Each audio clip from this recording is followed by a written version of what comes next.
earthly evolution.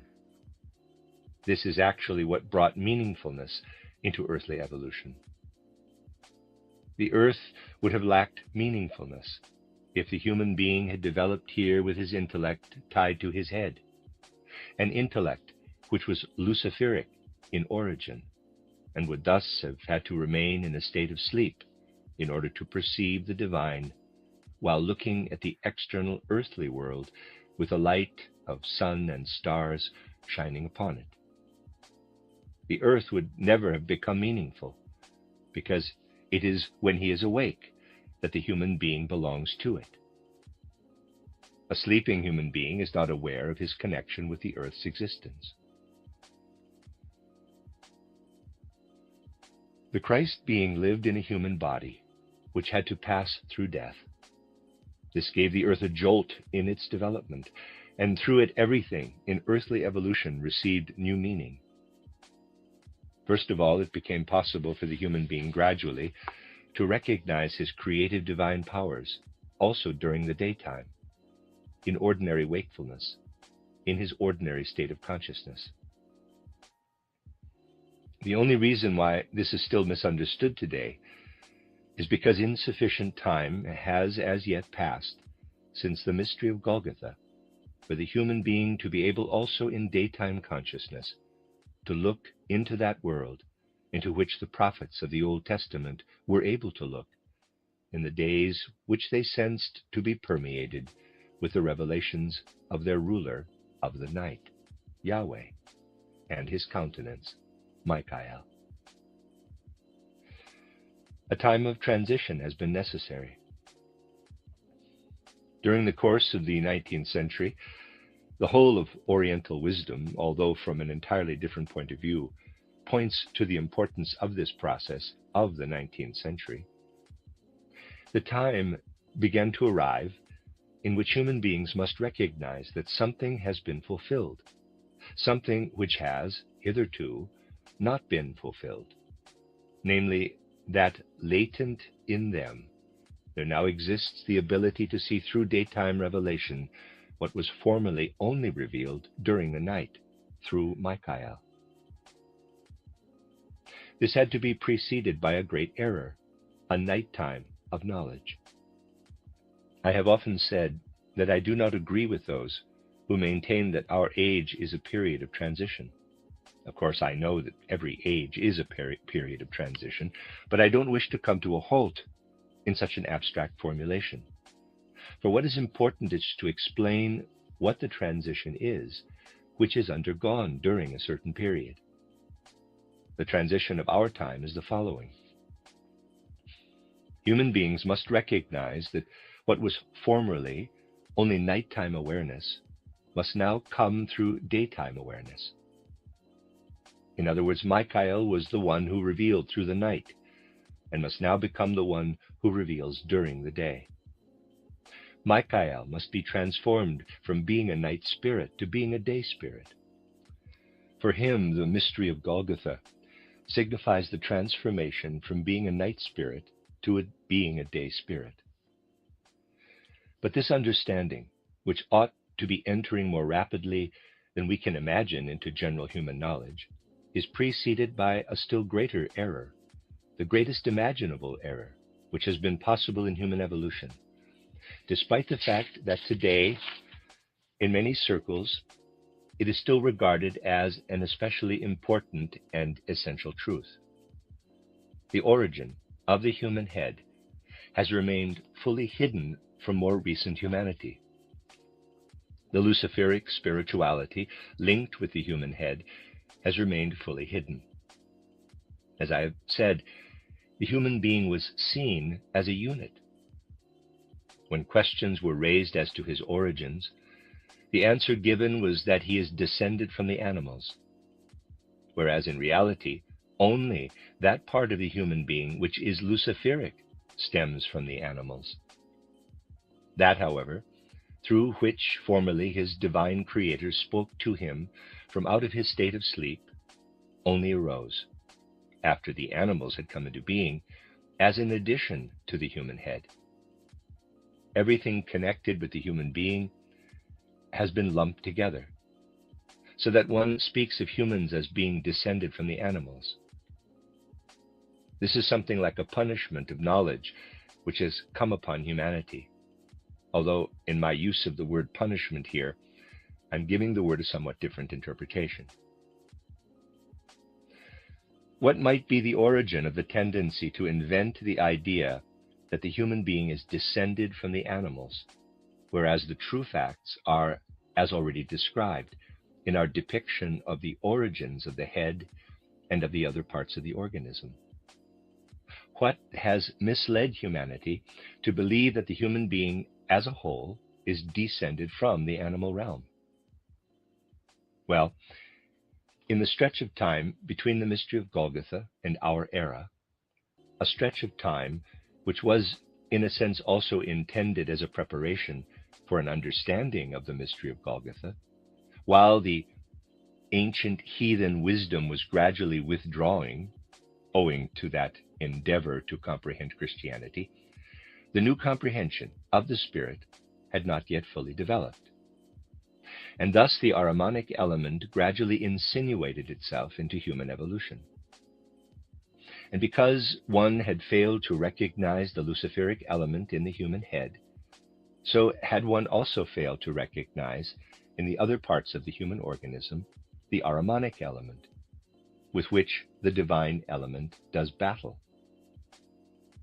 Thus the purely Ahrimanic invention arose of the human being stemming from the animal succession.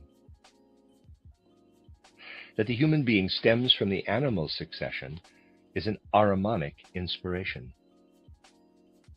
Such knowledge is purely Ahrimanic in character. The wisdom showing the human head as a Luciferic formation became obscured. This led to the error which stated that the human being stemmed from the animal succession. Because people no longer rightly comprehended the origins of the human head, they could also no longer comprehend the other side of the matter. This is how the error crept in of believing that the human being as a whole was descended from the animal kingdom. And this is also how in more recent civilization, a whole worldview has arisen in which the human head is regarded as the noblest element, with the other parts of the human being beside it, just as good and evil, or heaven and hell, are juxtaposed in the world, a duality instead of a trinity.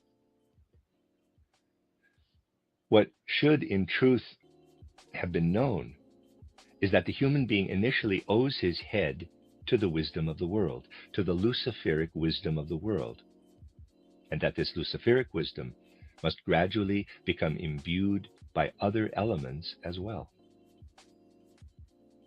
Once human evolution has passed through the Saturn, Sun, and Moon evolutions and reached the beginning of Earth evolution, the spiritual power which brings the Luciferic element into the human head is the Michael power. Quote, and he threw his opposing spirits down onto the earth, close quote. This means because of this throwing down of the Luciferic spirits, the spirits who were in opposition to Michael, the human being became imbued with reason, with that which comes into being out of the head. Thus it was Michael who sent his opponents to the human being, so that by taking in this opposing, this Luciferic element, the human being might receive his reason. And then the mystery of Golgotha entered into human evolution. The Christ being passed through the death of Jesus of Nazareth. The Christ being united himself with human evolution. The era of preparation is now past.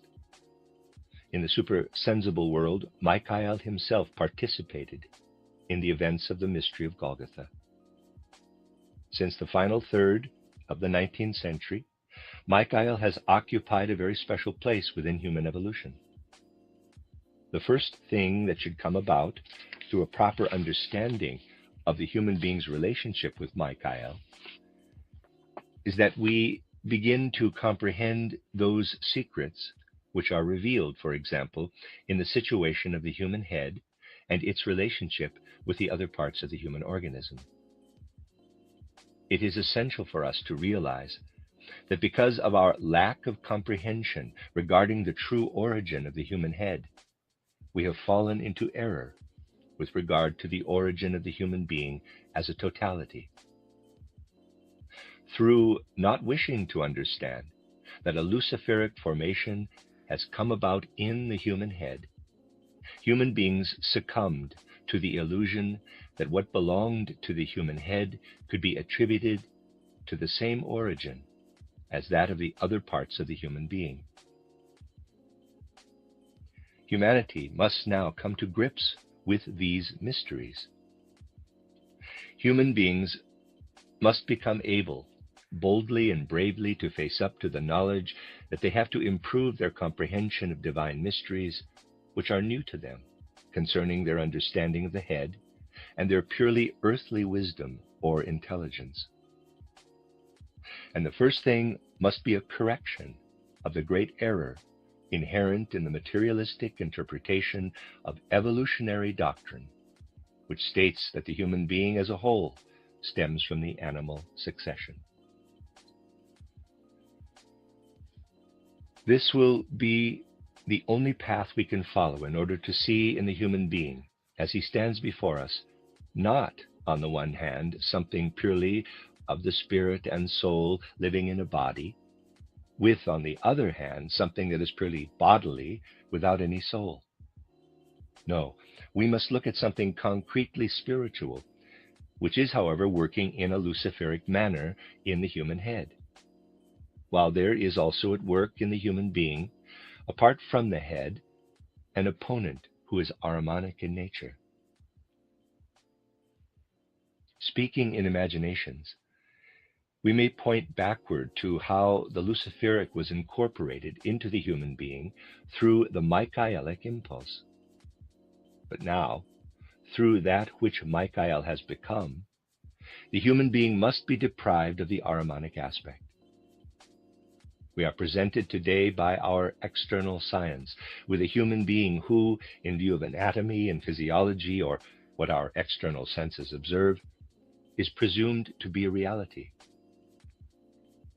We must, though, now become capable of perceiving the human being in such a way that with every fiber we see in him what is spiritual, what is concretely spiritual, as well as belonging to the body.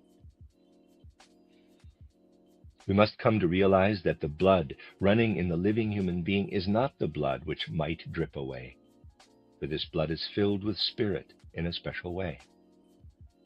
We must come to know this spirit which pulses through our blood. We must come to know the spirit which pulses through our nervous system, when that nervous system is in a dying phase, and so on.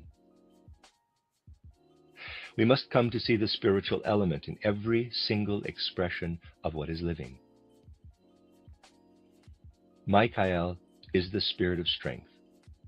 In entering into human evolution, he must empower our capacity to see not, on the one hand, an abstract spirituality, and on the other, what consists of matter, which we can thump and cut up, and of which we do not realize that it is, in fact, only an external manifestation of what is spiritual. Michael must permeate us as that strong power which is able to see through matter by seeing within it both what is material and what is spiritual, so that the spiritual is everywhere seen in what is material. During an ancient phase of human consciousness, it was said, in that ancient phase the Word was spirit, but now it became flesh and lived among us, as expressed by the evangelist. The Word united with the flesh, and this was preceded by the Michael revelation. All these things are processes within human consciousness. It is now time for the reverse process to begin, which consists in adding other words to those of the evangelist. A force must begin within our consciousness which will enable us to see how the human being absorbs that which comes from spiritual worlds through the Christ impulse, that which must unite itself with humanity, so that humanity need not perish when the earth perishes.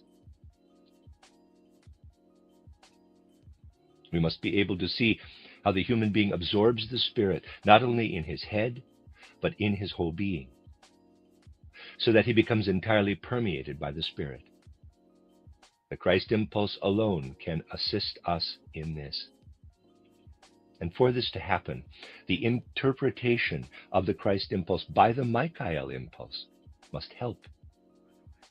Then we shall be able to add to the words of the evangelist, and the time must come when the flesh once more becomes the Word and learns to dwell in the realm of the Word.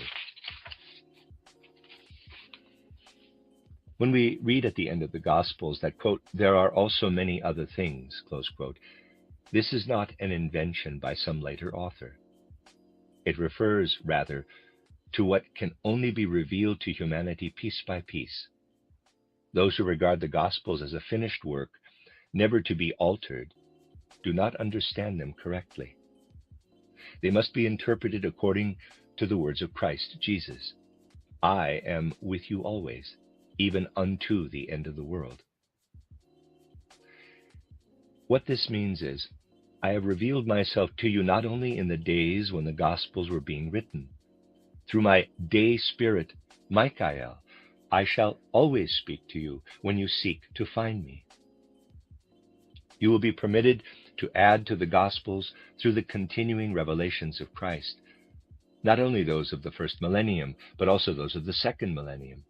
And in subsequent millennia, there will always be more to add.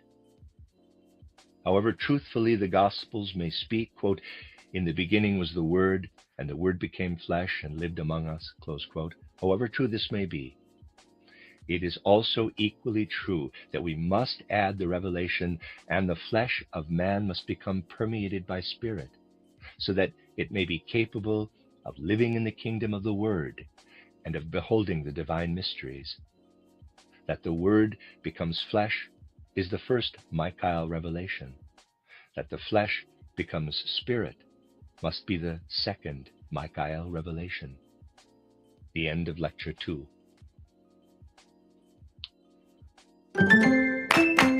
My skincare advice? Use All Free Clear detergent, the #1 brand recommended by dermatologists. It's free from fragrance allergens found in leading scented detergents. Caring for your skin starts in the laundry room. Wash with All Free Clear. I looked a lot different.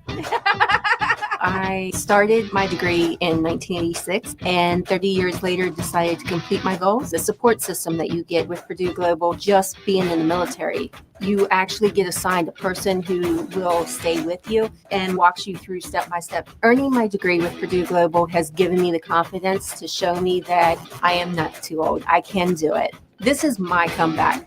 Start yours today at purdueglobal.edu. You are listening to RudolfSteinerAudio.com. If you are listening to the podcast of this, it is located at RudolfSteiner.podbean.com. Please consider becoming a patron. As well, there are two publishing houses, SteinerBooks.org in America and RudolfSteinerPress.com in England, who are the sole publishers of Steiner into English and have given me permission to do these recordings. Please consider patronizing them as well. This is a reading of Collected Works, Volume 194 by Rudolf Steiner, entitled Michael's Mission, Revealing the Essential Secrets of Human Nature. 12 lectures translated by Johanna Collis. This is Lecture 3, given in Dornach on the 23rd of November, 1919. I mentioned here the day before yesterday that as members of the human race, we are at present living in the fourth sphere of our evolution. We know that what is now earthly evolution has evolved gradually from the Saturn evolution, out of which firstly the Sun evolution and then the Moon evolution emerged. When we look at this sequence of 4 configurations of the earthly planet, to which of course humanity as such belongs, we may consider the human being only insofar as he is a being of the head. And we must realize that in speaking in this way, we include everything which belongs to the head, in that it symbolizes whatever belongs to our perception through the senses, and whatever belongs to our human intelligence, together with whatever flows into our social life through these. We must include all the experiences we have which arise on account of our being creatures with sense perceptions and creatures of intelligence. All of this is encompassed in my expression, quote, the human being as a being of the head, close quote. We speak light-heartedly about being surrounded by the air as physical human beings. We must understand that this orb of the air belongs to us. After all, the air which is at this moment inside us was only a moment ago outside us. As human beings, we are inconceivable outside this orb of the air. As modern individuals, we have become accustomed to imagining that this situation also persisted in earlier times, that we can speak about the air and such like in this modern manner also when referring to earlier times. But this is not the case. Today we find it peculiar to speak in the way as we do about being surrounded by air, when we want to express that we live in a sphere which provides the conditions necessary for beings of the senses and beings of intelligence, for beings of the head, when expressed symbolically, as I explained just now. Well, as I said, this is only one of the spheres in which we find ourselves. Actually, we exist in various spheres. So now let us proceed to another sphere for humanity and investigate what surrounds us now that we are living on our earth, which, having passed through 3 former stages, is now in its 4th stage of development. The area of this circle denotes everything in which we live now that we are in our 4th sphere of development. Bracket, the inner circular area below is drawn orange, see plate 4, close bracket. In addition, we live in a further sphere of development, a sphere of development to which the spiritual beings belong, who are our creators. Let us initially disregard ourselves, the human beings, and turn our attention to those beings among the higher hierarchies, whom we have named the spirits of form, those spirits who create all that is inherent in form. In doing so, we realize that the sphere which belongs to these divine spirits can only be reached by us as human beings when we have passed through 3 further stages of evolution, parenthesis described in my book titled Knowledge of the Higher Worlds as the Jupiter stage, the Venus stage, and the Vulcan stage, close parenthesis, and then arrive at the 8th stage. These creative spirits are now at the stage which we as human beings shall reach after the Vulcan stage. This is their sphere, which belongs to them just as the 4th sphere belongs to us. However, we must picture these 2 spheres as being one within the other, as permeating one another. Bracket, a larger circular area is drawn over the first one, yellow, see plate 4 again, close parenthesis. Close bracket. So if I call this other sphere the 8th, we do actually live not only in the 4th, but also in the 8th sphere, owing to the way in which our divine creators live together with us in this sphere. If you now examine this 8th sphere, you will see living there not only our divine creator spirits, but also the Ahrimanic beings. So in the environment of the 8th sphere, we live together with those spirits whom we sense to be divine powers, but also with the Ahrimanic beings. This is what the distribution of these spiritual beings looks like. And we can now go into more detail regarding these spiritual beings by examining which aspects of ourselves are connected with these spheres. First of all, we observe through the clairvoyance of initiation science that because we are living in the fourth sphere of our development, we are, as I have said, perceptive and intelligent beings. But we must never forget that in this very intelligence, which always denotes a combination of sense perceptions and intelligence, the power of what is luciferic is involved. This luciferic power is always closely bound up with the specific type of intelligence, which human beings today still regard as their own, and with which they most prefer to be involved. Yet this intelligence has only been apportioned to the human being because that higher being, of whom I have spoken as the Michael being, has driven the luciferic spirit down into the human sphere, this fourth sphere of humanity. And that is how the intelligent impulse actually entered into the human being. You can sense what this intelligent impulse signifies in humanity when you examine the impersonal element of what still remains as human intelligence. We human beings do possess many personal interests. We meet one another with our personal interests, and we are individualized through those personal interests. But this individualization is brought up short by the intelligence. As far as our intelligence is concerned, as far as our logic is concerned, we human beings, all of us, possess the same intelligence. And we count on this. We would not all possess this same intelligence if the luciferic influence imparted by Michael had not come upon humanity. It is easy for us to understand one another only because we share our intelligence, only because our shared intelligence is derived from luciferic spirituality. This luciferic spirituality came into being through the way in which Michael imbued, influenced human beings with the being of Lucifer. And these luciferic influences have developed further during the course of human history. Alongside these, much else has also developed in the human being.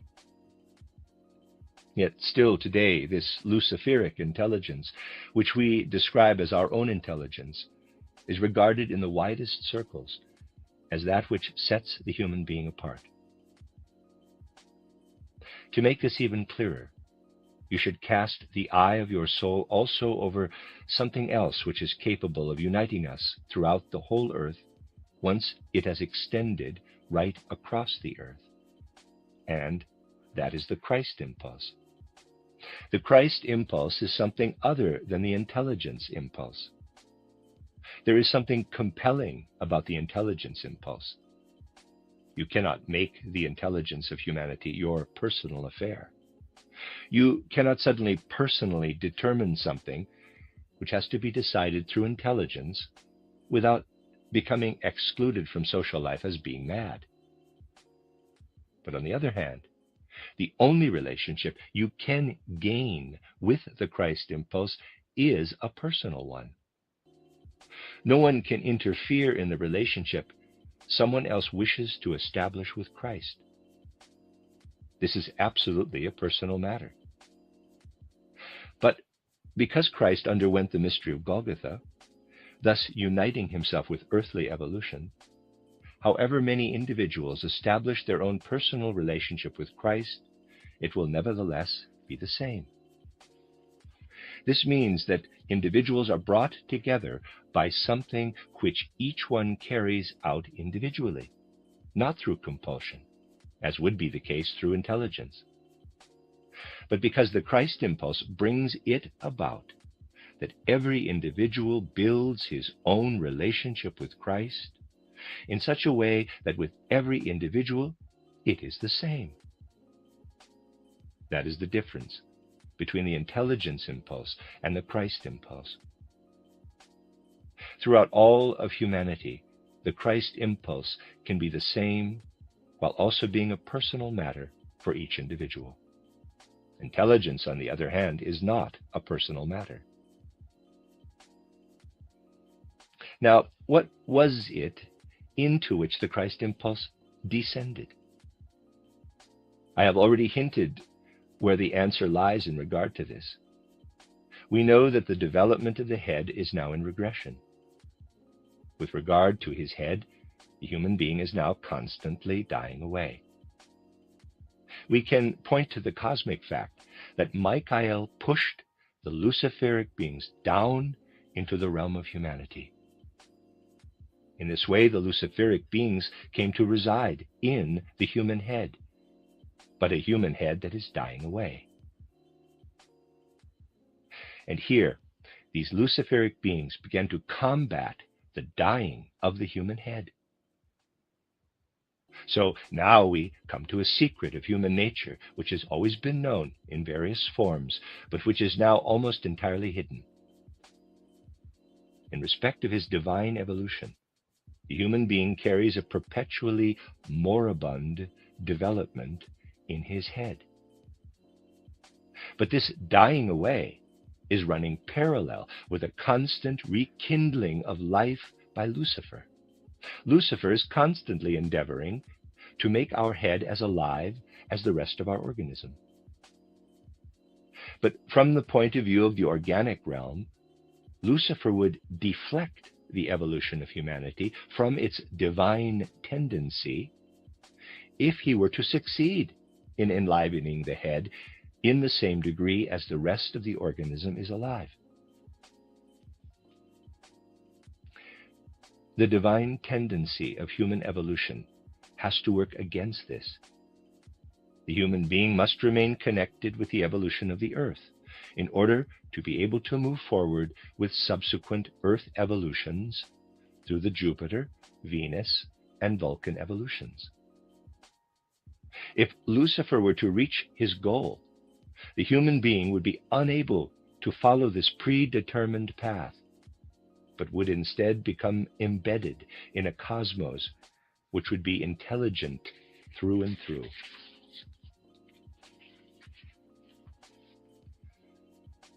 What one could say is that physiologically, Lucifer is constantly at work in us by sending up into our head from the rest of our organism the life forces which want to permeate the human head. As seen from the aspect of the soul, Lucifer constantly wants to fill our intelligence, which consists merely of thoughts, of images, with a content of substance. Lucifer always persists. Having just now spoken of the physical aspect, I now refer to the soul aspect. He always persists in forming images in the soul in such a way that something which should be of an artistic nature becomes filled instead with something substantial. In other words, so that our thought content, our imaginative content, becomes permeated instead with ordinary earthly reality.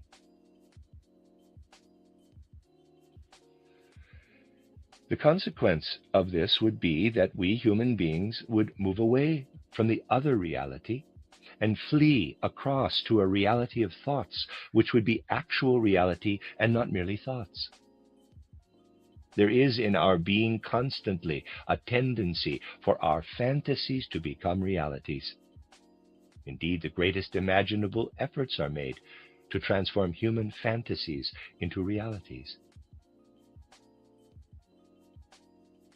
All things in humanity which cause internal illness are linked with this Luciferic tendency. If we can fully comprehend the work of Lucifer in this respect, as he strives to press forces of vitality into the dying forces of the human head, then we shall be able to diagnose every internal illness. And the scientific development of medicine must work toward being able to build on an understanding of this Luciferic element. To give matters a push in this direction is one of the tasks of the Michael influence, which is now beginning to enter into human development. Now, On the other hand, the Ahrimanic influence is also here. This influence asserts itself from out of the eighth sphere, from which the rest of our organism, with the exception of the head, obtains its full vitality. In its own organization, it is fully open to vitality. And into this, the Ahrimanic powers work. They endeavor to send forces of death into the forces of vitality belonging to the other parts of our organism. Those forces of death which, according to divine development, otherwise belong to the head. In this way, via the detour of Ahriman, we receive from the eighth sphere the forces of death, physically speaking.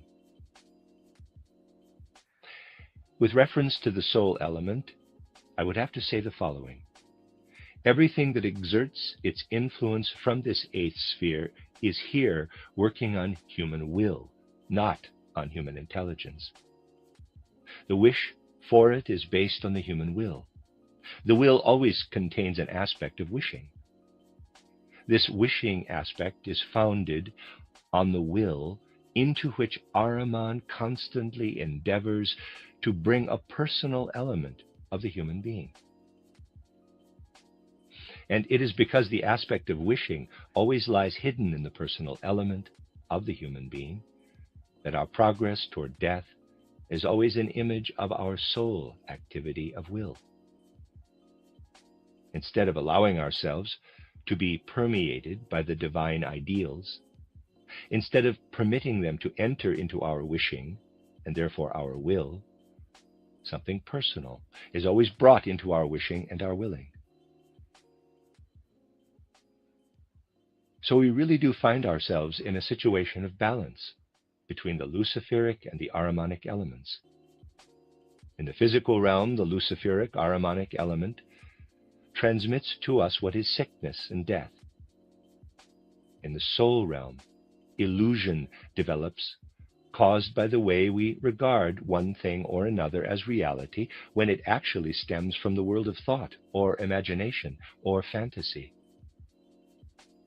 And regarding the spiritual element, furthermore, the cupidity of egoism enters into the human being by this means. See plate 5. Well, so now we see how the Lucifer-Ahriman duality is bound up with the nature of the human being. And based on Milton's title Paradise Lost, on Klopstock's title Messias, and on Goethe's title Faust, I have explained to you how modern civilized humanity can become mistaken with regard to this duality. And now, as humanity, we have passed the halfway point of our evolution. This is how the situation looks now. There's a drawing. Initially, earthly evolution ascended until it reached its highest point, after which it began to descend. For reasons we need not explain today, it remained at the same level for some time, from the Greco-Roman era until the 15th century. But since that time, earthly human evolution has been properly on the descent. Physical earthly evolution has been on the descent for much longer. Physically, the descent of earthly development began during the period which preceded our last ice age, that is, before the catastrophe of Atlantis. This is something we anthroposophists do not need to tell people, for it is already known to geologists, as I have often mentioned. As we walk upon the face of the earth, there are many places where we find ourselves stepping on the deteriorating crust of the earth. You need only consult the more superior geological descriptions of the earth's development in order to find verification in natural science that the earth is indeed now on a downward path of its development. And what lives and works in human beings is also on a downward path of development. As human beings, we can no longer hope for any improvement in the development of our body. We must look for an upward path by learning to see what there is in the human being that leads onward to further formations of Earth development. We must learn to observe the human being of the future. To do this, we must think in the way of Michael. Let me now describe more closely what is meant by Michaelic thinking. When you encounter a fellow human being today, you do so with your entirely materialistic consciousness. You say, but not out loud, or indeed not even in your thoughts, but you do say it in the more intimate foundations of your awareness. This is a human being made of flesh and blood. This person consists of earthly substances. You say this of animals too, and of plants as well. But when you say this with reference to man, to animal, and to plant, it is correct only with regard to the mineral realm. It refers solely to the mineral nature. Let us consider the most extreme case, the human being. In his outer appearance, he looks like this, and there's a drawing, plate 5. But you do not see this external figure. You do not encounter it with your physical capacity of perception, since more than 90% of it is filled with fluid, with water. What you do see with your physical eyes is its mineral content. What you see is the external mineral content which the human being unites with himself. What you do not see is the human being who brings it all together. You speak correctly when you say, that which is standing before me here are the physical particles with which the human form is filled. These are what makes this invisible form visible for me. The human being himself is completely and utterly invisible. All of you sitting here are imperceptible to the physical senses. A certain number of figures are sitting here, and through some inner capacity of attraction, they have gathered up particles of matter. Drawing, plate 5. These physical particles are what we see. We see the mineral element.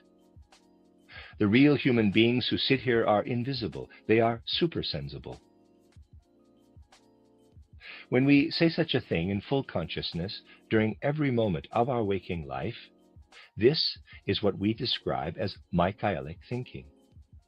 We cease to see the human being in this agglomeration of particles, which he has merely organized in a certain way.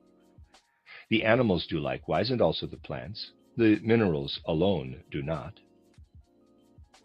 When we become aware of the fact that we are living and moving among invisible human beings, then we are thinking in a Michaelic way.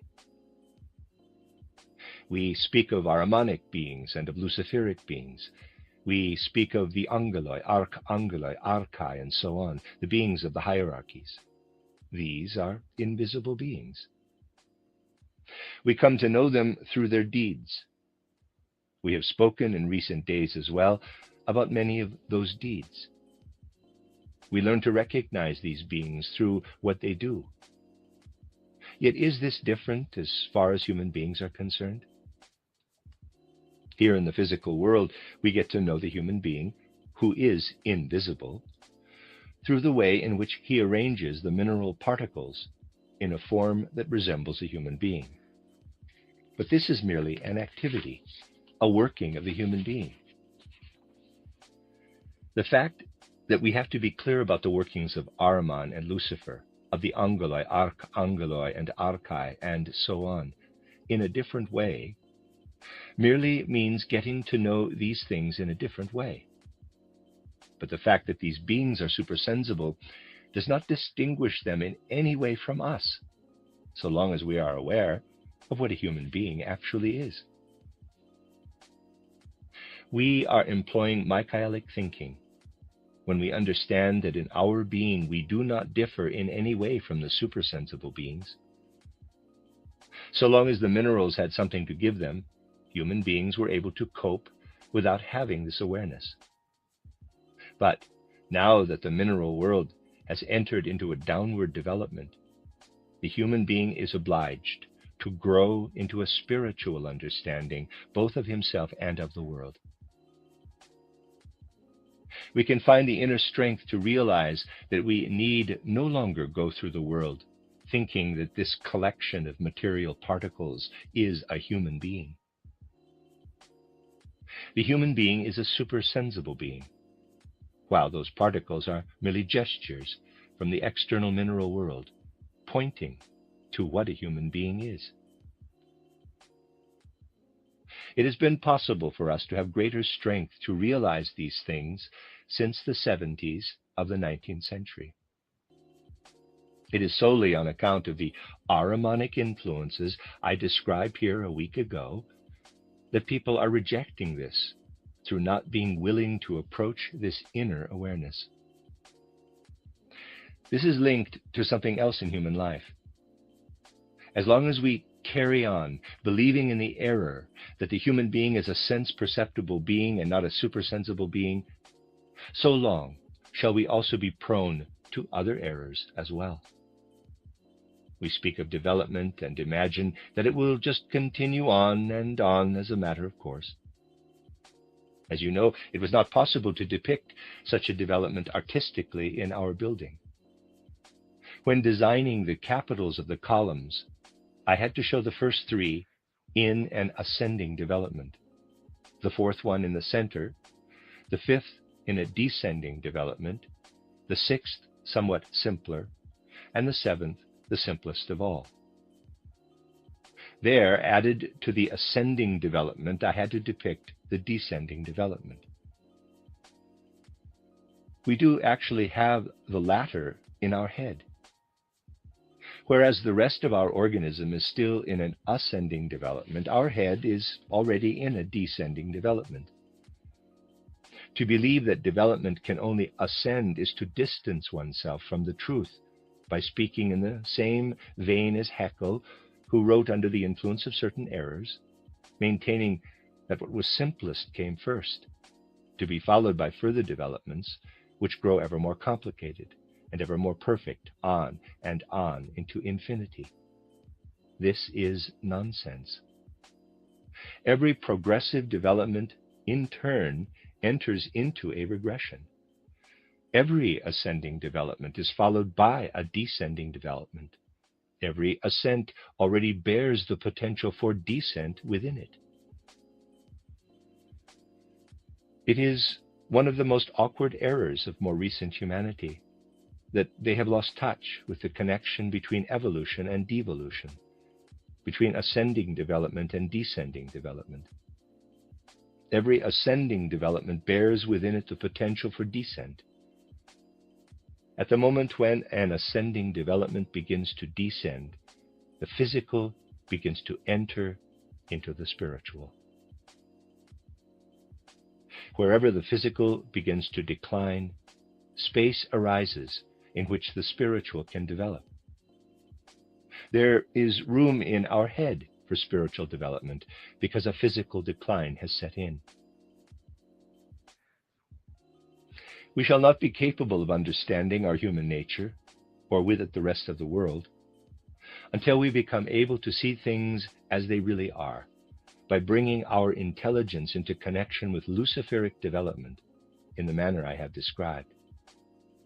When we have succeeded in this, we shall be able to evaluate matters correctly by knowing that our intelligence needs a boost like this if it is to bring us properly to our goal. Lucifer must be prevented by the Christ principle from turning the human being away from his predestined divine direction. As I have said, one thing is bound up with another. So, under the influence of that error, which has added Luciferic characteristics to the divine powers, the human being has a tendency nowadays to be idealistic about how to represent something beautiful. It is, of course, possible to represent beauty as such, but one must be aware that if one were to devote oneself solely to beauty, one would be cultivating within oneself those forces which get caught up in the wake of what is Luciferic. For just as in the real world devolution belongs to evolution, so is beauty by itself not one-sidedly present here. Beauty alone, of which Lucifer makes use in his endeavors to delude human beings, would free us from earthly evolution rather than binding us to it. In reality, as with the interplay of evolution and devolution, we are involved with an interplay, or indeed with a fierce battle between beauty and ugliness.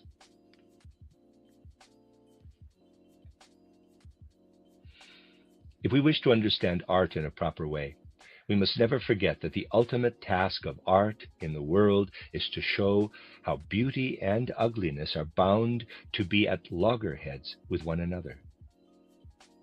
Simply by taking account of the balance between what is beautiful and what is ugly, we find our place in reality, rather than being one-sidedly in a reality which is not ours, but rather that of Lucifer or that of Ahriman. It is most important for ideas such as these to find their way into human cultural development. In ancient Greece, and you know how enthusiastically I have often spoken in this very place about Greek culture, it was still possible to devote oneself one-sidedly to beauty, because at that time human beings, or at least the Greek people, had not yet become bound up in the descending earthly evolution. But since that time, we ought no longer to grant ourselves the luxury of cultivating only what is beautiful. This would amount to an escape from reality. We must bravely and courageously face up to the battle between what is beautiful and what is ugly. In this interplay, we must become capable of sympathizing and empathizing with both the dissonances and the consonances in the world.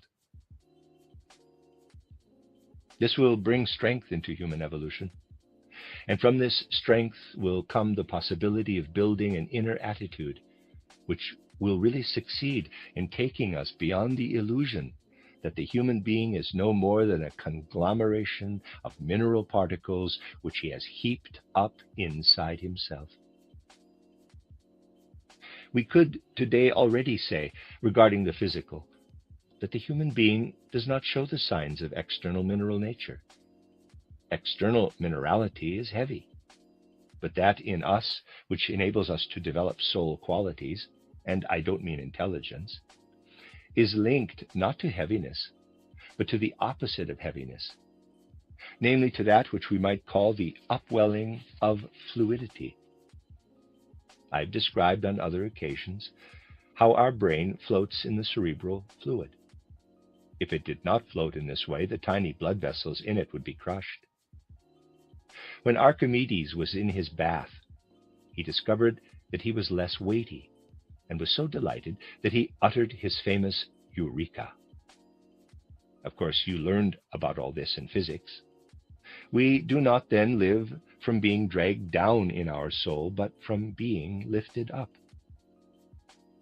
As far as the soul is concerned, we live not by our brain being heavy, but by it being lighter on account of the cerebral fluid. We live through that which draws us away from the earth. This can even be a claim made physically today. What I have been wanting to draw your attention to during these 3 days has been that we need, with regard to modern life, an attitude of soul which is aware in every waking moment of what is supersensible in our immediate surroundings, and which does not succumb to the error of thinking that human beings are real because we see them, and spiritual beings are not real because we do not see them. We do not see human beings. This is the error, that we believe we are indeed seeing them. We are in fact no different from the beings of the higher hierarchies. The task facing modern humanity is learning to comprehend the similarity between the beings of the higher hierarchies and ourselves, and even the animals and plants. We speak of the fact that through the mystery of Golgotha, the Christ impulse entered into earthly evolution, initially into the evolution of humanity with which it is now intertwined.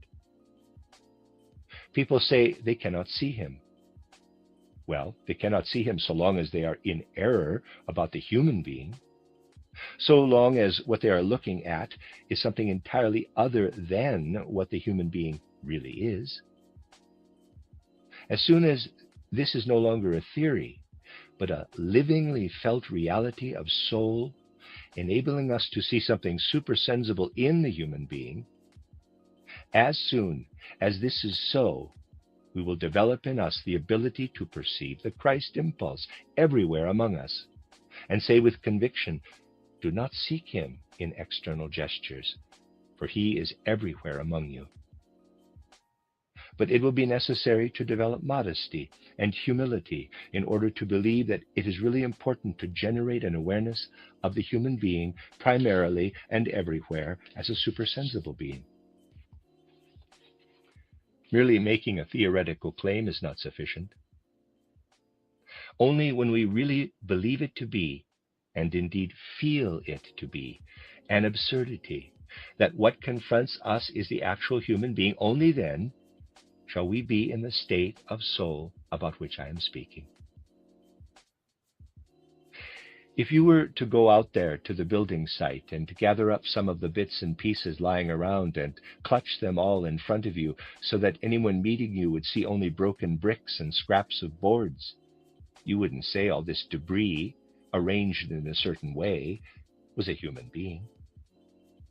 Yet you are doing just the same with the mineral substances arranged inside you when you encounter a fellow human being.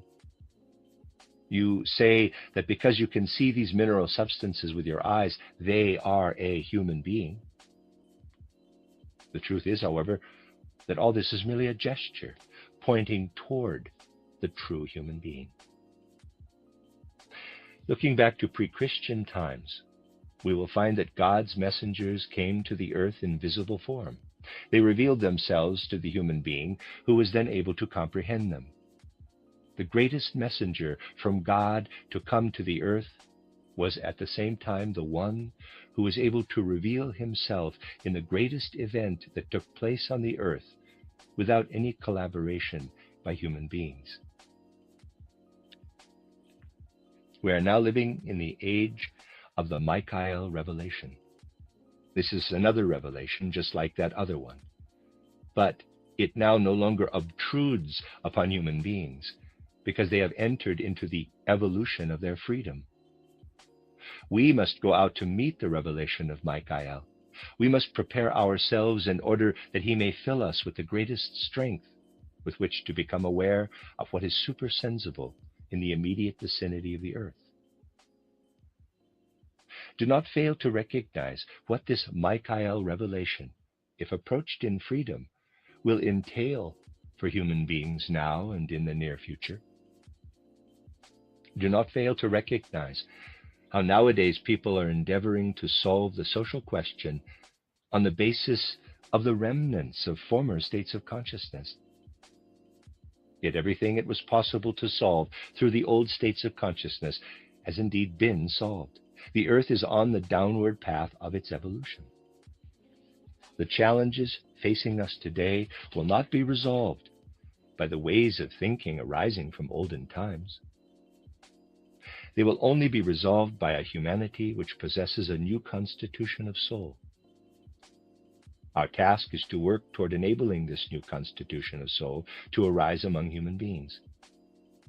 What we see today weighs on our soul like a terrible incubus, that human beings are unable to extricate themselves from ideas which have been cultivated for thousands of years. We see today how the consequences of these age-old ideas run their course almost automatically. We see how these ideas, practically void of any content, continue to exist as mere husks of words. All around us, people talk of human ideals. Yet what those ideals actually contain is nothing. They are hollow sounds of words, for humanity now is in need of a new constitution of soul. Once upon a time, a call was heard by humanity, which in our language we may translate as follows: change your mind, for the time is fulfilled. In those times, people were still able to change their mind based on the old soul constitutions. But that is no longer possible. If that demand of old is to be fulfilled now, it must be done out of a new constitution of soul. Michael brought the Yahweh tradition, the Yahweh influence to human beings. Since the end of the 1870s, he has been proceeding to bring us an understanding of the Christ impulse in the true sense of the word, if only we are able to go out toward him. It is up to us to do this. We go out toward him by fulfilling two things. As regards our own soul constitution, we can say to ourselves, we must turn away from a certain error. I do not want to burden you too much with narrow abstractions or philosophical worldviews, but there is one thing to which I must draw your attention, because it is a symptom of more recent human evolution. For example, the philosopher Descartes lived at the dawn of the New Age. He still knew a certain amount about the spiritual element, which, for example, plays in through the dying human nervous system. Yet at the same time, he also said, I think, therefore I am. This is the opposite of what is true. We do not exist because we think, for in thinking we have only an image of what is real.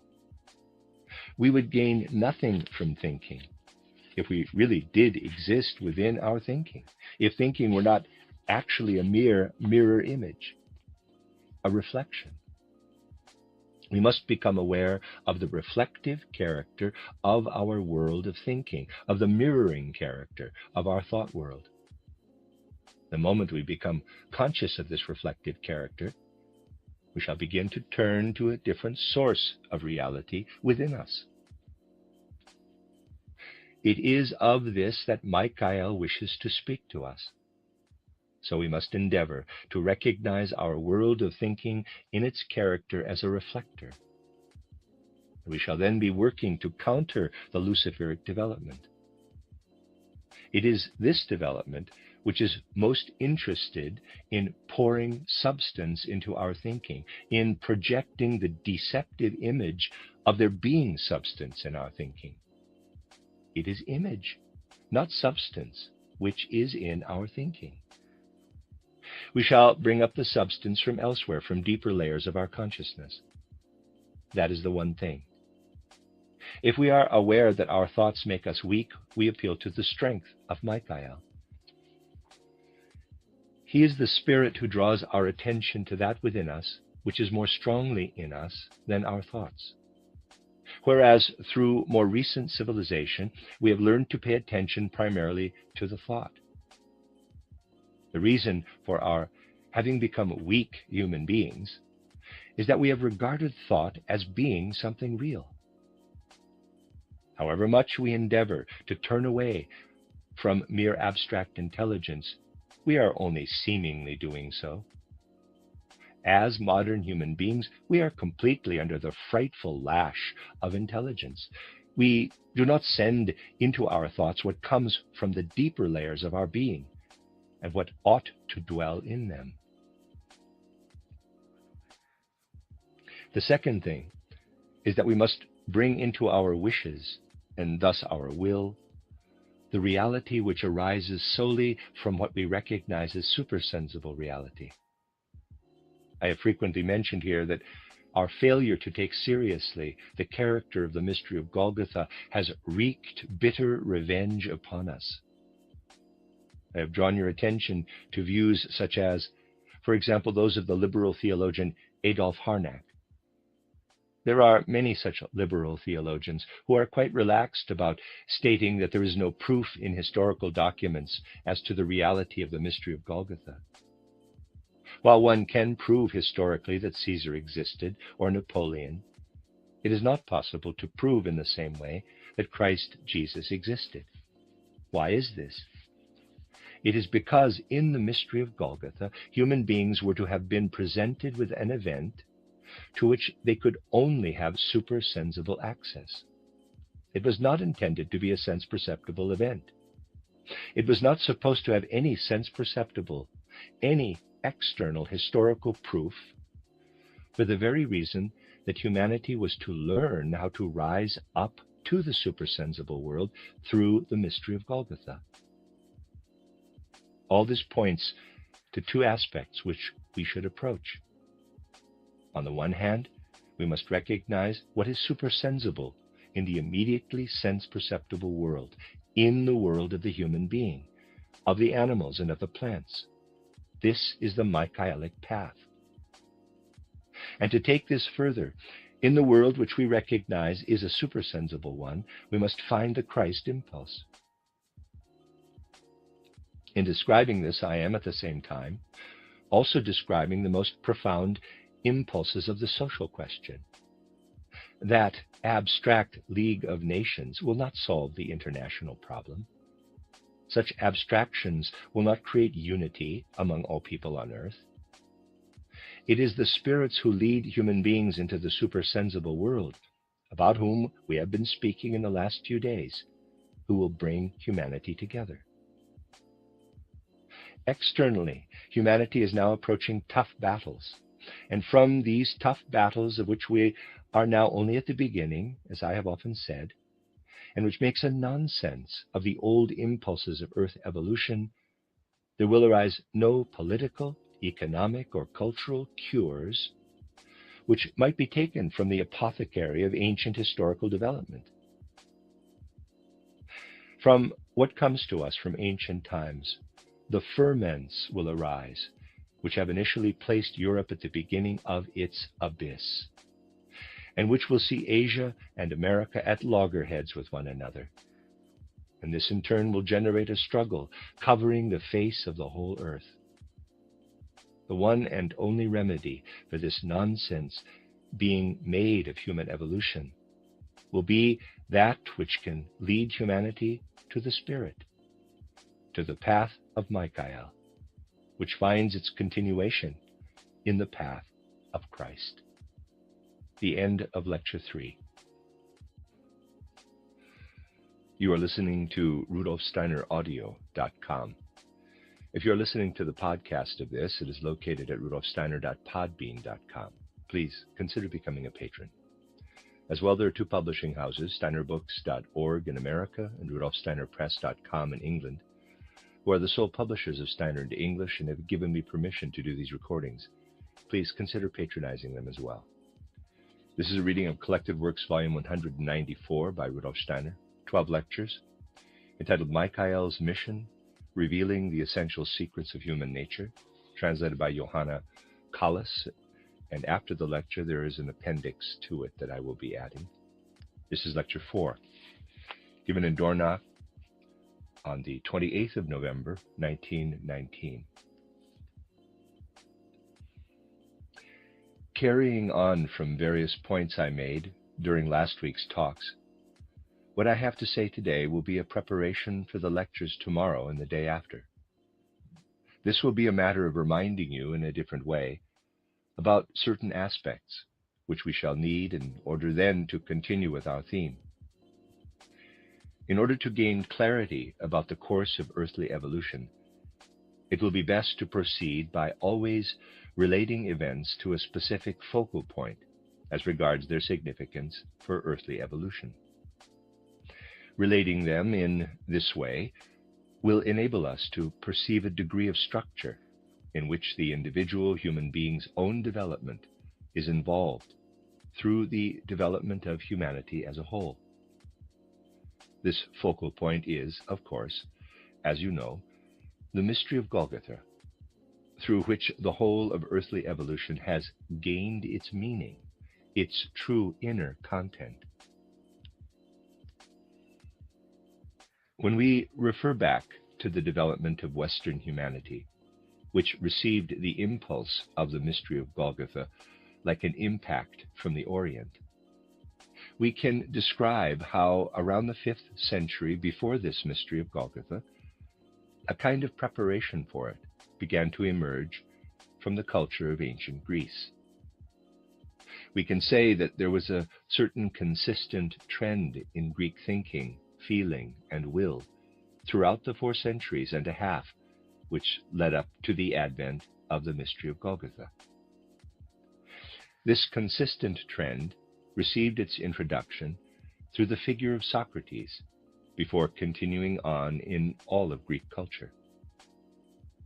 The same trend is noticeable even in art, and in the prodigious, towering personality of Plato, before gaining an increasingly learned character in Aristotle. As you know from various descriptions of mine, the Middle Ages, and especially the period after Augustine, was a time when efforts were especially made to gain guidance from the thinking of Aristotle in order to comprehend everything connected with the mystery of Golgotha, its preparation, and its ongoing resonance. That is why Greek thinking in particular became so important, also for the development of Christianity in the Occident up to the end of the Middle Ages. It was Greek thinking which was used to penetrate the content of the mystery of Golgotha. So it will be useful to gain an understanding of what was happening in Greece during the centuries leading up to the impact of the mystery of Golgotha. What was taking place in the thinking, feeling, and will of Greek human beings was the finale of an early culture of humanity which is no longer appreciated today. Current historical considerations are truly not capable of seeing such things as they really were, because our current historical considerations do not reach back to a mystery culture which ranged across the whole of the civilized world and imbued all human will and feeling. It is important for us, in going back to the millennia no longer reached by historical research, to apply the methods which are at least hinted at in my book titled Occult Science, Reader's Aside, also known as an outline of esoteric science, and of Reader's Aside, in order to understand the nature of that ancient human culture. That culture originated in the mysteries, those ancient mysteries to which the great leading initiates admitted individuals who were objectively deemed fit also to receive direct initiation. Through those leading initiates, the knowledge they had received from the mysteries streamed forth into other human beings. It is not really possible to comprehend ancient culture as a whole without paying attention to the matrix of mystery culture. If only we want to listen, Aeschylus tells us quite clearly about that matrix of the mysteries. We can also sense it in Plato's philosophy. But the revelations about the divine, which humanity actually received through the mysteries, have become lost historically. Only in a most primitive sense is there anything left of them in the culture now discernible to history. Well, what actually happened in those times can best be assessed by investigating what of the ancient mystery culture actually remained behind in the post-Socratean age of Greek culture. It is a certain kind of thinking, a certain kind of imagining, which has been retained. As you know, in external history, one is told how Socrates founded dialectics, how he was actually the great teacher of thinking, of that kind of thinking which Aristotle subsequently developed more scientifically. However, what was actually incorporated in Greek thinking and imagining was only the last remnant of mystery culture, a mystery culture which had actually been brimful of content. In the overall view of human history, certain spiritual facts are known about what are the fundamental causes of our world order. But the real content, the great and mighty content, has gradually faded away. What has remained is the type of thinking developed by the mystery pupils, the way of imagining, the configuration of thinking, and this has become historical. First, it was historical in Greek thinking, and then in medieval thinking, the thinking of the Christian theologians, who, for the most part, adapted Greek thinking for their theology, using the thought forms, the ideas and concepts emanating from Greek thinking, in order to comprehend what flowed into the world through the mystery of Golgotha. Medieval philosophy, so-called scholasticism, is certainly a coming together of the spiritual truths of the mystery of Golgotha with Greek thought. The elaboration, the working out in thought of the Golgotha mysteries was certainly accomplished using, not to put too fine a point on it, the tools of Greek thinking, of Greek dialectics. Prior to the mystery of Golgotha, there had been 4.5 centuries during which the fading of ancient mystery content had been going on while its merely formal thought content had come to the fore. Yes, approximately 4.5 centuries. So we have to imagine a period of prehistory spreading the mystery culture across what was the civilized earth. This is then further developed in such a way that only a distillation remains: Greek dialectics, Greek thinking. And then the mystery of Golgotha comes to pass. In the West, it is initially comprehended on the basis of Greek dialectics. Those who want to enter fully into the science upon which the theology was still based, let's say in the 10th, 11th, 12th, 13th, and 14th centuries, cannot use our present way of thinking, because our thinking is based on the manner of the natural sciences. Those who nowadays want to form a judgment about scholasticism can usually not do it justice, because their schooling is the schooling of the natural sciences, while scholasticism presupposes a different way of schooling one's thinking. Today we are living at a point in time when a further 4.5 centuries have passed since that other way of thinking, the scientific way, took hold of humanity. This began in the middle of the 14th century. That was when, in the West, people began thinking in the manner well developed to some extent by Galileo or by Giordano Bruno. This way of thinking has lasted into our own time. It has the appearance of being the same logic as Greek logic, and yet it is utterly and completely different. It is a logic which has been derived from natural processes, in the same way as Greek logic was derived from what the mystery pupils beheld in the mysteries. So now, let us endeavor to be clear about the difference that exists between the 4.5 centuries which preceded the mystery of Golgotha, in the virtually only civilized world of that time, the Greek world, and our own 4.5 centuries, during which humanity has been trained by natural science.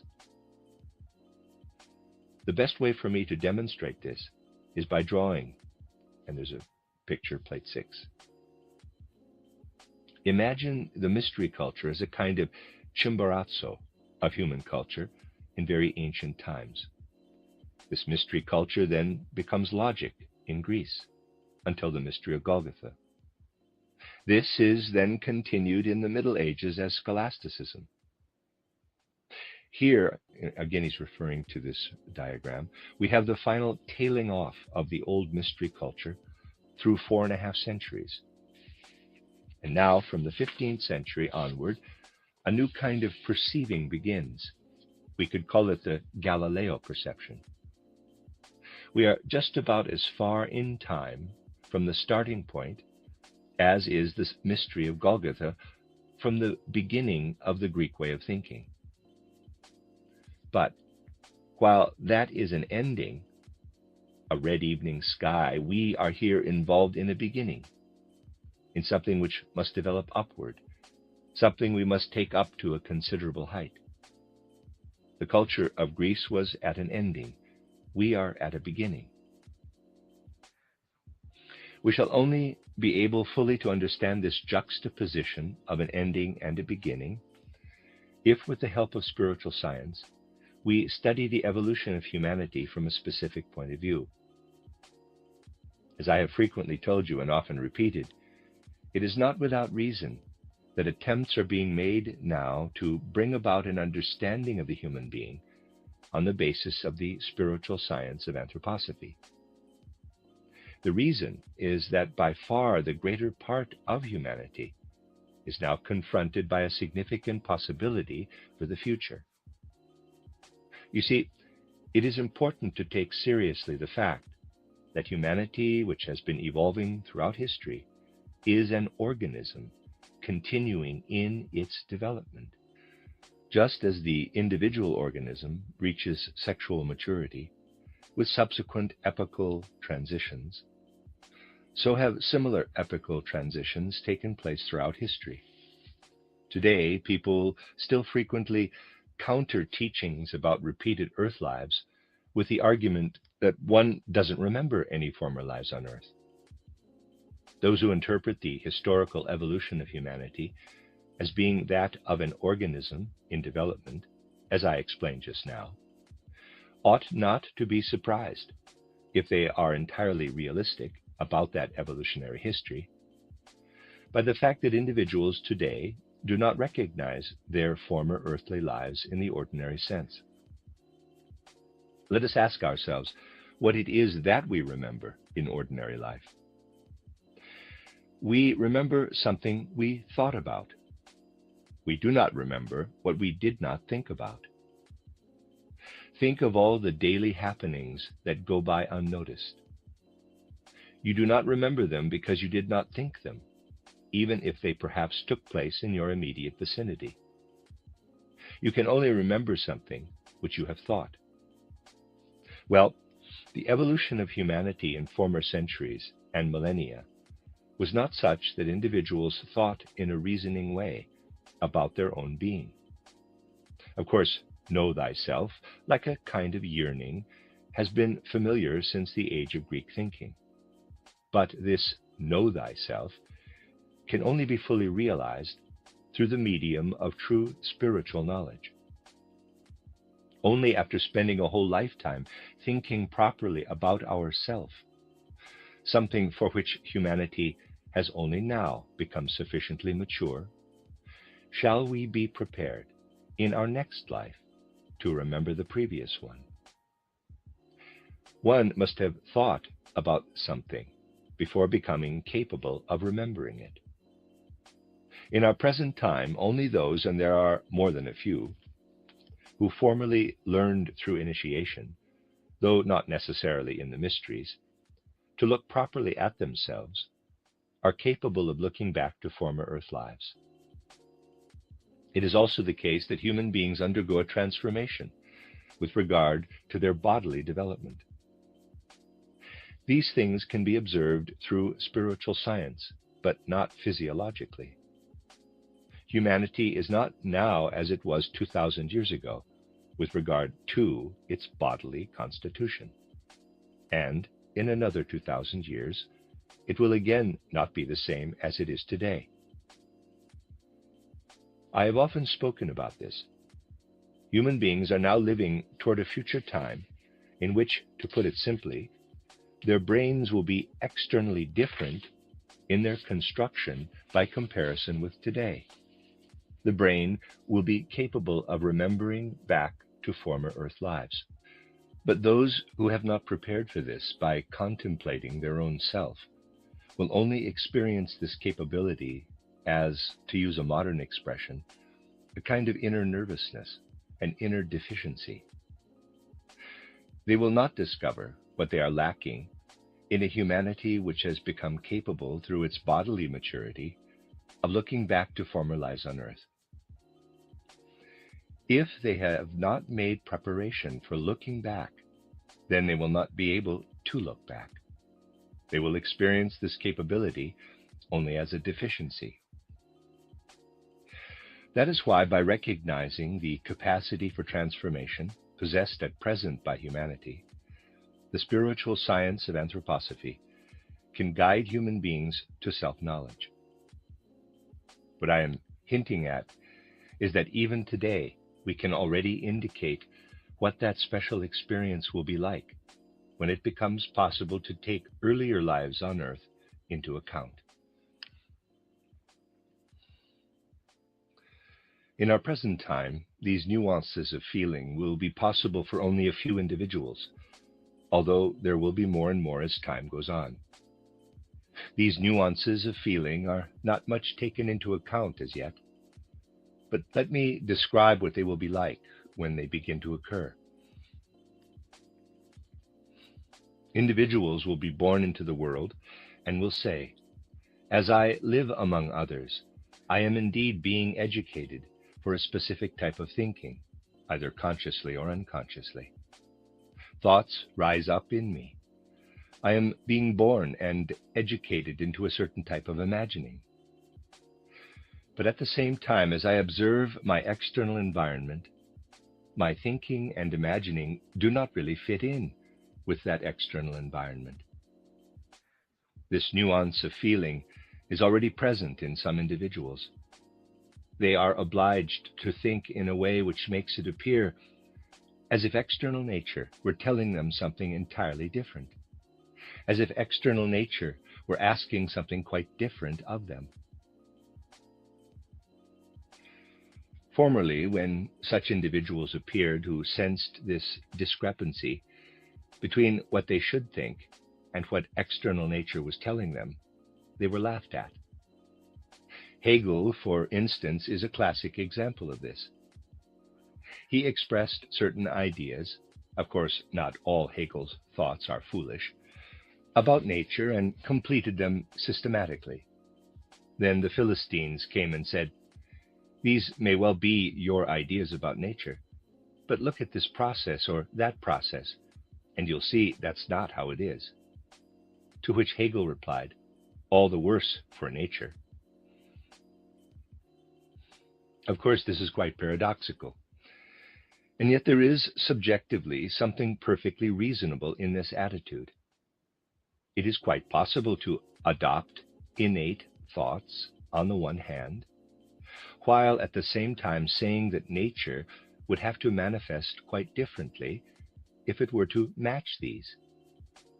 But then, after a while, one begins to grow accustomed to what one has learned from nature. Most people do not notice, once they have come to terms with what they have seen in nature, that they have within them something akin to a double soul, really something resembling two truths. Those who do notice it may suffer considerably, because it brings a mismatch into their soul. What I am talking about is so far present only in a few individuals, and even when it is present, they often do not notice it. But it will gain the upper hand more and more. People will more and more say, "In the way I am, through having been born, my head is compelling me to form a certain image of nature, but it does not really conform to nature. As I live on in my life, I begin to adopt what nature is telling me, but then I have to create a way out." These ambivalent feelings will be present even more strongly in our soul when we once again return to the earth. We shall have a kind of inner fount of thoughts and feelings which will oblige us to say, "Yes, I do sense how the world ought to be, but it is not like this. It is different." And then we shall once again live our way into this world, learning a second kind of conformity and having to search once again for compensation. What will be the cause of this? Let us assume, see drawing plate 7, that the human being is coming through birth into physical existence. He brings with him whatever in his thinking and feeling is the result of his previous life on Earth. During his absence from the Earth, external earthly life has changed in some way. He senses a discrepancy between the thinking he brings with him from his former life on Earth and what has come about while he has been absent from the Earth. and now he gradually grows accustomed to his new life, but does not become fully aware of what might be learned by him about his environment. He becomes aware of it, you could say, as though through a veil. He only processes it after death, and then again brings it with him into his next life. Again and again he will live in the duality of his soul life. Again and again he will realize, I am bringing something with me, but in comparison with it, the world is new into which I am entering through birth, and in which I am growing up as a physical human being. Through my physical being in this world, I am absorbing something which does not entirely enter into my soul, and which I will again have to work on after death. Present-day human beings ought to find their way intensively into this way of feeling about life. Only by entering in a living way into such things does one become aware of the forces pulsing through one's existence, but of which one otherwise remains entirely unaware. Yet we are interwoven with them. If we do not endeavor to enter into these forces with our consciousness, they remain in our subconscious, and to some extent make us ill in our soul. We will become increasingly aware of this discrepancy between what we retain from our former life and what we prepare during our present life for the next one. And because we will feel this discrepancy ever more strongly, we will need an inner mediation, a genuine inner mediation. And the question will become ever more urgent as to how we can find such an inner mediation. We can only find an answer to this question if we consider the following. I have often explained that as human beings in ordinary life, between waking up and falling asleep, we are only fully awake in our life of thoughts and concepts. Bracket, as the speaking continues, the left hand and middle parts of the scheme on page 57 are written. See plate 7, close bracket. The life of thoughts and concepts signifies full wakefulness. But even when we are awake, full wakefulness is not present in our life of feeling. Even when we are fully awake in respect of our concepts and thoughts, our feelings are at the level of dreams. Those who are able to investigate this sphere know through direct insight that in our consciousness our feelings are no more alive than this. It is only the concepts by which we describe our feelings that make this seem otherwise. Our feeling life as such surges up from the depths of consciousness in such a way that what thus surges up resembles a dream. And in the way our will lives, it is for us something which is asleep, even when we are awake. We are asleep as regards our will. So we bear within us three states of consciousness, even when we are awake. We go about during the day in a state of wakefulness as regards our life of thoughts and concepts, but we deceive ourselves that we are also awake in our will, because we make concepts about what our will accomplishes. What rises up into our consciousness is only a concept of what our will accomplishes, not what it actually experiences. We dream in our feelings, and we sleep while our will is at work. However, when we apply imaginative insight to what is dreaming in our feelings, we see that wisdom, although in many it is unwisdom, is present not only in our thoughts and concepts, but also in our feeling life. There is wisdom in our thoughts and also in our feelings and in our will. Bracket, the word wisdom is added to the scheme on the blackboard. See plate 7, close bracket. As regards human existence as it is today, we can really only speak clearly about what lives in our thoughts and concepts. And as to what lives in our world of feeling, our ideas are really no different from dreams. Nevertheless, wisdom is there also. Someone seriously applying to his own soul the exercises described in my book titled Knowledge of the Higher Worlds is most likely to discern a certain inner surging of his soul, rather dreamlike and no more regular for most people than ordinary dreaming.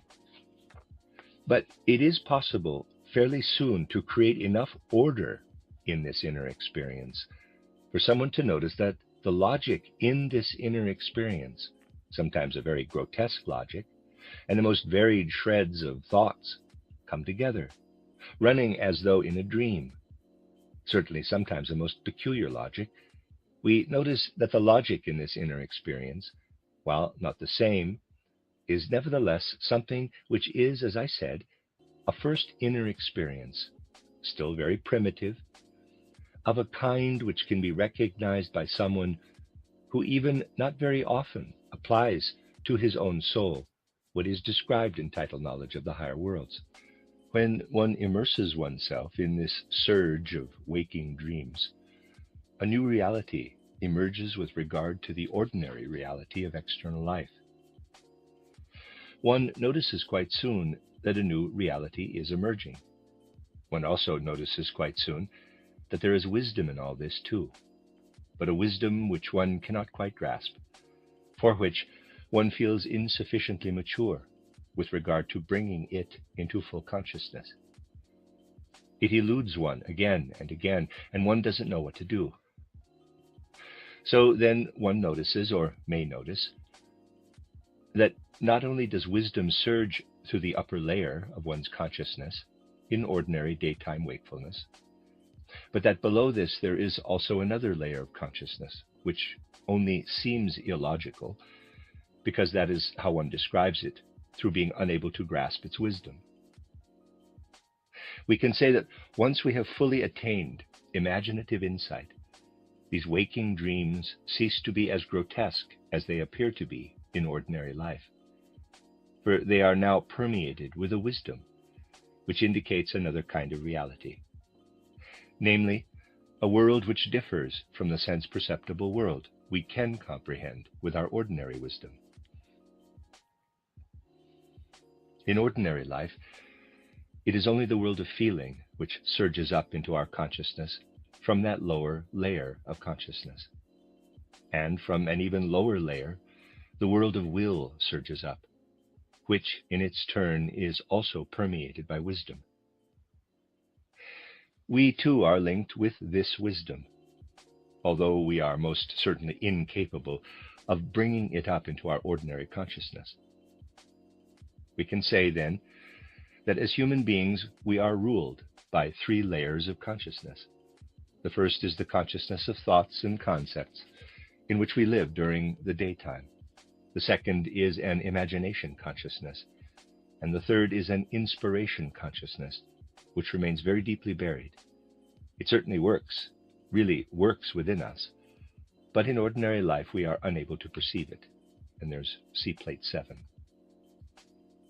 If our present-day philosophy were somewhat less obtuse, it could not fail to notice. I'm not talking to those who know nothing of this philosophy, but actual philosophers really ought to grasp this, though they don't. Our present-day philosophy really ought to notice very clearly, indeed much more intensely, what a great difference there is between the truths we observe on the basis of external nature and what we find in the sciences, for example, mathematics and geometry, which we also use in our endeavor to comprehend external nature. With some justification, we can say that regarding the truths we gather by means of external observation, in the history of philosophy this has been said so often that the philosophers themselves ought to find it superfluous, we can never actually claim total certainty. Kant or Hume have demonstrated this very clearly by their grotesque statement. Although we observe that the sun rises, our observation will never give us the right to claim that it will rise again tomorrow. We are merely concluding from the fact of the sun having always risen hitherto that it will rise again tomorrow. So, this is what happens with truths we have gained externally through observation. But this is not the case with mathematical truths. Once we have understood them, we know that they will hold good forever. See plate 6. Those who know and can prove for inner reasons that the square on the hypotenuse equals the sum of the squares on the other two sides will also know that no one will ever be able to draw a right-angled triangle to which this does not apply. There is a difference between these mathematical truths and those we know from external observation. We know this as a fact, but we are not in a position to understand the reason for it by using the means provided by present-day research. The reason for it is that mathematical truths arise out of the lowest layer of our consciousness, and, without us realizing it, come shooting up into our uppermost consciousness, where we then see them inwardly. We possess the mathematical truths because we ourselves act mathematically in the world. We walk, we stand, and so on. We follow straight lines. We receive our inner view of mathematics through our will-based relationship with the external world. Mathematics arises down below in the third layer of consciousness. See plate 7, whence it shoots up. So, strictly speaking, even though in this case the origin is not present in our ordinary consciousness, we have a very clear idea of at least a part of this lower down consciousness. It is from there that mathematical and geometrical ideas rise up to us. It is only the middle layer which is dreamlike, confusing. The middle layer has a quality of dreamy confusion. Up here in our little upper story, where our ordinary daytime consciousness resides, we are quite clear. That is why there is clarity in us with regard to what rises up to us from the third layer of consciousness. But what lies in between is, for most of us, a confused waking dream. It is very important that we should be clear about this fact. In those 4.5 centuries, the Greeks were very familiar with this consciousness. They took into themselves this consciousness, number one, this consciousness which they held as a remnant of mystery culture. And this is a purely Luciferic element. It is purely Luciferic. I described it to you the other day. It is the intellectualistic culture. It is very clear in our head. It is permeated with wisdom, with a generally accepted wisdom. It is a Luciferic element in us. And down there is what present-day scientists are so fond of, what Kant was already so fond of, that he said, there is only as much science with regard to nature as there is mathematics in it. This is the Ahrimanic element rising up through our human being. This is the Ahrimanic element. It is not enough to know that something is correct. We know that the things we understand intellectually in our head are correct. But this is a gift from the Luciferic element. And we know that mathematics is correct. But we owe this mighty correctness of mathematics to Ahriman, who sits within us. And the most doubtful element resides in the middle, those dreams which seem to surge illogically. And let me now introduce a further feature to help you comprehend fully the whole importance of this matter. The fact is that all this mathematical comprehension of the world put forward by Galileo or Giordano Bruno stems from the deeper layer of consciousness. 4.5 centuries have elapsed since we began to take this in. 4.5 centuries since we have been endeavoring to introduce this Ahrimanic element into our human thinking and feeling. While the last echoes of the mystery culture and Greek thinking shone into the brightest clarity of consciousness, that which will not attain its Chimborazo until the future begins to rise up in the deepest, darkest layers of our consciousness. Readers aside, I'm not sure what this word means. It's spelled Chimborazo, Chimborazo. End of readers aside.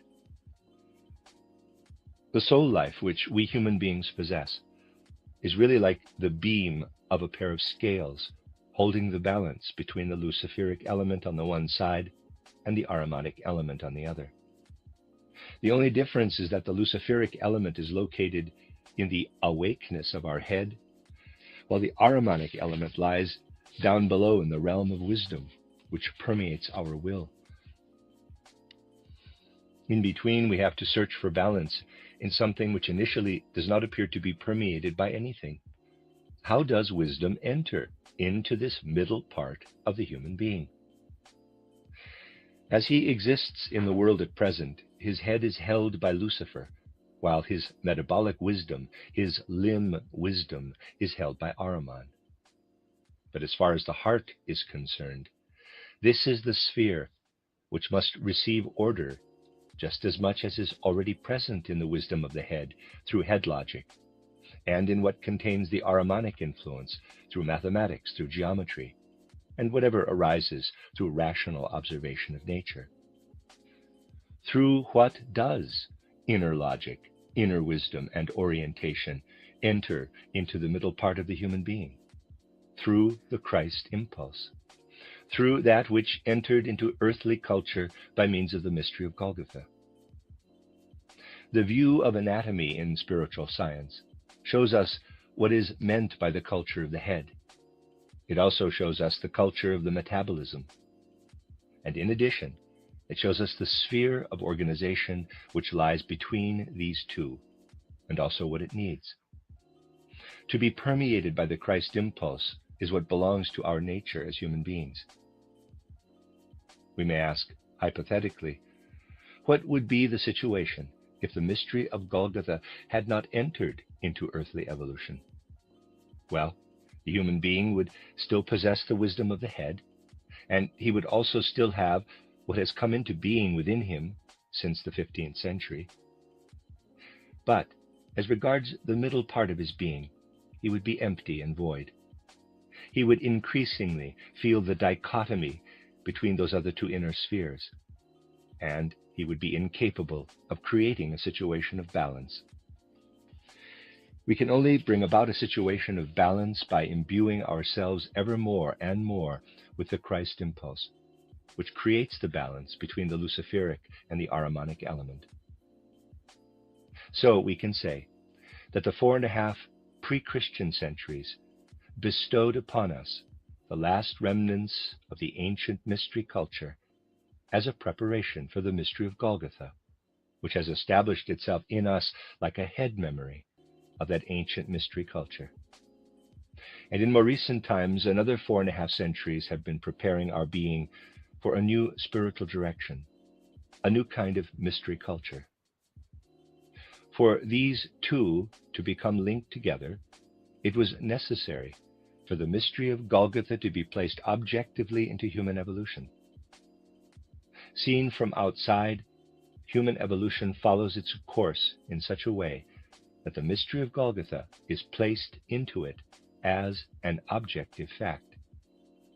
Inwardly, however, human evolution proceeded toward the 15th century, after which it received a new impetus, which I have described to you as an Ahriman impetus. Through this, you will truly sense that humanity needs the possibility of building a bridge between the one and the other.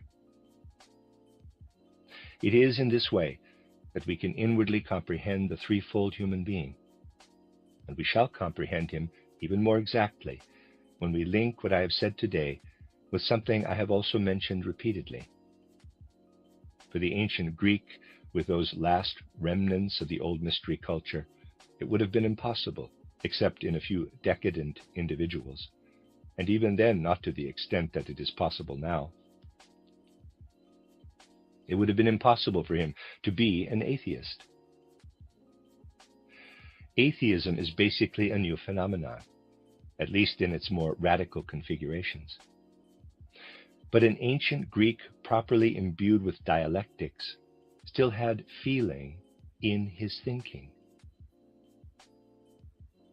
When we know this and then have a look at atheism, at that utter denial of the divine, we can see what is really at the bottom of atheism. Of course, one must apply the methods of spiritual science to recognize this. Atheists are solely those people who have, usually in very delicate structural conditions, some organic disorder. Atheism is in reality a disease. This is the first thing we have to take into account, that atheism is a disease. When our organism is entirely healthy, its various components cannot work together in any other way than in the feeling that our origins lie with the divine, ex Deo nascimur. There is, though, also a second aspect. An individual can have a sense for the divine and yet be incapable of having a sense for the Christ. We do not differentiate very clearly in such matters nowadays. We too easily make do with words, in other matters too. When one investigates the real spiritual content of many Western individuals without taking account of their words, they say they believe in the freedom of the will, and so on. It becomes obvious that the whole configuration of their thinking is at odds with what they are saying. It is only in this cultural setting that they are accustomed to speaking of Christ, of freedom, and so on. In reality, a great many of those who live among us are nothing other than Turks. What they believe is just as fatalistic, even though this fatalism is often described as a natural necessity, as the beliefs of the Mohammedans. Mohammedanism is much more prevalent than we imagine. When one pays attention not to the words, but to the spiritual and soul content, many a Christian is actually a Turk. Many Christians are Turks. Thus people call themselves Christian even when they are unable to find how the God whose existence they sense is connected with the Christ. I need only point out the classic example of a modern theologian, Adolf Harnack, who wrote the book titled What is Christianity? Please carry out this experiment. When reading What is Christianity, cross out the name of Christ wherever it occurs and substitute the name of God. You will find that this in no way alters the content of the book. There is no need for the author to refer to Christ in what he says. All his utterances are generalizations, referring to the Father God, who is the foundation of the world. There is no necessity for him to relate what he says to the Christ. Both outwardly and inwardly, what he professes is untrue when he derives his statements from the Gospels. There is no reason for the way he relates them to the Christ. One must find ways of understanding the Christ without equating him with the Father God. Many, especially among the newer Protestant theologians, are unable to make a distinction between the generalized concept of God and the concept of the Christ. Not finding Christ in one's life is different from not finding the Father God. You know, of course, that I have no intention here of doubting the divinity of the Christ. It is just that it is necessary, with regard to the sphere of the divine, to distinguish clearly between the Father God and the Christ God. This is also expressed in the soul life of the human being. Not finding the Father God is an illness. Not finding the Christ is a misfortune. The human being is bound up with the Christ in such a way that he is inwardly dependent on him. He is dependent on something which took place as an historical event. The human being must find a connection to the Christ here on earth. If he does not, this is a misfortune. To be an atheist, not to find the Father God, is an illness. But it is a misfortune not to find the Son of God, the Christ. What does it mean not to find the Spirit? Not to have the possibility of comprehending one's own spirituality? and thus not to discover the interconnection between one's own spirituality and the spirituality of the world is a mental deficiency, a weakness of spirit. It is a weakness of soul not to recognize the spirit. Please remember these three states of the human soul so that we may tomorrow continue in the right way with these considerations.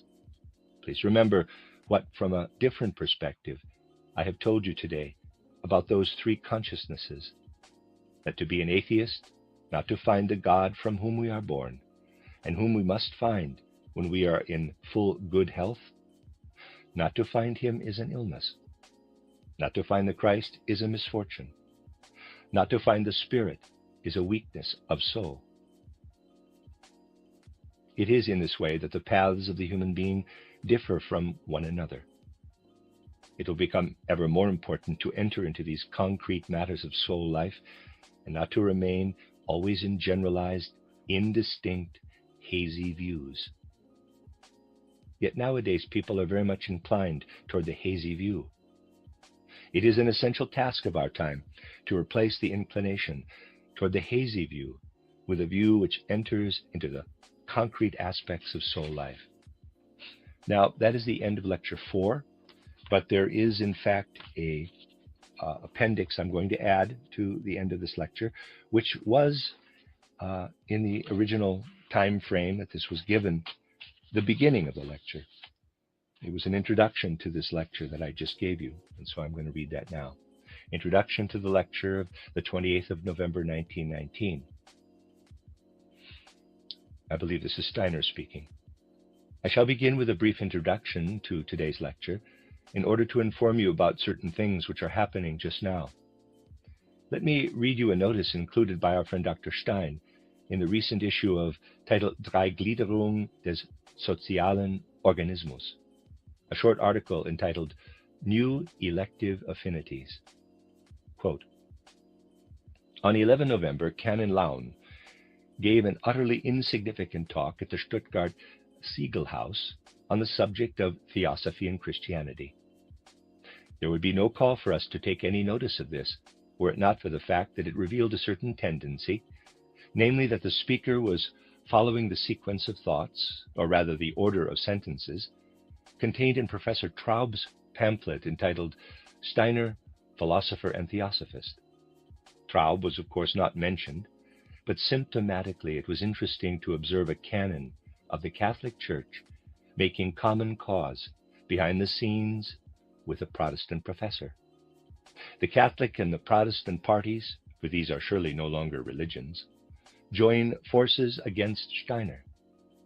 When in full view they do battle against each other, but behind the scenes they get on well. The weapons employed by the speaker will be seen to be obvious when I mention that there was no opportunity for discussion after the talk, and that the speaker advised those who wanted to know more about Steiner to consult his opponents, whom he listed, but not Steiner's writings, since these had been placed on the index by the Pope. Dr. W.J. Stein, close quote. Steiner again. You can see how necessary it is to form independent judgments about individuals just now, and how inappropriate it is to assess matters superficially, which does, unfortunately, frequently occur in our circles. We cannot repeat them enough. These times are indeed extremely serious, and it is insufficient to continue in a new form with old ways of believing in authority, merely out of a comfortable complacency. And that's the end of the appendix to Lecture 4 and the end of Lecture 4. You are listening to RudolfSteinerAudio.com. If you are listening to the podcast of this, it is located at RudolfSteiner.podbean.com. Please consider becoming a patron. As well, there are two publishing houses, SteinerBooks.org in America and RudolfSteinerPress.com in England, where the sole publishers of Steiner into English and have given me permission to do these recordings. Please consider patronizing them as well. This is a reading of Collected Works, Volume 194 by Rudolf Steiner, entitled Michael's Mission, Revealing the Essential Secrets of Human Nature, 12 lectures, translated by Johanna Kallis. This is Lecture 5, given in Dornach on the 29th of November, 1919. The human being can only attain a true soul-supporting consciousness by assimilating at least the most important and essential laws of human evolution. We must recognize and include in our life of soul what has taken place throughout the evolution of humanity. This is the task of human beings at the present time. As I have hinted in the last few days, this involves taking seriously the fact that as such the evolution of humanity is a kind of living development of the human being. Just as growth takes place in the individual human being in accordance with certain laws, so it is with the evolution of the human race as a whole. In our present age, a point in time has been reached when certain things must rise up into consciousness, and during repeated lives on earth, the individual human being has participated in the various configurations of human evolutionary history. It is thus also necessary for us to develop an understanding of the various moods of soul which have prevailed in the different epochs. As I have often said, what nowadays goes by the name of history is actually no more than a fable convenue, because in all the abstract accounts about events and in all the searching for causes and effects in the most external sense regarding historical happenings, no account at all is taken of the transformations, the metamorphoses of human soul life as such. If one were to embark on an historical investigation, one would certainly realize the degree of prejudice involved in assuming that the constitution of today's souls is more or less the same as it was back in the days covered by the earliest historical documents. For this was certainly not the case. Even the most simple and primitive human beings of the 9th or 10th post-Christian centuries had a mood of soul utterly different from the mood of those living after the middle of the 15th century. This can be investigated with regard both to the lowest and the highest echelons of humanity. You could, for example, look into Dante's extraordinary treatise titled De Monarchia. If you read something like this, not as a matter of curiosity, but with some degree of cultural sensitivity, you will notice how a book by a representative of that time contains things which could not possibly be expressed by the soul of a present-day person.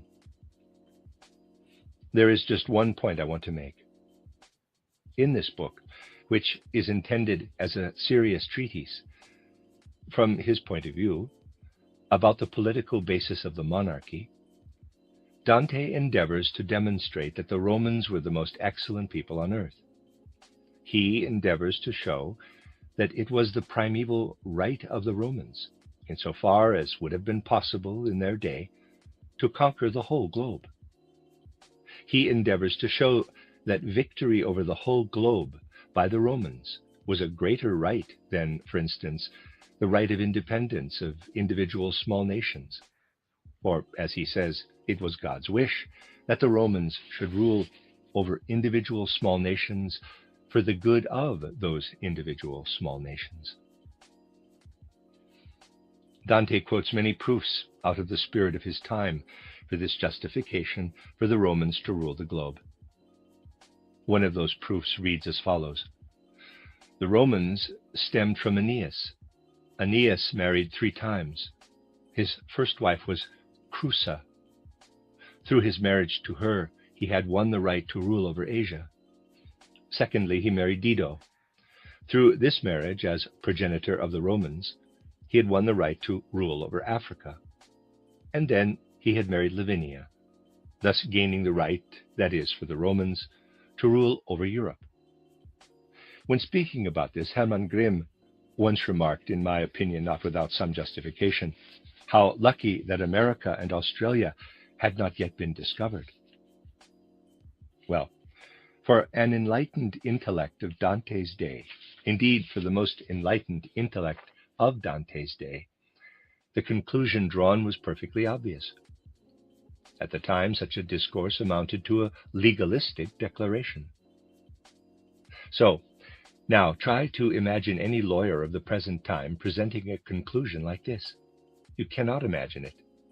And similarly, you would be unable to imagine, with regard to other matters, that a train of thought, such as Dante's, could arise from the soul makeup of a present-day individual. From this very obvious fact, we learn how to view the metamorphosis of human soul configurations. Such things are now incomprehensible. But until quite recently, they were in some respects still acceptable. Now they are no longer acceptable, and they will in future not be acceptable, although up till our time, or at least until the end of the 18th century, things began to change after the French Revolution. Humanity did still possess certain instincts, certain remnants of those soul configurations. From those instincts, it was still possible to develop a consciousness which upheld the soul.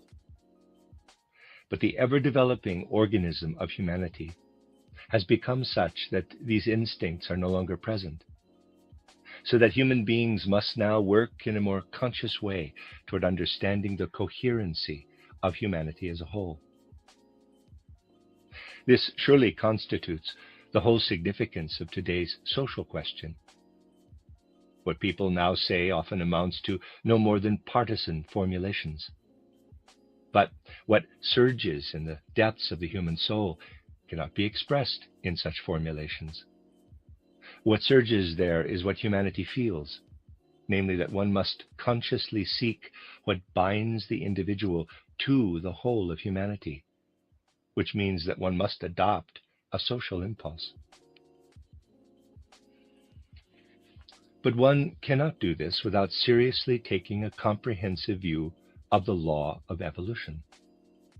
So let us do this once more, having already done it repeatedly in respect of other questions. For example, let us look at the period from the 4th post-Christian century up to about the 16th post-Christian century. Here we see Christianity spreading across what was then a civilized Europe. We find that this spreading out can be characterized, as we did yesterday and on other occasions. We find that during this period great care is taken to comprehend the mysteries of Golgotha on the basis of all human ideas and concepts stemming from Greek culture. But then a changed form of development begins. We know that in fact it commenced somewhat earlier, around the middle of the 15th century, before becoming fully visible in the 16th century. That is when thinking based on science begins to take hold of the upper echelons of humanity, before becoming ever more widespread. So, now let us look at this thinking based on science with regard to one specific characteristic. There are many such characteristics which can be applied to scientific thinking. But today we shall focus on one of these, namely that if one is one of the stalwart, newer thinkers in today's sense, one cannot cope with the distinction between natural necessity and freedom. Today's thinking based on nature has increasingly seen the human being as a part of the rest of nature, which is conceived of as a stream of firmly interlocking causes and effects. Of course, there are also many individuals today who understand clearly that freedom, the experience of freedom, is a fact of human consciousness. Nevertheless, this does not necessarily prevent one from also coping with the configuration of thinking based on nature. But if one thinks in the manner required by today's natural sciences, then one cannot combine the idea of human freedom with this thinking. Some make life easy for themselves as regards human freedom and a human sense of responsibility. I know a criminal lawyer who always began his lectures on criminal law by saying, quote, "Gentlemen, This lecture is about criminal law. Let us begin by adopting the axiom that human freedom and human responsibility do exist.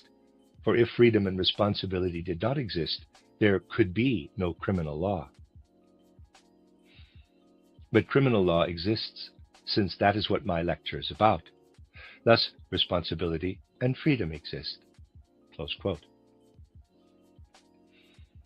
This argumentation is somewhat simplistic, but it does indicate how difficult people today find the question: how can natural necessity be combined with freedom?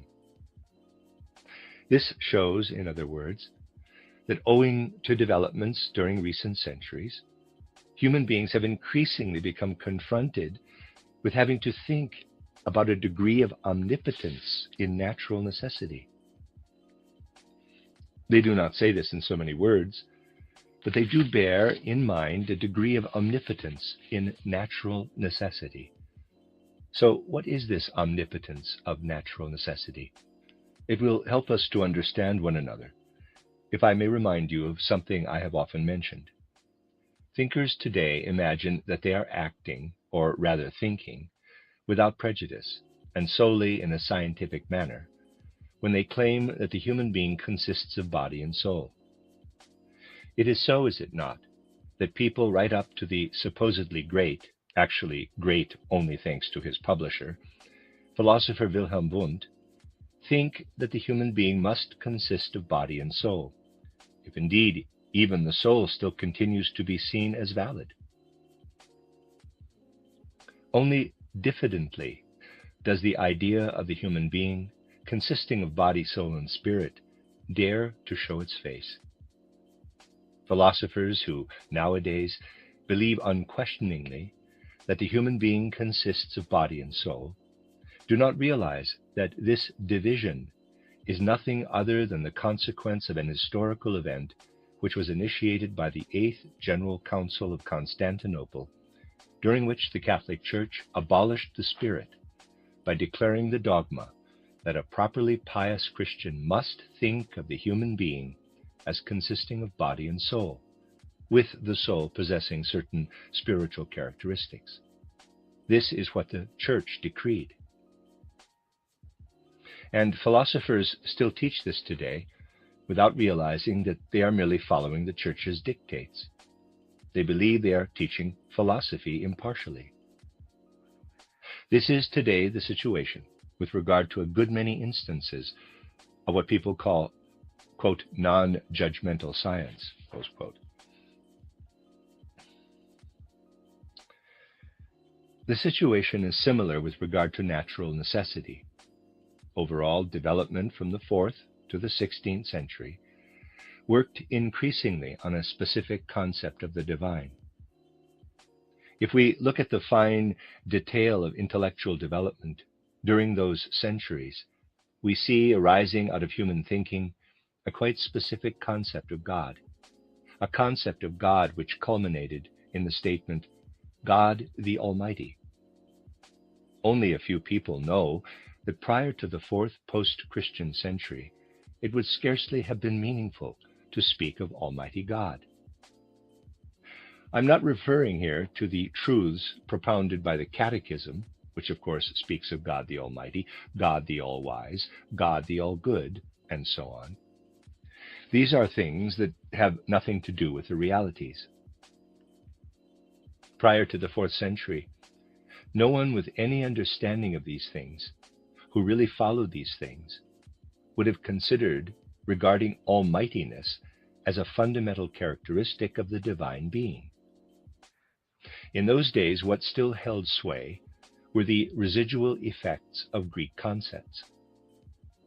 When thinking of the being of God, one would not in the first place have said, and there's see plate 8, God the Almighty. One would have said God the All-Wise. It was wisdom which was initially attributed to the divine being as his fundamental characteristic. Not until the 4th century did the idea of omnipotence gradually begin to enter into the concept of the divine being, and this then continued to develop. The concept of a personage was abandoned. It became increasingly an attribute of a merely natural, indeed a mechanical order. So the more recent concept of nature, the almightiness of nature, see Plate 8, is nothing other than a further development of the concept of God from the 4th century and right on into the 16th century, except that the attribute of a personage was discarded, so that the concept of God became instead an attribute of nature. Today's genuine natural scientists would, of course, object strongly to such a statement. In the same way, some philosophers believe they are without prejudice when contemplating the human being as consisting solely of a body and a soul, although they are actually parroting the 8th Council of Constantinople of 869. Just as these philosophers have become dependent on a historical trend, so all those scientists, the Haeckel'ians, the Darwinians, and all the others, right up to the physicists with their natural necessity, are merely dependents of a theological current which has been developing since Augustine and right up to Calvin. We must begin to see through this. It is characteristic of every evolutionary current that it involves some kind of evolution, but also an involution or devolution. Thus, while the concept of God the Almighty was developing, an undercurrent also existed in the subconscious realm of the human soul, which later became the overcurrent, natural necessity. And since the 16th century, a new undercurrent has been present, which in our times is now preparing to become an overcurrent. It is this which we have to cite as the characteristic feature of the Michael age. The fact that something which was prepared in the form of an undercurrent of natural necessity must henceforth become an overcurrent. One must comprehend the inner spirit of earthly evolution if one wants to reach any kind of serviceable concept regarding what is really being prepared. As I pointed out the other day, earthly evolution, and specifically human evolution, is of its own accord moving in a downward direction. Earthly humanity, indeed earthly evolution itself, is in decadence. I told you that even today it is a geological fact, which serious geologists admit, that the Earth's crust is in a process of decay. But more particularly, it is humanity itself which is in a process of decay, caused by sense-perceptible earthly forces. So, humanity must proceed in such a way that it will become capable of absorbing spiritual impulses which work against the decadence. That is why a conscious spiritual life must enter into humanity. We must make clear to ourselves the fact that we have already passed the highest point of earthly evolution. For earthly evolution to continue, spirituality must be taken up ever more clearly and distinctly. This may sound like an abstraction, but for the spiritual researcher, it is most certainly not an abstraction. As you know, through the Saturn, Sun, and Moon stages, we can follow the development which has continued on to become the Earth stage. When speaking of modern humanity, we can also describe this development by saying that the Saturn, Sun, and Moon periods were preparations, initial stages, leading up to modern humanity. On the Earth itself, the human being has only now attained his full humanity by taking in his I, capital, through which he will bring ever further aspects into that humanity throughout subsequent development phases of the Earth. As you know, the beings whom we know as the Archai, today's spirits of personality or spirits of time, were, although with an entirely different appearance, at the same stage of development in the Saturn period as we human beings are here on Earth. In my books, I've expressed this by saying that the beings we now know as archai, as spirits of personality, were human during the Saturn period. The archangeloi were human during the Sun period, and the angeloi were human during the Moon period. And now during the Earth period, we are the human beings. Of course, we always also joined in with our own preparatory form of development. By going back to the Moon stage, we find that the angeloi were human beings then. Of course, they did not look like us, for the conditions on the Moon were quite different. But apart from the angeloi, those Moon humans, we too were developing to quite a considerable degree toward a preliminary stage which was so advanced that even then we might have been mistaken for angeloi, especially when the Moon stage was already in decline. We became quite a nuisance for the angeloi. And now in the Earth stage, we are in a similar situation. Because as the Earth stage declines, other beings are following on. This is a significant and important result of spiritual research, which must be taken very seriously indeed. Namely, that in the present stage of the Earth's development, other beings are making themselves felt, who will have reached their human stage on Jupiter, the next stage of earthly evolution.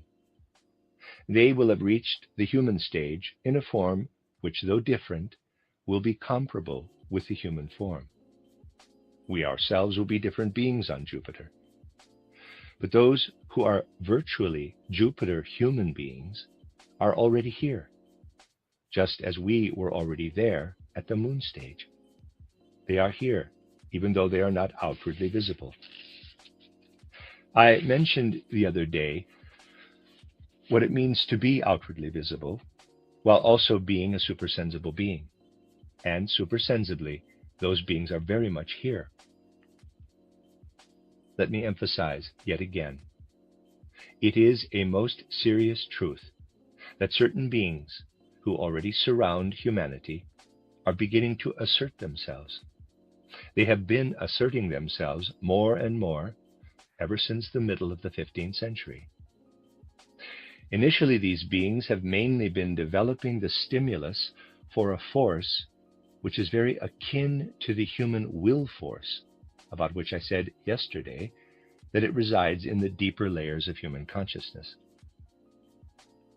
Those invisible beings who are already asserting themselves strongly in the development of present-day humanity are related to what as yet exists unconsciously in today's ordinary consciousness. This amounts to a tremendous problem for those who take spiritual research entirely seriously. I was faced with it especially strongly, as I said at the time, in one way or another, to a number of our friends. I was faced with this problem especially strongly in 1914, when that catastrophe of the war broke out. One had to ask oneself, how could an event immeasurable in its causes to a degree which would be incalculable with regard to any other event in history come rushing in upon the humanity of Europe? For those who know that scarcely more than 30 or 40 individuals were involved in the decisions of 1914, for those who know what the sole constitution of most of those individuals was, the most significant of the problems was that most of the individuals involved, strange though this may sound now, were in a state of clouded, of darkened consciousness. In fact, in recent years, a great deal has been taking place which was influenced by a dulled consciousness among human beings. We see at all the decisive points of time in 1914, and especially at the end of July and the beginning of August, how the most important decisions were taken in a state of darkened awareness. And this has been going on right up to our time. This is a terrible problem.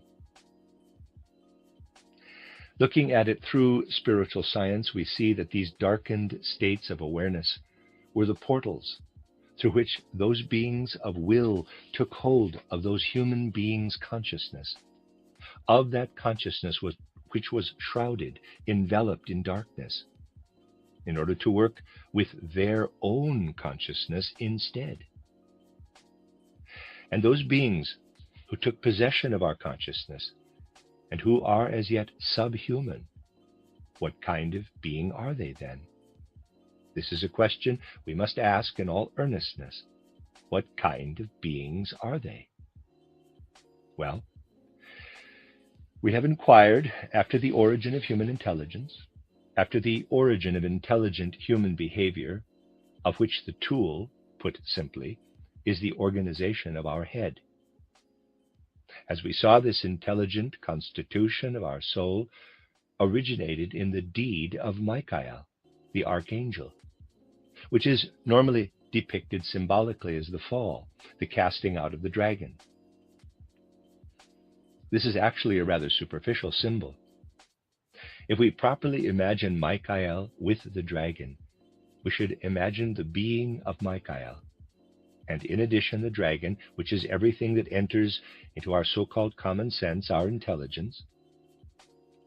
Michael casts the opposing hordes, not into hell, but into our human heads.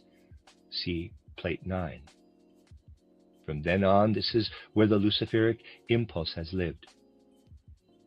I have already described human intelligence as actually being a Luciferic impulse.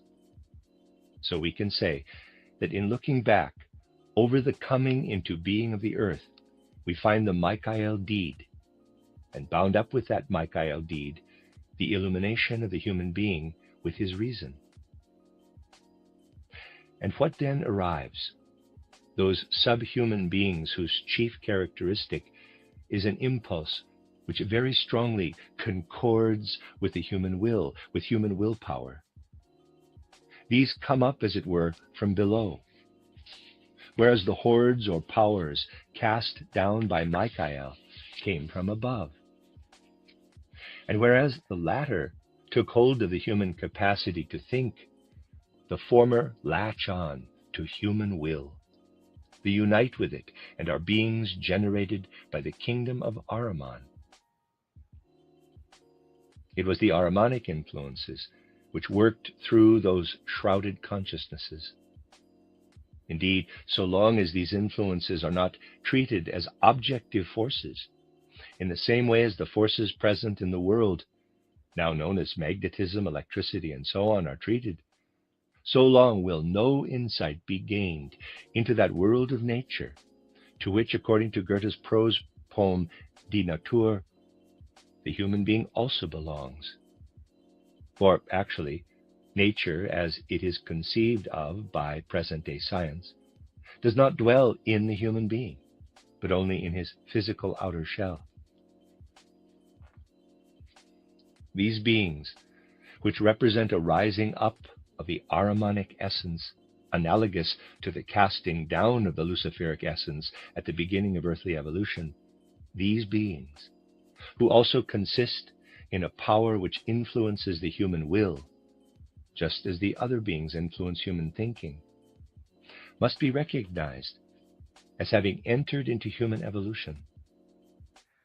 We must be clear about the fact that these beings are arriving, and that we must reckon with a certain concept of nature, which, however, initially only applies to the human being, since the animal kingdom only entered into the earthly era later, and can therefore not yet be influenced by them. It will not be possible to comprehend the human race without taking these beings into account. These beings are being pushed as though from behind. The actual Ahrimanic force, which gives them their strong willpower and influences the direction of their actions and so on, is what lies behind them. These beings, which in themselves are subhuman beings, are dominated en masse by higher Ahrimanic spirits, and they therefore have within them something which reaches far beyond their own nature and essence, There's something in the way they manifest which, if it captures the human being, can work more strongly, even more strongly than is possible today for the weak human being, unless he has gained strength through the Spirit. What is the goal of this horde? You see, just as the Luciferic hordes, which Michael cast down, are pitched against human enlightenment, against human good sense, so are these other hordes focused on penetrating the human will to some extent. So, what do they want? They rummage around in the deepest layers of consciousness where human beings today are still asleep, even while they are awake. The human being does not notice them entering into his soul or into his body, but that is where they have the allure to attract everything which is still Luciferic, through not having taken in the Christ. This is what they are able to capture. These things are extremely relevant today. I have already mentioned one phenomenon which is highly significant in the sense of cultural history. There are plenty of written justifications nowadays. All kinds of people, from Theobald Bettmann to Yagov, everyone actually is busy writing. Clemenceau and Wilson will have their turn a little later, but they also will write. Everyone is writing. We need only have a look as examples at 2 large volumes by Tirpitz and Ludendorff. It is highly interesting for someone who thinks along with the spirit of his time to examine the manner in which such individuals as Tirpitz and Ludendorff write. As regards content, they differ greatly. They disliked each other profoundly and had very different views. However, their points of view are not what interests us here. For what we want to examine is their spiritual configuration. Their books are written in the German of today, or what is very like the German of today. But in the way they are expressed, their thought forms, one must have some understanding of such things, otherwise one would not notice what is going on and would place the books in the present time merely because they are dated 1919. Their thought forms are written in a way which makes one ask, what exactly is it about this way of forming thoughts? I asked myself this question very seriously, especially in connection with these 2 books, because it is totally untrue, a real untruth, that they are written in German. Externally, they are written in German, but actually they are translations, because the thought forms stem from the age of Caesar. The way of thinking in the time of Caesar is present in these 2 writers. Once one has gained an understanding of the metamorphosis of humanity in the way I described earlier, one notices the backwardness of such souls, for they have remained untouched by the metamorphosis. The memoirs of Tirpitz and Ludendorff are only incidentally about present-day events. They may just as well be about Caesar's campaigns. This can be demonstrated clearly by someone who has the necessary methodology. In other words, Christianity has completely bypassed these 2 individuals. There is nothing Christian in them. There may be some expressions. Perhaps they prayed in Christian churches during their youth, but I don't know. I don't believe Tirpitz would have done. And I'm not sure about Ludendorff either, but that is not the point. There is no genuine Christ impulse in their hearts, in their souls. They are caught in an earlier phase of human development. These are the types of thought forms which can be touched by the spirits I mentioned just now. They can attract them and seize hold of them. It is on this that they want to base their dominion. This is the manner in which an alien element, an element from another world of spirit which is trying to gain ground, enters into human decision-making. In Ludendorff's case, it is historically provable. Even though there is as yet no such thing as a historio-psychopathology, but there will be soon enough, nevertheless, in the case of Ludendorff, this can be directly proven. It was on 6th August, the capture of Liege. The whole army unit was jammed into one street with Ludendorff still a colonel in its midst. All the decision-making was up to him. What happened in Liege was entirely down to his rapid resolve. But his normal state of consciousness was lost at that moment. This brought his soul into a state resembling that of Caesar. His consciousness was dimmed, and this brought about the clouding of consciousness which provides the portal for the Ahrimanic world. These problems are brought to us by the times we live in. We should no longer ignore such things. It is not easy to cope with them. What is easy is to think in a different way about human beings, namely not to think about them at all, not to encroach too closely upon them. This is not without danger in our present time, when many of its individuals, humanity does not love the sense of truth, which makes one speak in full truthfulness about these things, quite apart from the fact that a misunderstood sentimentality can make the soul feel dreadful about them. However, what will result from an understanding like this is a thorough recognition of the need for the Christ impulse. One must know where the Christ impulse is absent. As I showed you yesterday, the Christ impulse must gain a hold in the middle layer of our consciousness. So, today we may add, when consciousness of the Christ impulse takes hold in the middle layer of our consciousness, when the human being is truly filled with the Christ, then the Ahrimanic forces will be unable to pass upward through this middle layer, and the forces of the intellect will be incapable of traveling downward with their spiritual forces. Everything depends upon this being the case. It is very necessary that we should today recognize that while there are certain influences which are rooted solely in the human world, there are also influences which come from beings who are outside and beneath human beings, and that it is upon these that certain other beings can exercise their influence. Last week I spoke about the Michael influence, and I described this Michael influence to you. It is a very necessary influence.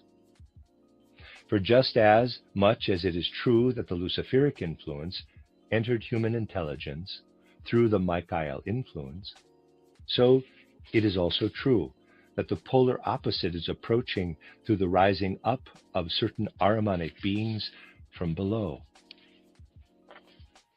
Only through the continued activity of Michael will the human being become forearmed against that which is rising up. Already today it is physiologically quite dangerous to rely solely on natural necessity, on that kind of fatalism which is expressed by natural necessity. The human head is weakened by being taught in school and being taught by life to believe in ideas which are based solely on natural necessity, ideas which are rooted solely in the overall might of natural necessity. This will render human beings so passive with regard to their consciousness that other forces will be able to gain access there, and thereby the strength will be lacking which is needed to bring the Christ impulse in its present configuration into the soul makeup of the human being. It is my duty at this time to speak about what we have begun to discuss today, and I shall continue with this tomorrow, namely to speak about how certain Ahrimanic beings enter into us, beings with whom we shall have to reckon. All kinds of people on our earth already know about what it is that is entering into our lives, but their interpretation of this is mistaken. Their interpretation is wrong, because they do not know and do not wish to know about the true Trinity of Christ, Lucifer, and Ahriman, in that they lump Ahriman and Lucifer together. They are then no longer able to make a distinction, and can thus no longer properly recognize the true character of these Ahrimanic beings who are beginning to rise up. It will only be when they can properly distinguish what is Ahrimanic and how it contrasts with the Luciferic that they will know what kind of supersensible influences are arising, which constitute the reverse part of the fall of the dragon brought about by Michael. It is like a rising up out of Ahrimanic depths, like a rising up of certain beings. And these beings will find certain points in the human being which are open to attack if human beings leave themselves open to unbridled instinctive impulses and fail to strive for clarity as to their impulses. There exists today a method, or I might also say an anti-method, by means of which one can disguise what is instinctive through raising up a concept and then piling another one on top of it, so that it is no longer possible to form a proper judgment about the matter. Just think of the rallying cry of our more modern proletariat. As I have often said, this rallying cry is backed by some very justifiable demands for humanity. Yet, it is not those demands for which the appeal is made. It is our idea about the threefolding of the social order which constitutes the first genuine appeal. However, the rallying cry that is constantly articulated nowadays is, "Workers of the world unite." What does this mean? It constitutes a call for antagonism toward the other social classes. You proletarians should, as individuals, cultivate something akin to hatred. You should unite in your love for one another and in your hatred for others. Seek the love of one class. Let the love of your comrades arise out of your hatred. Love one another on the basis of your hatred. This is how one sets up two polar opposite concepts, thus causing people's perceptions to become so nebulous that their instincts are suppressed and they no longer know what is going on within themselves. This is indeed a kind of anti-method, if I may use this paradoxical expression. The purpose is to use present-day human thinking to cast a veil over the working of an instinct which provides strong points which are liable to attack by the Ahrimanic beings I have described. The end of Lecture 5.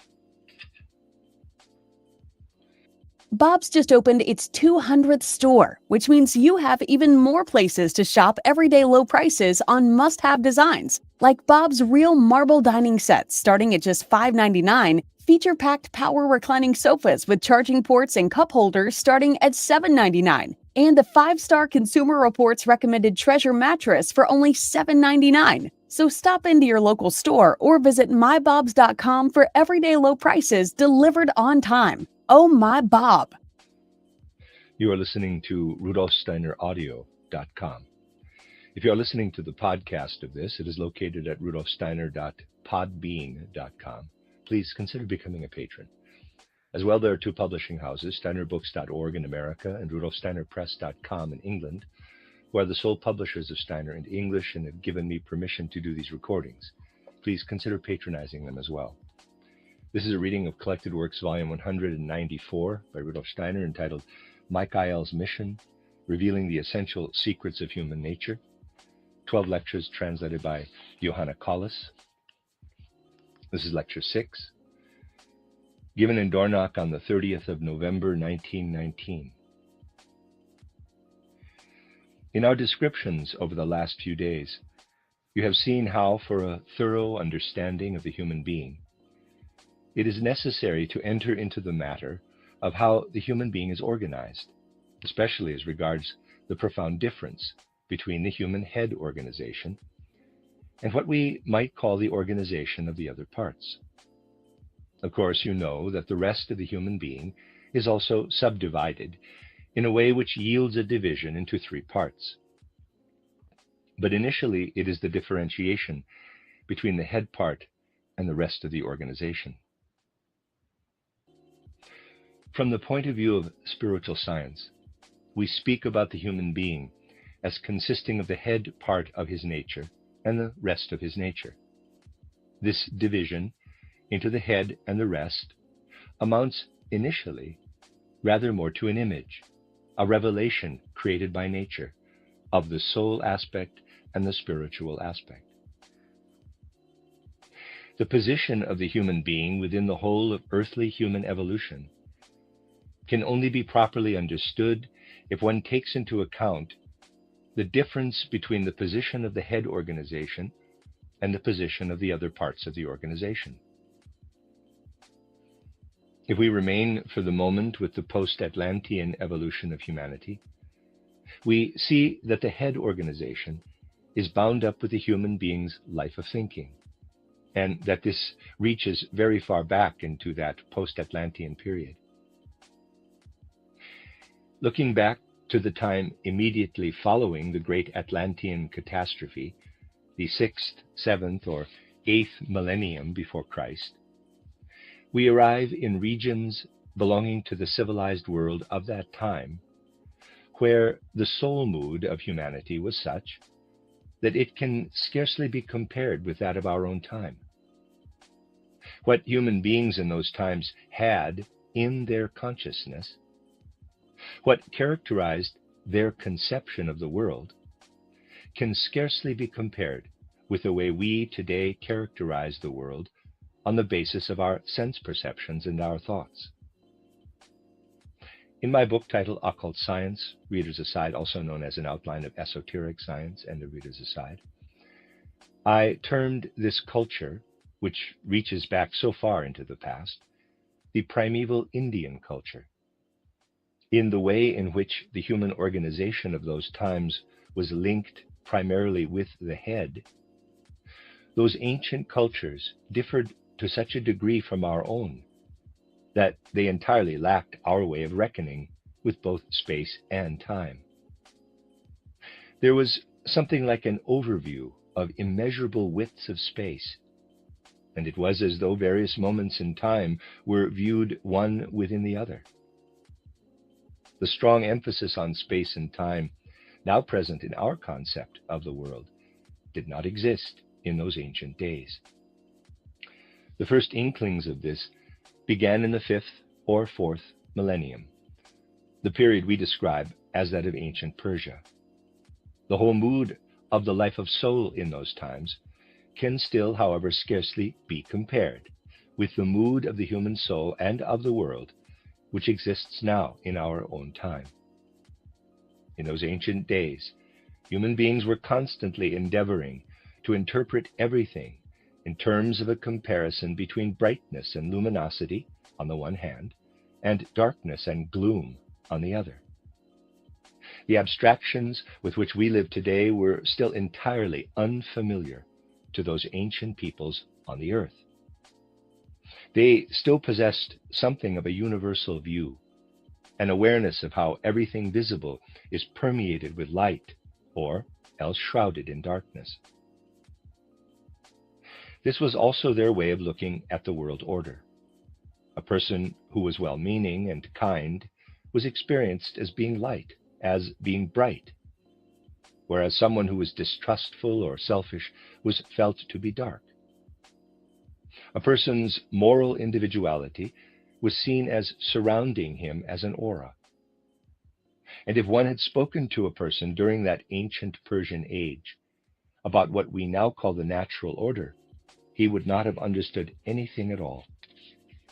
In his world of light and shade, there was no such thing as what we now know as a natural order. For him, the world consisted of light and shade, and, for example, with reference to sounds and notes, certain nuances were found to be bright, while others were dark and shadowy. For him, the world consisted of light and shade. And those things which found expression in this lightness and darkness were to him spiritual and also natural forces. So, to distinguish between what might be either natural necessity or human freedom would have seemed utter madness to him. For him, the duality of human caprice and natural necessity did not exist. In his view, everything could be encompassed within a spiritual, physical unity. To draw a picture for you, the meaning of which will become apparent in what follows, which characterizes that ancient Persian worldview, I would have to depict a line which somehow shows how the world serpent, the symbol of the all, uniformly encompasses the view of humanity. Plate 10, readers aside, plate 10 is essentially an ellipse. End of readers aside.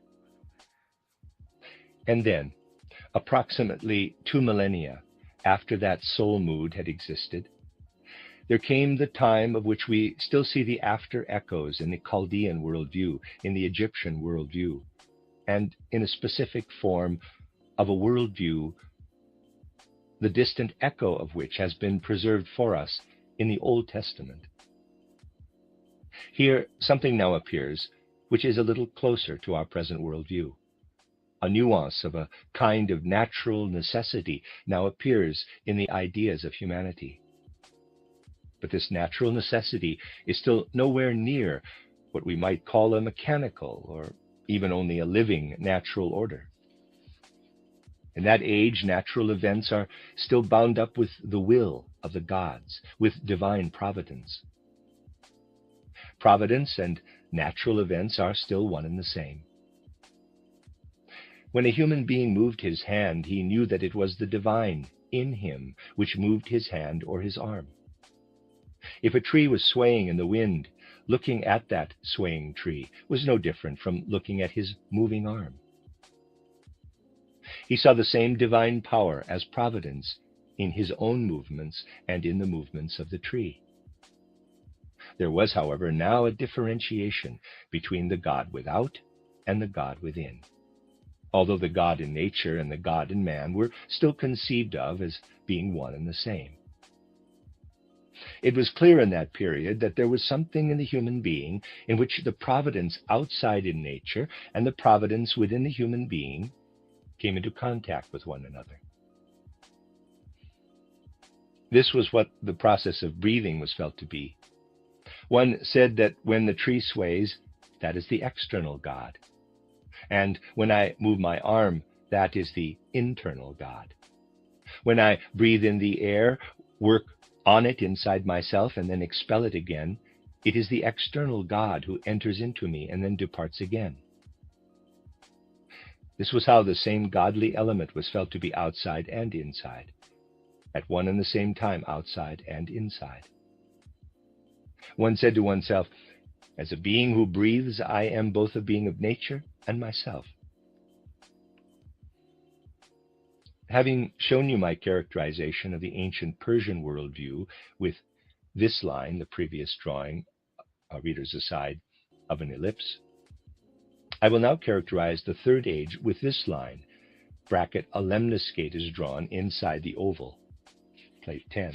And this line demonstrates the world of nature on the one hand and the world of human beings on the other, and it crosses over at a certain point in the process of breathing.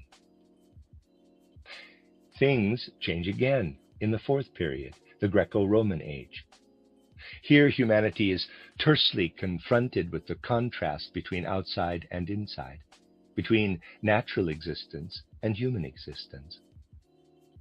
Here, the human being begins to feel the contradistinction between himself and nature. So if I wanted to characterize how the human being begins to feel in the Greek age, I would have to draw it like this. See plate 10. On the one side, he feels what is external, and on the other, what is internal. And there is no longer the crossover point between the two. Readers aside, I'll try to describe this. We have the whole ellipse. Inside it, we have the lemniscate. And inside each of the parts of the lemniscate, we have like a teardrop that's slightly shaded. And those are the two parts he's talking about here, I believe, where there's no crossover point anymore. End of readers aside. That which the human being shares with nature remains in a certain sense outside his consciousness. It leaves his consciousness. In the yoga culture of India, efforts are made to bring it back inside.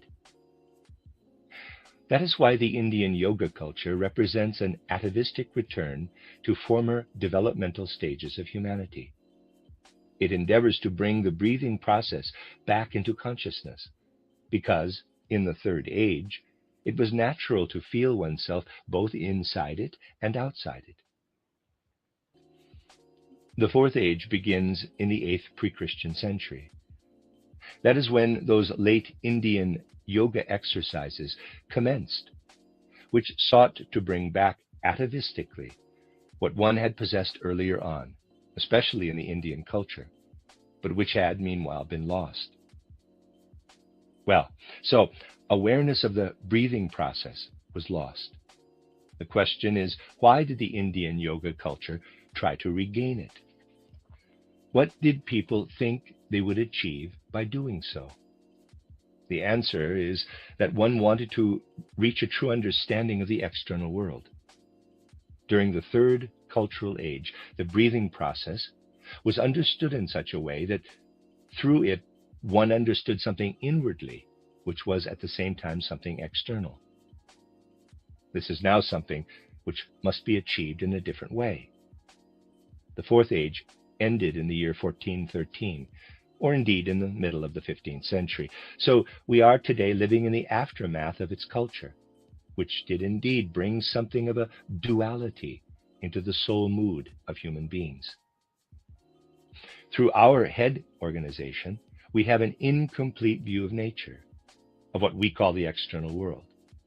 And through our internal organization, the rest of our organization, we have an incomplete knowledge of ourself. Bracket, two separate shapes are drawn. See plate 10, right-hand side, close bracket. Something is missing between these two, something in which we would discern a process in the world and a process belonging to ourself.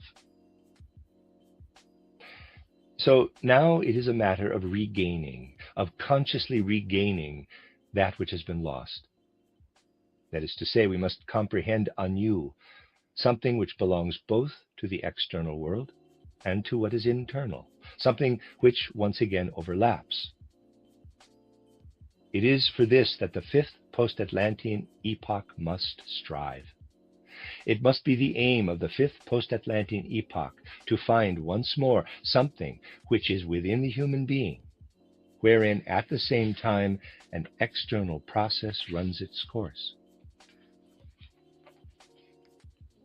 You will remember that I have already hinted at this important fact, namely in my last essay titled Culture, Law, and Economics, entitled The Renewal of the Social Organism, where I firstly dealt with the significance of these things for our social life, but then also indicated clearly that something must be found wherein the human being takes hold of something within himself, in which he also recognizes a process of the external world. Readers aside, the book titled The Renewal of the Social Organism is also on this site. End of readers aside. As present-day human beings, we cannot achieve this by harking back, for example, to the yoga culture that belongs to the past. For as you know, the breathing process itself has changed. Of course, this cannot be clinically proven. Nevertheless, the human breathing process has been different since the third post-Atlantean cultural period. Roughly speaking, one could say, during the third post-Atlantean cultural period, the human being breathed soul. Now, he breathes air. It is not only our ideas which have become materialistic. Reality itself has lost its soul. I would ask you, please, not to regard what I am now about to say as something unimportant. Consider the significance of the fact that the reality in which humanity lives has itself changed to the extent that the very air we breathe is different from what it was 4 millennia ago. It is not only the consciousness of human beings which has changed, no, indeed. In those times, there was soul in the Earth's atmosphere. The air was the soul. This is not what it is today, or perhaps one should say, it is still so, but in a different way. The spiritual beings of elemental nature, about which I spoke yesterday, do enter into the air once more, and then one can breathe them by practicing yoga breathing. But that which could be achieved 3,000 years ago through normal breathing is not something which can be brought back artificially. That this is possible is the great illusion of people in the Orient. What I am saying now is most certainly a proper description of reality. The soul element of the air belonging to human beings is no longer there. That is why those beings, those anti-Michael beings about whom I spoke yesterday, enter into the air, and through the air into human beings. And this is how they find their way into humanity, as I described yesterday. We can only drive them out if we replace yoga practices with what is correct for today. We must realize that it is necessary for us to strive for what is correct. And we can only strive for what is correct by becoming aware of a far more refined connection of the human being to the external world, thus enabling something to take place in connection with our ether body, which can enter increasingly into our consciousness in a similar way to the breathing process. In the process of breathing, we inhale fresh air containing oxygen and exhale useless carbon dioxide air. And a similar process exists in all our processes of sense perception. Imagine you are seeing something. Let's take a drastic example. You are watching a flame. As you do this, something comes about which is comparable with, but far more refined than inhaling air. Now, you close your eyes. You can do something similar with any of your senses. And there you have an after image of the flame which gradually changes. Just as Goethe says, it fades. Apart from the purely physiological aspect, the human ether body is very much involved in this process of taking in an impression of light and the subsequent fading away of the impression. And this process involves something exceedingly important. In it now is the soul element, which 3 millennia ago was inhaled and exhaled together with the air. We must learn to comprehend similarly how the process of sense perception is filled with the soul element in the way that occurred 3,000 years ago in the case of the breathing process. This is linked with something else, namely that one can describe the human being as having lived in a kind of culture of the night 3 millennia ago. Yahweh made himself known through his prophets via nighttime dreams. Now, however, we must fashion the fine details of our intercourse with the world in a way which ensures that our perceptions are not only sensual, but also spiritual. We must ensure that with every beam of light, with every note or sound, with every sensation of temperature, as well as in the way these fade away again, we enter into an intercourse with the world which is of the soul. And this intercourse through the soul must become something meaningful for us. It is also possible for us to support ourselves in a way which will enable this to come about. I have described to you how the mystery of Golgotha came about in the 4th post-Atlantean period, which, when we calculate this exactly, see plate 10, began with the year 747 before Christ and ended with the year 1413. The mystery of Golgotha took place in the first third of that period. However, it was the lingering resonances of the old way of thinking, of the old culture, which initially enabled human beings to comprehend the mystery of Golgotha. The manner in which the mystery of Golgotha is comprehended must become utterly renewed. The old way of comprehending the mystery of Golgotha is spent. It is no longer capable of coping with the mystery of Golgotha. But meanwhile, many endeavors which have been undertaken to render human thinking capable of comprehending the mystery of Golgotha have proved inadequate to reach up to the mystery of Golgotha. You see, all things which happen externally in material circumstances also have their spiritual and soul aspect. And all things which happen in the spirit and soul also have their physical material side. The fact that the earth's air has become devoid of soul, so that human beings no longer inhale what was originally air filled with soul, has had a significant spiritual effect on the evolution of humanity. By taking into himself the soul through inhaling the living soul, to which he had originally been akin, as we read at the beginning of the Old Testament, and God breathed into the human being the breath as the living soul, the human being had a certain potential. He received an awareness of the pre-existence of the soul element, of the soul's existence, before descending in his physical body through birth or through conception. And in the same degree as the breathing process ceased to be ensouled, so did the human being lose his awareness of a previous existence of the soul element. Indeed, even when Aristotle appeared on the scene, in this fourth post-Atlantean period, it was not possible any longer for the human capacity of comprehension to penetrate the mystery of the pre-existence of the soul. There was no longer any possibility for this. The curious historical fact is that the greatest event enters into earthly evolution, the Christ event, and yet humanity first has to increase in maturity before becoming capable of comprehending it. At first, with what remains of their primeval powers of comprehension, human beings are still able to catch hold of what rays out from the mystery of Golgotha. But then their capacity for comprehension fades, and dogma leads them ever further away from the mystery of Golgotha.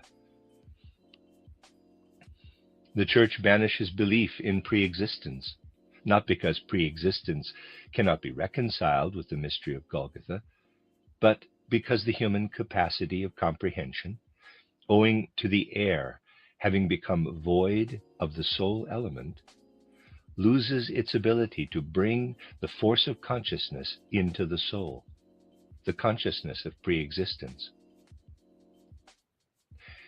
Pre-existence vanishes from whatever is left of head consciousness. When we regain the soul element in our sense impressions, then we shall once more have a crossover point, see plate 10, and in that point we shall be able to grasp hold of human will as it streams upward out of the third layer of consciousness, in the way I told you the other day.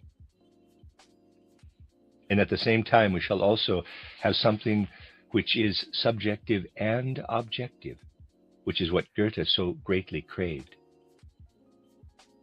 And then we shall again also have the possibility of grasping, at first delicately, what is so remarkable about this sense process of the human being over against the external world. The idea that the external world merely has an effect on us, and that we merely react to this, is really rather unsubtle. All that stuff amounts to no more than a rough idea. In reality, what happens is that a soul process goes from the outside to the inside, where it is then taken hold of by the profoundly unconscious inner soul process, in such a way that the two processes interact. World thoughts work their way into us from the outside, and human will works outward from within. And at this crossing point, the human will and the world thoughts cross over, just as in breathing what was objective used to cross over with what was subjective. We must learn to feel how our will works through our eyes, and how indeed the activity of the senses quietly mingles with the passivity which enables world thoughts to cross over with human will. It is this new yoga will which we must develop. In this way, something will be imparted to us, something resembling what was imparted to the human being through the breathing process 3 millennia ago. Our comprehension must become far more imbued with soul, far more imbued with spirit. These are the things for which Goethe was seeking in his worldview. He wanted to recognize the pure phenomenon. He called it the Ur-phenomenon, in which he included solely what works on the human being from the outside, untainted by the luciferic thought which arises out of the human being's own head. That thought was intended only to serve the combination of the phenomena. Goethe was searching for the Ur-phenomenon, not the law of nature. That is what is so special about him. So if we take the pure phenomenon, the Ur-phenomenon, on its own, we then have externally something which enables us to feel the unfolding of our will as we observe the external world. And then we shall be able to rise up once again to something which is objective and subjective, such as is described, for example, in ancient Hebrew teachings. We should learn to stop speaking only about the antithesis of physical and spiritual. We must instead recognize in our sense perceptions the interplay between the physical and the spiritual as a union. We will experience today what was present in the Yahweh culture 3 millennia ago, when we cease to see something material in nature, and also when we cease to conceive of some sort of fantasy soul in nature, as did, for example, Gustav Theodor Fechner.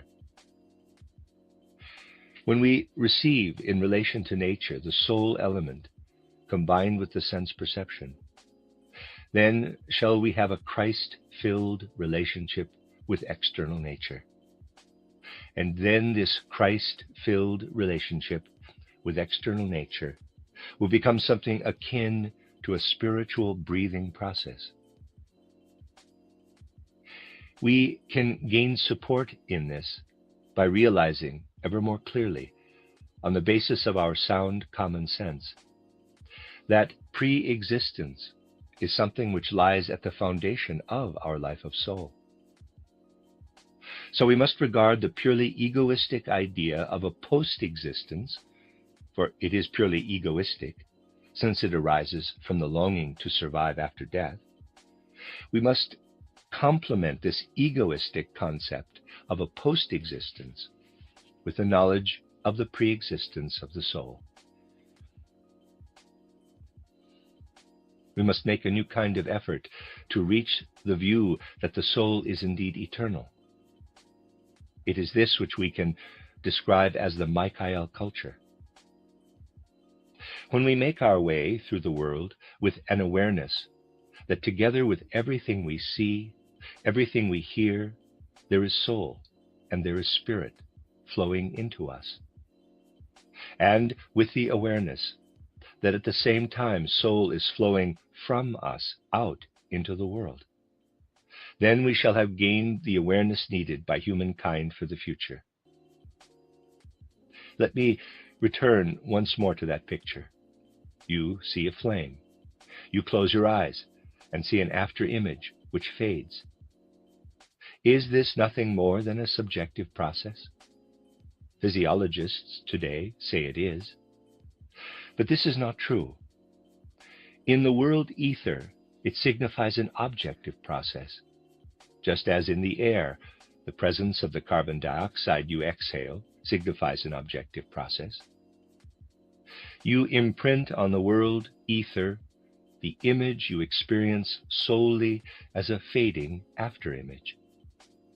This is not only subjective, it is also an objective process.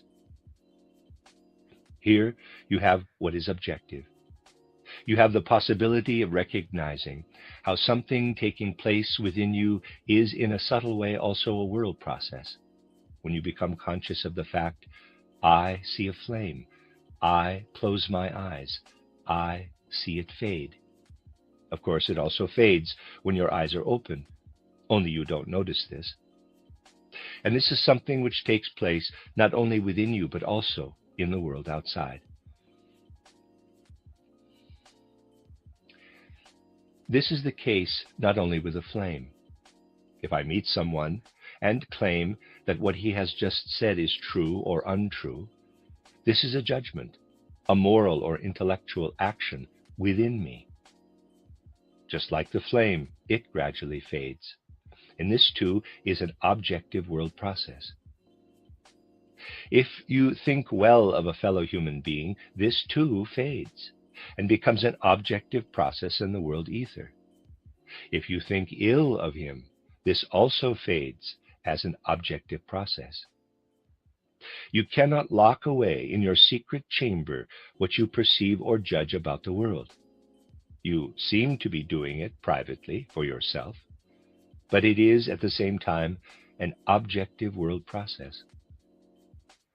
Just as the third age knew that the breathing process is both something taking place within the human being and at the same time an objective process, so must humanity in the future become aware that the soul process about which I have been speaking is also an objective world process.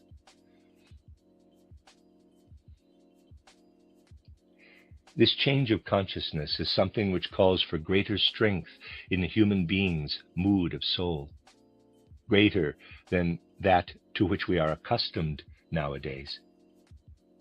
It is what is meant by taking in the Michael culture, permeating oneself with this consciousness. If you take light as the general representative of sense perception, we must make the effort of thinking about light as being filled with soul, just as it was a matter of course for people in the second and third pre-Christian millennia to think in this way, for light was indeed filled with soul. We must thoroughly break the habit of seeing in light only what our materialistic age is in the habit of seeing in it. We must thoroughly break the habit of believing that the sun merely emits those rays about which our physics and human consciousness in general are in the habit of speaking. We must come to realize that soul is penetrating space on the vibrations of light. And at the same time, we must realize that this was not the case in the age which preceded our own. In the age preceding our own, what reached humanity through air was that which now reaches humanity through light. You see, this is an objective difference in the Earth's process. So thinking on the larger scale, we can say air soul process, light soul process. See plate 11. This is approximately what we can observe in the evolution of the Earth. And in the middle between the two stands the mystery of Golgotha, signifying the transition from the one to the other. Both for the present and for the future of humanity, it will be insufficient merely to fantasize about the spirit in abstractions or fall into some kind of nebulous pantheism. What matters is to take what today's humanity experiences as merely some kind of physical process and begin to see that there is a soul element within it. It is important that we now learn to say, there was a time before the mystery of Golgotha when the earth had an atmosphere, and in that atmosphere there was the soul, which was related to the soul element of the human being. Now the earth has an atmosphere, but it is devoid of a soul element related to the human soul. Instead, the same soul element which was previously in the air has entered into the light. And this became possible because the Christ united himself with the earth. Thus, both air and light have been transformed in their spirit and soul element during the course of earthly evolution. It is silly to describe air and light purely materialistically, in the same way throughout the millennia in which the Earth's evolution has been taking place. Both air and light have changed inwardly. We live now in an atmosphere and in a light environment, both of which have changed since our souls lived on the earth in former incarnations. Learning to recognize what is externally material as something which is of the soul and spirit is what is important now. Spiritual science will not be correct if people describe what is purely a physical existence on the one hand and then add, like a decoration, that, by the way, oh yes, in this physical matter there is also something spiritual. People are peculiar nowadays in this respect. All they want is to withdraw into abstractions in such matters. Yet what is necessary instead is that they should in future not make an abstract distinction between what is physical and what is spiritual. They should seek the spiritual itself within the physical, in order to recognize that what is spiritual is also the transition into the physical, into the way it works in the physical. When we are able to understand this, we shall be able to reach an understanding of the human being. Quote, blood is a very special fluid, close quote. But what is talked of today in physiology is not a very special fluid, but merely a substance one seeks to analyze chemically, as is done with any other. There is nothing special about it. However, when we reach the starting point of being able to comprehend rightly the metamorphosis of air and light in the soul, then we shall gradually be able to advance to comprehending the human being himself as having spirit and soul in all his parts. No longer shall we have abstract physical matter and abstract spirit, for spirit, soul, and body will be seen as working within one another. That will be the culture of Michael. It is for this that our age is calling. It is something which must be grasped with every fiber of human soul life by those who wish to comprehend our present time. For a long while there has been resistance to everything seemingly unusual being included in our view of the world. I have frequently quoted a droll example relating to something rather rough and ready. In 1835, not even a century ago, when the first railway line was about to be built from Fürth to Nuremberg, the learned faculty of medicine in Bavaria were asked whether such a thing would be healthy. The medical faculty declared, the document exists, this is no fairy tale, that the railway line should not be built, since it would make people nervous to travel across the face of the earth in that way. And they added that if certain individuals insisted on the building of railways, then high wooden fences should be erected on either side of the line to prevent passers-by from being concussed. So you see, passing judgments of this kind is one thing, but another thing is the evolutionary advancement of humanity. Today we smile at such a document, such as that issued by the Bavarian medical faculty in 1835. But have we any right to smile? Are we not faced with the very same reaction today? After all, the Bavarian medical faculty were not entirely wrong. If we compare the nervous condition of people today with that of 200 years ago, we do see that they are now more nervous. Perhaps the faculty were exaggerating somewhat, but people are indeed more nervous nowadays. However, humanity's onward development is not a matter of things like this, but rather one of ensuring that certain impulses which want to enter earthly development are indeed able to do so and are not rebuffed. It is easy to be complacent about what wants to enter human cultural development from time to time.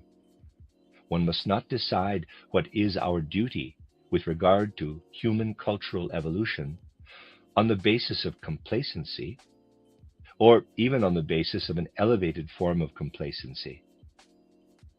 I shall close today with these words because it is evident from all directions that an increasing battle will have to be fought between anthroposophical knowledge on the one hand and a variety of beliefs on the other. These beliefs, which want to continue on their own path and which have no wish to reach a new understanding of the mystery of Golgotha, will adhere ever more strongly to the battle lines they have already drawn up. And we would be very reckless indeed if we did not take account of the battle ahead. You see, of course, that I am not at all keen on fighting a battle, especially not one with the Catholic Church. It appears, though, that a battle of this kind is about to be foisted upon us. Someone who is familiar with the more profound historical impulses lying behind the modern beliefs will be most unwilling to do battle against something so venerable. But if a battle is being foisted upon one, then it cannot be avoided. And today's priesthood is utterly disinclined to open the door to that which must be granted entrance, namely matters of spiritual science. We can see that the necessary battle against the attitudes I read out to you the other day is actually grotesque, since articles written against me state that the reader ought to inform himself about anthroposophical spiritual science, even though my own writings have been forbidden to Catholics by the Pope.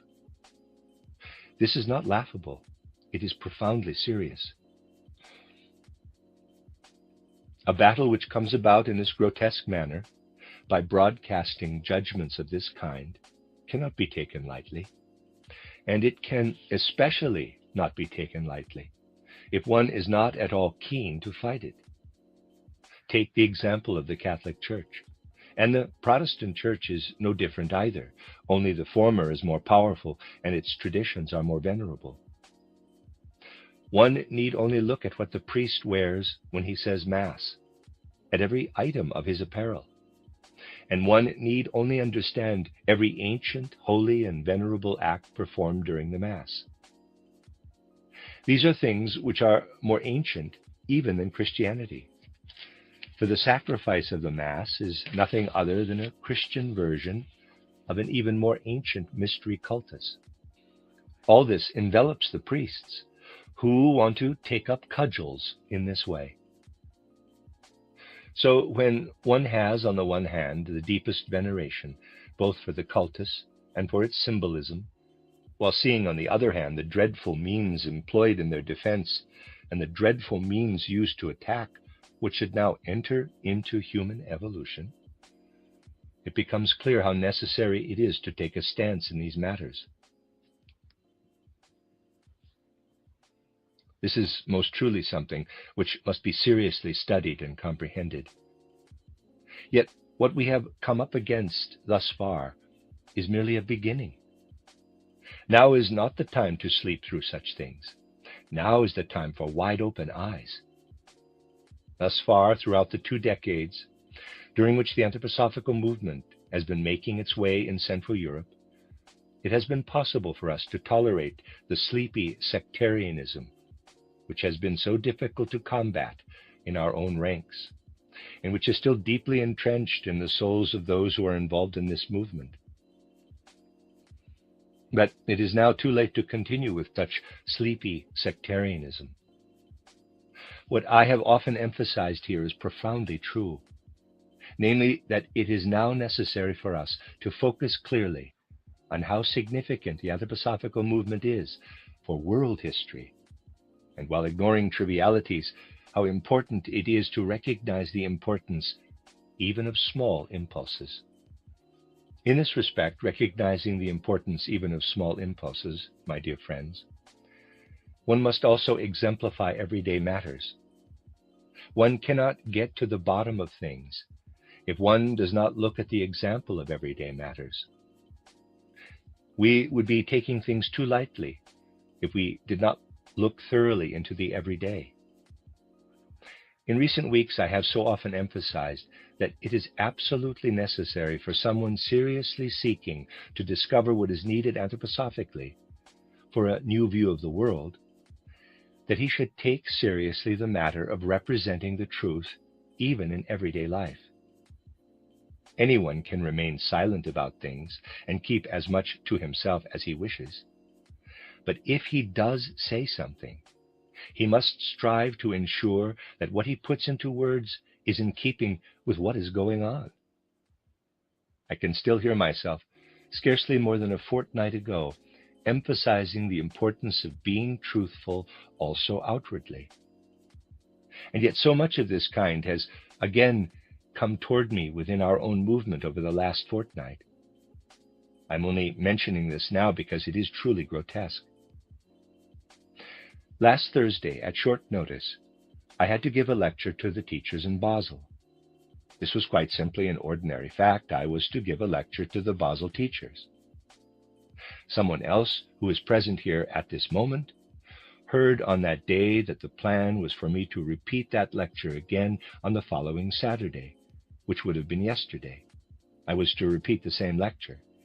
I heard about this, but there was absolutely no truth in it. And yet somebody drew the conclusion that I would, after all, not be doing it because it would clash with a synod, and therefore the attendance would not be adequate. There was no reason why such a rumor should arise, since no one had any intention of arranging anything.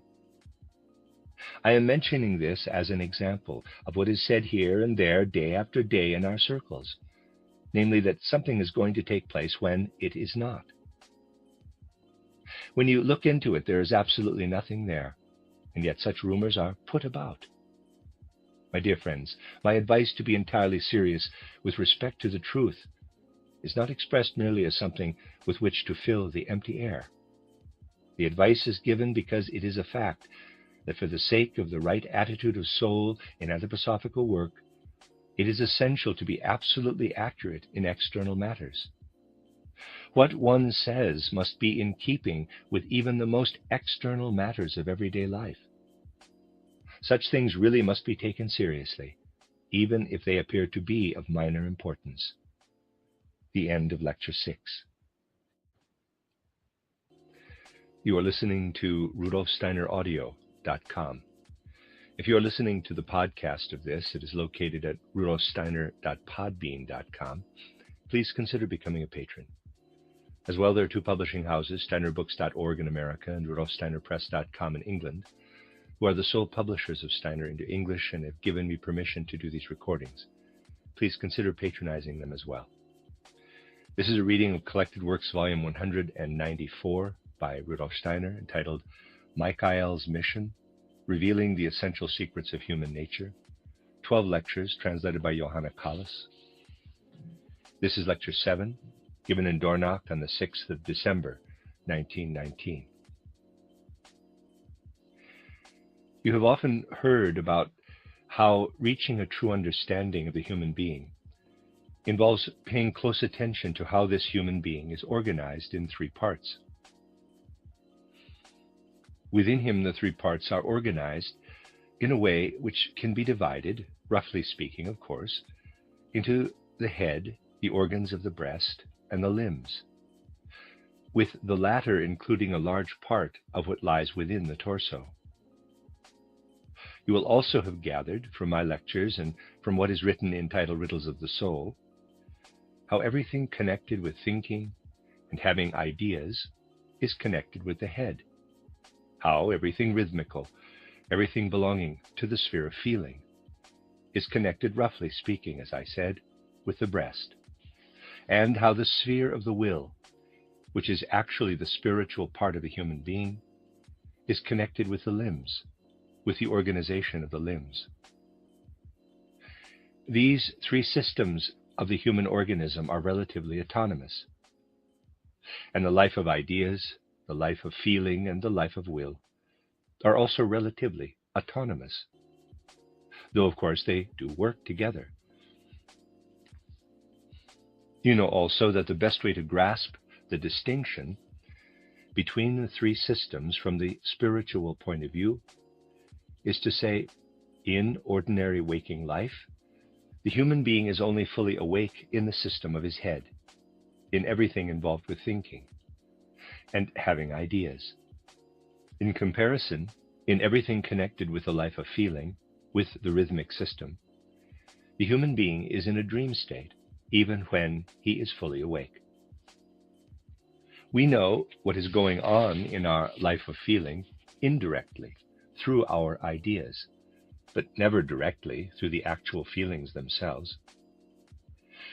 And our life of will is in even greater darkness, with all it involves being shrouded in sleep. We can thus explain more plainly than is usually the case that ordinary human consciousness is underpinned by other less conscious states.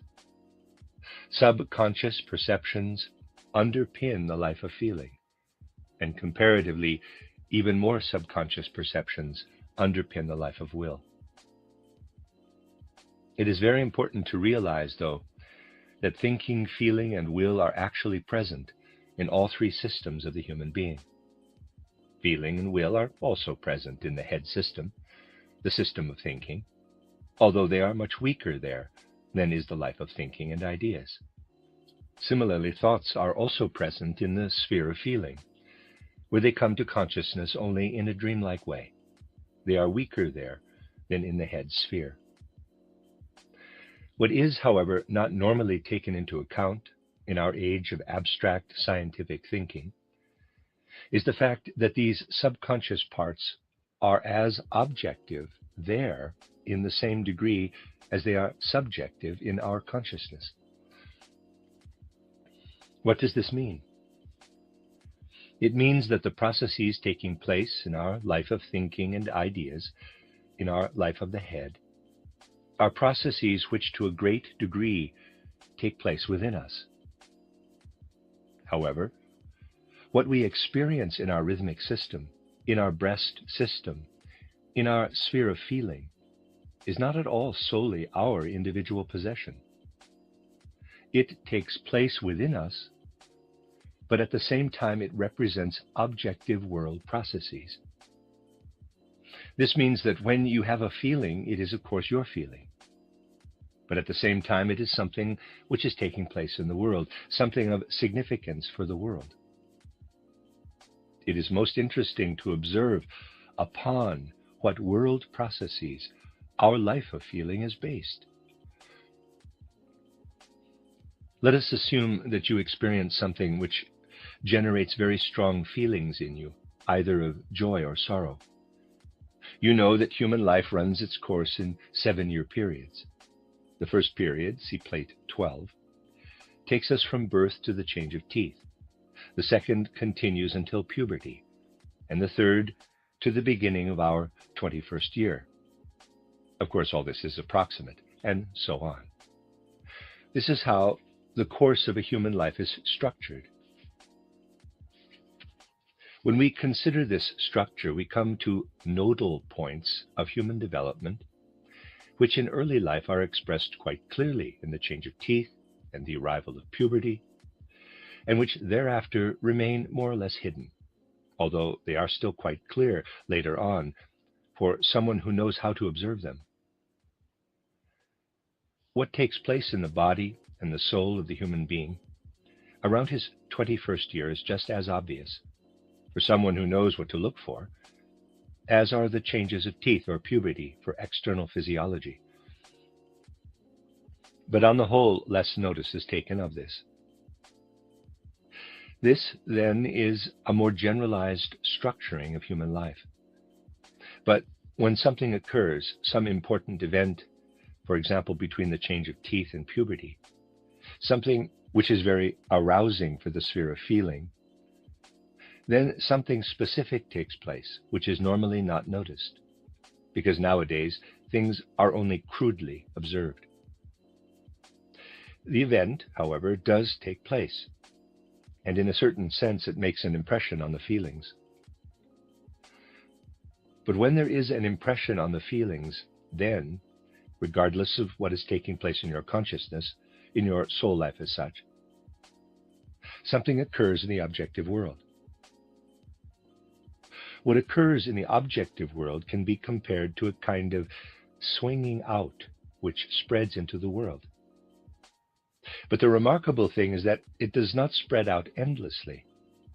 Once it has spread out sufficiently, when its elasticity is extended to the full, it then swings back, and it then reappears in the next 7-year period as an impulse which enters into your soul life from outside. Since these things vary from one individual to the next, I shall not maintain that such an event occurs in every case after approximately 7 years. But if it does occur, it is not noticed by the individual.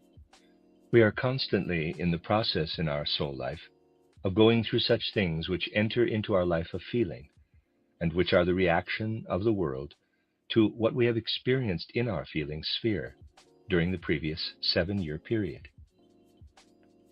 In other words, when an event has somehow stirred our feeling life, it returns to our soul life during the next 7-year period. On the whole, people do not notice such things. But if one makes some effort, one can certainly notice them outwardly. Surely, we have all experienced a person who suddenly becomes anxious or ill-humored without knowing why. The person changes from one minute to the next. If one is able to cast the eye, EYE, of one's soul upon such behavior, if one can sense what such a person is saying between the words, or even with the words, then one can look back to some former event by which feelings were aroused. During the whole intervening period, something has been going on in the world which would not have been going on if that arousal of feelings had not occurred. Apart from the fact that the individual has had the experience, it also continues to take place outside him, objectively, in the world. There are so very many opportunities for these things to take place objectively in the world, outside the individual, which have, nevertheless, been caused by that individual. Mixed in with these objective processes in the world are those things which take place among the elemental beings, including those I mentioned the other day, where I linked them to the breathing system, the rhythmic system. Here you see them working together with the rhythmic system via the arousal of the feelings.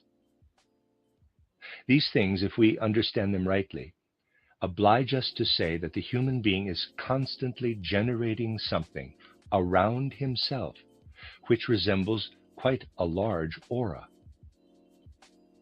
Elemental beings mingle with the waves caused by the person, and depending on the person, these elemental beings can exert an influence upon what comes back. You can picture it like this. A feeling is aroused. You send it out in waves. When it returns to you, it is not uninfluenced because the elemental beings have been busy with it in the meantime. So when it works back, you receive the effect the elemental beings have had on it. Bracket, the right-hand semicircle is drawn. The drawing is now complete. Plate 12, close bracket. An interchange with elemental spirits arises through the spiritual atmosphere exuded by the human being. Everything arising from destiny in a person's life is linked to these things.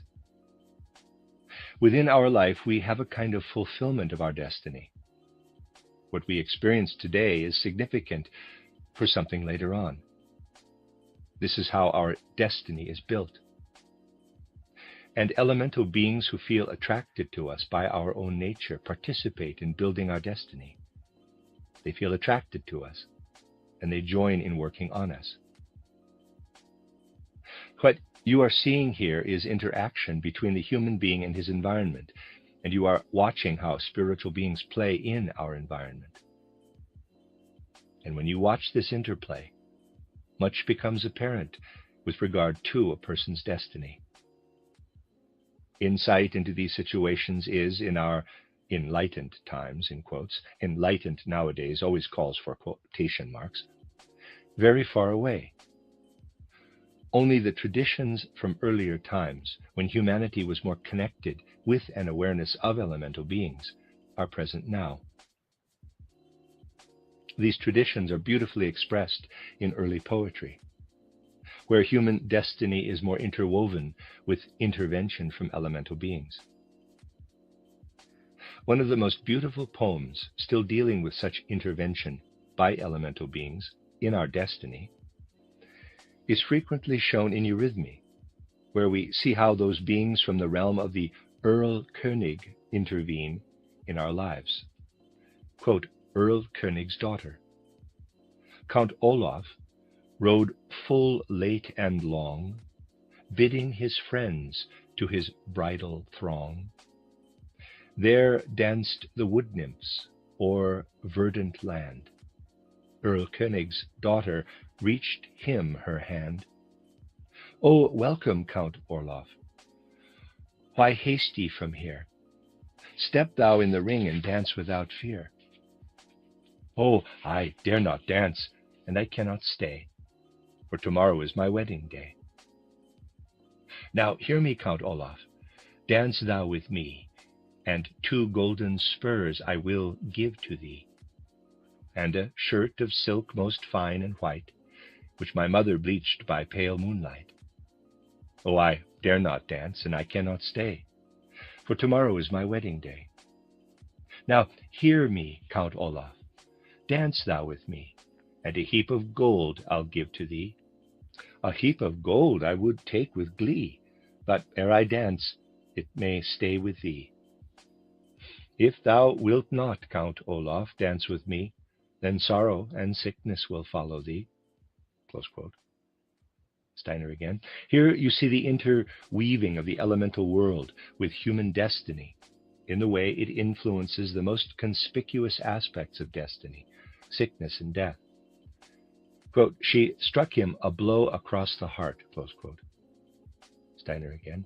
Please do take note of such things. In ancient poetry, Herder took this from folk poetry. Things are not as they are in more modern poems. Of our modern poems, we really can say that about 99% are too much of a good thing. Poems emanating from ancient wisdom always correspond with facts, with what is real. So they would never say, quote, she struck him a blow across the head, close quote, or on the mouth or on the nose, but rather, quote, she struck him a blow across the heart. Never before had he felt such smart, close quote. It is necessary for there to be connection with an organ of rhythm, hence the heart, quote. She raised him livid upon his steed. Ride home to thy lady, dear, with speed. And when he came before the door, his mother saw him with anguish sore. Hear me, son, quick tell thy tale. Oh, why is thy face so strangely pale? Ah, well may my face be strangely pale. Earl König's daughter has wrought my bale. Hear me, my son, so loved and dear, what shall I say thy bride to cheer? Tell her I went to the woods for an hour, with horse and dog to prove their power. On the morn, when day scarce shone in the west, there came the bride, and each wedding guest. She poured them mead, she poured them wine. Now where's Count Olaf, that bridegroom of mine? Count Olaf went to the woods for an hour, with horse and dog to prove their power. The bride raised up the robe so red. There lay Count Olaf, and he was dead. Close quote. What I want you to notice is the practical way in which the poem reports what goes on around a human being in such an hour of destiny. This is what always goes on around a human being, especially when events stimulating the feeling sphere are repeated periodically. They always return in a way which involves influencing our destiny, not in the same way, but after those elemental beings have influenced it. Just as we live in the external physical air or under the influence of the mineral, plant, and animal kingdoms, so do we also live with our initially subconscious parts, with our rhythmical system, in the spiritual sphere of the elemental beings. And that is where as much of our destiny is constructed as is capable of being constructed in our life between birth and death. It is solely because we are fully aware in our head that we protrude from this interplay with the elemental beings. It is only in the wide awake life of our head that we are not embedded in the kingdom of the elemental beings. That is where we protrude above the surface of the elemental ocean in which as human beings we constantly float. What you see here is the repetition of the events, of the destiny events, already within ordinary life, through what takes place in our rhythmic system and in our limb system. This in its turn also enters into interplay with the surroundings, but it is more complicated, much more complicated. And this too swings back on itself, but with a wider swing. These only return in the next life on earth, or in one of the next lives. There is thus no need for our destiny, our karma, to be so very mysterious for us, if only we observe that it is simply an enlargement of what we can study within a human life as regards the return of such events. They do not return unchanged. Indeed, they are very much changed when they return. Let me draw your attention to something. In my pedagogical lectures, wherever they have taken place, I have always pointed out that an important nodal point occurs round about the 9th year. A very great deal of attention should be paid in school to this particular nodal point in human life. Up to that point, for example, nature studies should only be conducted by describing natural processes, in fables, in legends, and so on, in connection with the moral life of human beings. Only after that should one make a beginning with simple elementary scientific descriptions of nature, because it is now that the children will be ready for this. A proper curriculum arises entirely out of a real observation of the human being, right down to every detail. I have already pointed this out in my essay on the pedagogical basis of the Waldorf School. There too I indicated the period of roughly the 9th year. That is when awareness of the ego reaches a new stage. The human being is now more capable of observing nature in a more objective way. Prior to that, he merges whatever he sees in external nature with his own being. Consciousness of the ego has already been developing throughout the first 7-year period, even at the age of 2 or 2.5. But now, in the second 7-year period, it returns again at around the age of 9. This is one of the most noticeable returns, this return of ego consciousness at around the 9th year. Ego consciousness now returns in a more spiritual form, whereas it was more in the soul during the 2nd or 3rd year. This is only one of the events which return in a more noticeable manner, but it can also be seen in connection with other less significant events in life. Understanding these intimate facts about the life of the human being will in future become increasingly urgent. Insight about such things will gradually have to become part of general knowledge. General understanding about such things does change from time to time. Nowadays we are unhappy if our children reach the age of 10 without being able to cope with certain aspects of arithmetic. That was not the case in Roman times. The Romans were unhappy if a boy of 10 still did not know the law of the 12 tables, whereas we do not mind if our children are not yet familiar with the legal system. Indeed, our soul constitution would be in a sorry state if this were still the case. So what is deemed to be necessary as general knowledge changes with the times, and we are now at a point in time when such intimate facts about the soul life of the human being must become a part of general knowledge. Human beings must get to know themselves more thoroughly than has been considered necessary until now. If this does not happen, the consequences will be extremely unfavorable for the whole shape of human life. The fact that we are unaware of the origin of something which disturbs us does not prevent it from happening in our life of soul. Things do return, and they do influence our life of soul. We cannot explain them, and we are indeed not even consciously aware of them. As a result, people begin to have all kinds of inner worries. They suffer greatly from this, but have to accept them, although of course they do not realize that they are the consequence of former earth lives.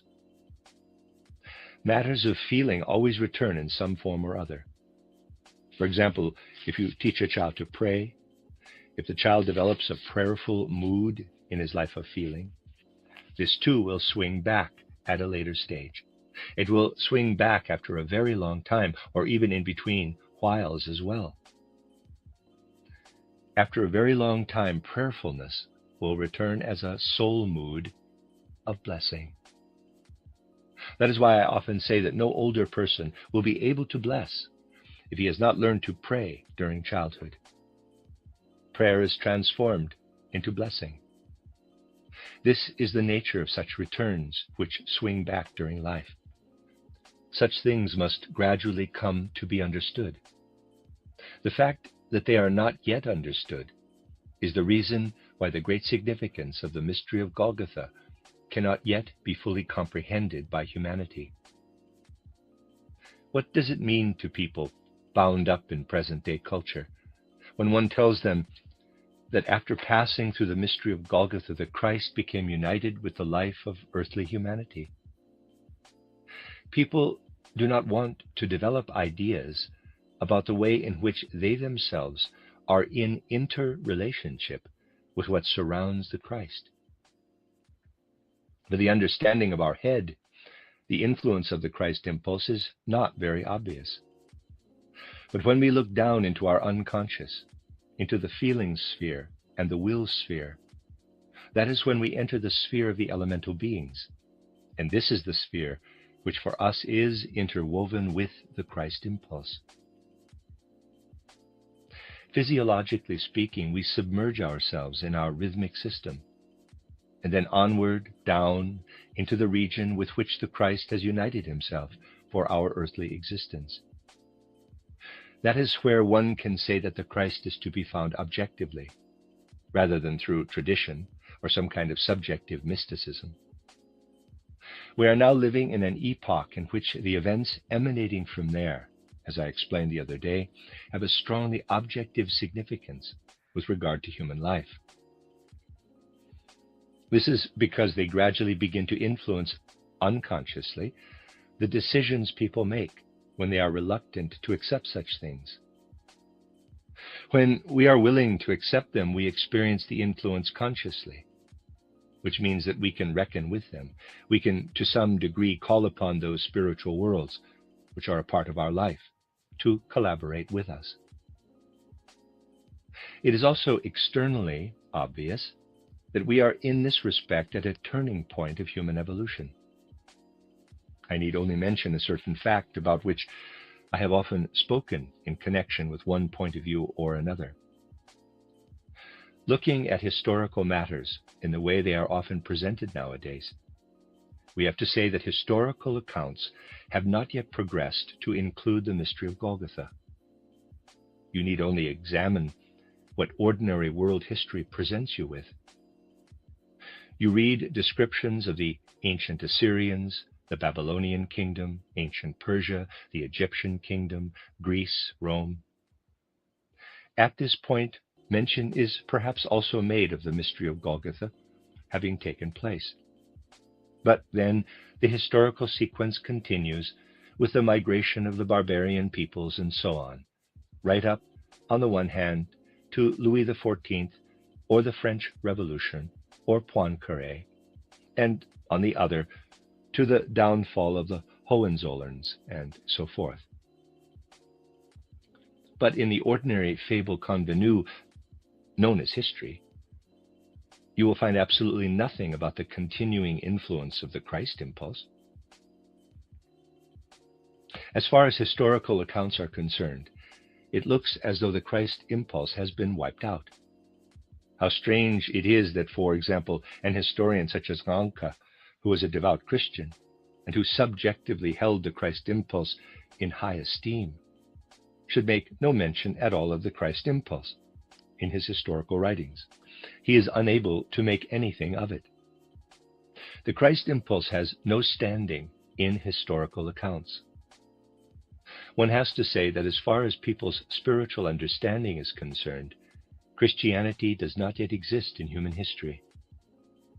Our anthroposophical spiritual science is the first to recognize it in a positive way, in that it reveals the concrete historical development of the event of Golgotha in its descriptions of the fourth post-Atlantean epoch. As you know, the event of Golgotha is included in the way we present history. In fact, we go even further.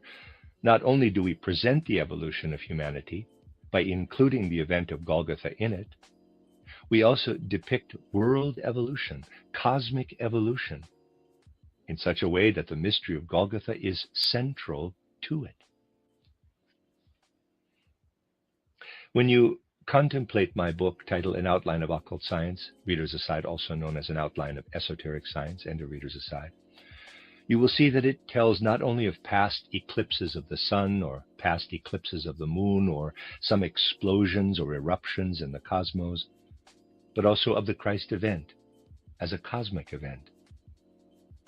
The strange thing is that when one initially says that historians, so-called historians, do not find it possible to include the Christ event in the course of history, official representatives of the faith go berserk. When they hear that something like anthroposophical spiritual science talks of the Christ event, the official representatives of the faiths become enraged. This shows how little the faiths are inclined properly to fulfill the great demand of our time, which is to connect the Christ event with world events in general. One cannot help concluding that people, even theologians who frequently speak of the Christ, do so in a way which is no different from the way they speak of any divine being. It is no different, for example, from the way the Hebrews of old, or even Jewish people today, still speak of their Yahweh or Jehovah. As I said the other day, you can take Harnack's book titled What is Christianity and cross out the name of Christ wherever he uses it and include the general name of God in its place. You will find that this does not alter the meaning at all, since the author has no conception of what is specific about Christianity. In fact, page by page, Harnack's book is a description of the opposite of what Christianity is. It deals not with Christianity, but with the general teachings about Yahweh. It is very important to point these things out, since they are closely connected with the necessary requirements of our time. That which must stream into human cultural development is a human awareness of the presence, not only of a general, abstract spiritual world, but of a concrete spiritual world, in which we live with our feeling and our will, and from which only our thinking, our head, is separated. It is certainly the case that a new kind of worldview is needed, which involves a proper penetration of our feeling and thinking and doing with the Christ impulse. The fact that our astronomy, our doctrines of evolution have unfolded in entirely abstract formula in recent times is solely due to the Christ impulse having not yet grasped hold inwardly of human beings. It has instead remained a tradition and has taken hold of human beings very subjectively, and yet not inwardly in a way which would cause these inner experiences to become at the same time objective world experiences, in which we would live in an interplay with what is taking place spiritually in all that surrounds us. It is, however, possible to notice here and there the dawning of a strong awareness that new impulses are needed by humanity. But human beings find it so very hard to grasp a concrete life of the Spirit. When they speak of the Spirit, they still yearn more or less strongly to live in the abstract. Even our attitude to our thoughts needs to change in some way. I have often pointed out from one angle or another that what I mean by this is that the lectures on anthroposophical spiritual science given at the present time do not have the purpose of propagating a specific program. They are not given with a specific aim in mind of generating enthusiasm for some kind of ideal. The reason for giving them is that they are needed by present-day humanity. So one must take as one starting point certain soul conditions of earlier times, which existed during epochs when we were as yet more closely connected with our true spiritual environment. This was different in former times, but nowadays we ought to have a very strong feeling for it. I have often said that nothing further awaits humanity from the outside. It is from the inside, from our links with the spiritual world, that impulses for the progress of humanity must come. And we must develop a good eye, EYE, for the fact that what we are encountering, without any fault on our part, are increasingly experiences of decline. We are to some extent already on the downward path of earthly evolution, and we must, as human beings, lift ourselves up in order to rise above the evolution of the earth through our involvement with the spiritual world. For this to come about, however, what we are striving for in the form of knowledge must be felt to be a force which will enable the whole of humanity to move on to the next phase of evolution, if the earth were to die beneath our feet, just as we are able to pass over other more minor stages of evolution when our body dies and we pass through the portal of death. As individual human beings, we pass through the portal of death into the spiritual world as our body dies away beneath us. That is what it will one day be like for humanity as a whole. The whole of humanity will one day bear a path across to the Jupiter existence, to what I call the Jupiter existence, and the earth will remain as a corpse. It is already in the process of dying. Individual human beings develop wrinkles and gray hair, and today, for geologists who are able to make proper observations, as I mentioned the other day, the earth is showing clear signs of aging. It is dying away from under us. So what we are searching for spiritually is indeed a way of working to counter the earth's aging process. We really must fill ourselves entirely with an awareness of this. From another point of view, earlier ages described their mystery knowledge as something akin to the power of healing, and also of physical healing. This awareness, too, must once again begin to permeate humanity. Our striving for knowledge must generate the awareness that with it one is making an effort toward the further development of mankind as a whole. We would naturally never reach this awareness if we were not to face up to what is concrete all around us in the manner I have described. For then we would regard the matter of what we feel and want and do as merely our own personal affair. We would not realize that this was going on outside of ourselves as well.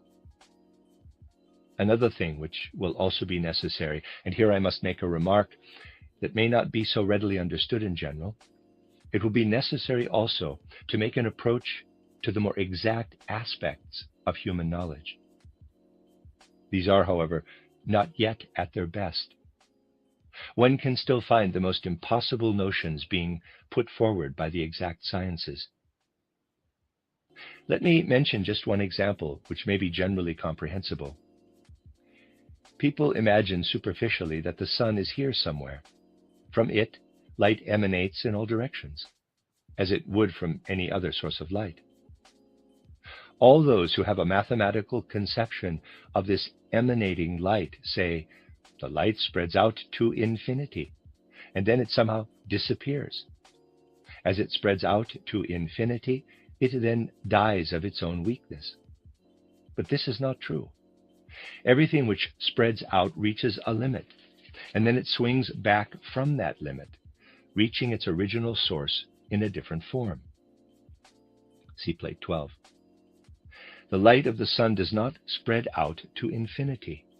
It swings back upon itself, not as light, but now as something different.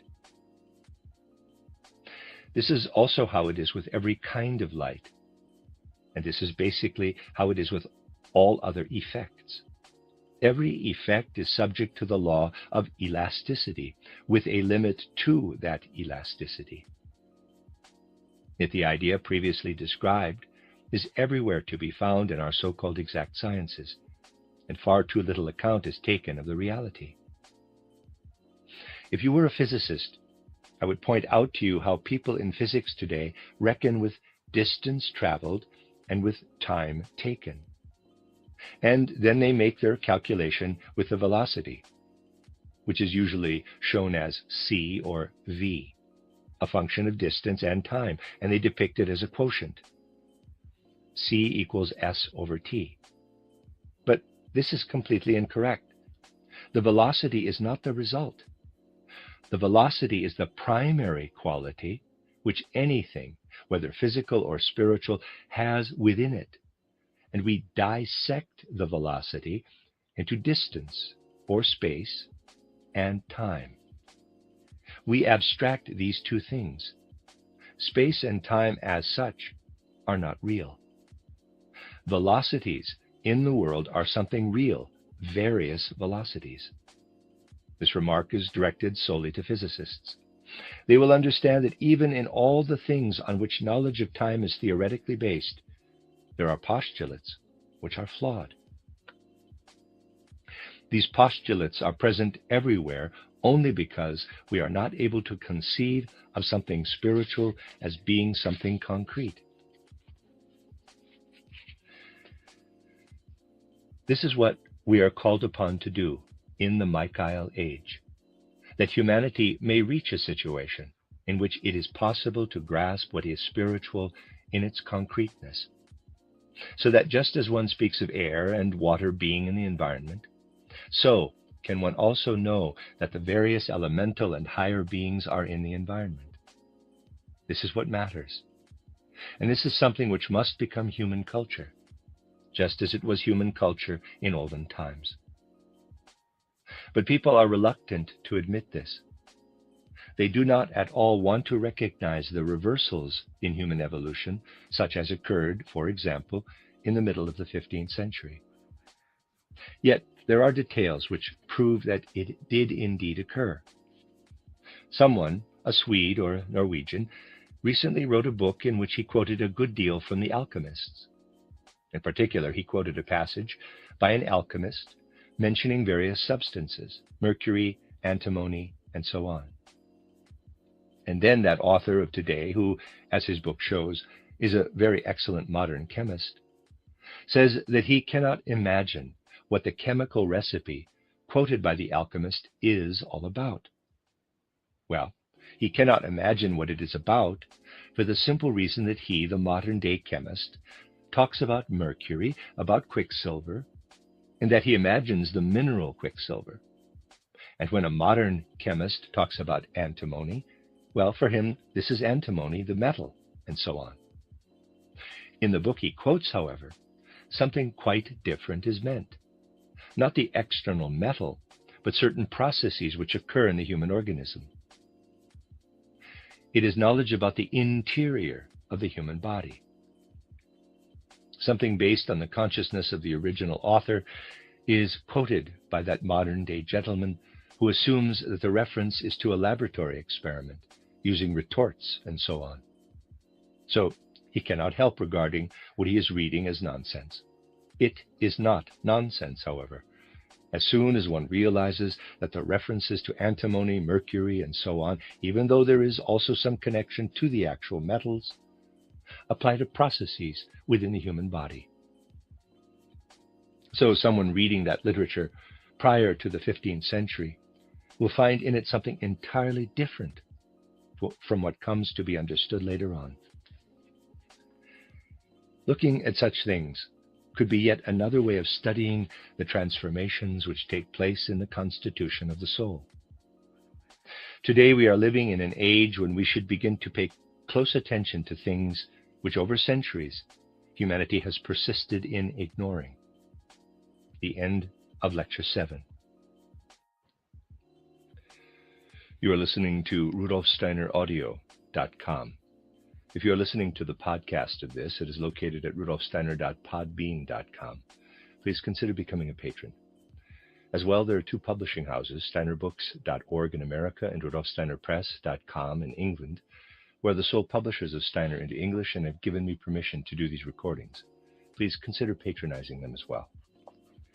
This is a reading of Collected Works, Volume 194 by Rudolf Steiner, entitled Michael's Mission, Revealing the Essential Secrets of Human Nature. 12 lectures translated by Johanna Collis. This is Lecture 8, given in Dornach on the 7th of December, 1919. What it has been my duty to tell you over these weeks culminates in the fact that we are about to experience how the spiritual world is beginning to enter into our present world, chiefly as a result of what first began in the middle of the 15th century. Everything changed round about the middle of the 15th century in what we know as the civilized world. What human beings were taking into their consciousness prior to the middle of that century was primarily connected with the internal part of the human organization. In whatever ancient writings we may still have, I mentioned them yesterday, you will find that expressions are used which very much resemble those used by today's chemists or physicists and so on. And yet, today's chemists and physicists will be quite unable to understand what is written in those books, for the simple reason that they believe the books refer to external processes. But it is internal processes, not external processes, which are described there. Processes which take place within the human physical or etheric body. Since the time of Galileo and Giordano Bruno, people have begun to turn their attention more closely to the external world, so that now we have reached the stage of having an understanding of nature which influences all our thinking, and especially popular thinking and feeling. Our understanding of nature now speaks of many things in the mineral, plant, and animal kingdoms, which are unable to provide any elucidation about the human being, or even about his physical bodily aspect. So the time has now come for us to ask ourselves, how do I myself, as a human being, relate to the external kingdoms of nature, to that which surrounds me in the animal, plant, and mineral kingdom, in the external human kingdom, and also in the kingdom of air and water, of fire and clouds, of sun, moon, and stars? How, as a human being, do I relate to all this? We shall be unable to find an exhaustive answer to this question without repeating our examination of the human being thus far. So let us begin with the human being of the senses and the understanding. Regarding our eyes, our ears, and our other sense organs, we can say that although they are connected with the other parts of our body, they are, chiefly, organs of the head, and they perceive the external world. And we then work on what we perceive of this external world through those ideas and concepts which are the tools of our brain. We retain within us, since this is necessary for our internal integrity as human beings, whatever we have experienced through our senses, and whatever we have thought about with our understanding and our memory. Whatever we have absorbed concerning the external world, whatever takes place within us as a part of the external world, absorbed through our senses, whatever we understand through our intelligence about all that we have absorbed, this is what we retain as ideas in our memory. So, with regard to everything just mentioned, what are we as human beings when we encounter the world? Let us take as our starting point the phenomenon of our sense perceptions. I have already mentioned this phenomenon during these lectures. Imagine you look at a flame with your eyes. Then you close your eyes and you have an after image of the flame. This after image of the flame, which is within your eyes, gradually disappears. Goethe, who always spoke pictorially about such things, said the impression of the after image fades away. Then the original constitution of the eye and the nerves connected with it is reinstated after having been changed by the impression the light made on it. What takes place in a sense organ is a simpler version of what goes on in your memory when you receive external impressions about which you think and which then remain in your memory. The difference is merely that when you take in the impression of a flame through your eyes, the impression then fades after a short while. But when you take in something which fills your whole being, and then think about it, you will later be able to remember the after image, perhaps even for the whole remainder of your life. How does this come about? When the simple after image you have in your eye fades away, perhaps after only a short time, this is because it does not pass through the whole of your organism, but instead remains only in a part of it. Memory pictures, on the other hand, pass through the greater part of your overall organization, and from there into your ether body, and through the ether body into the world ether.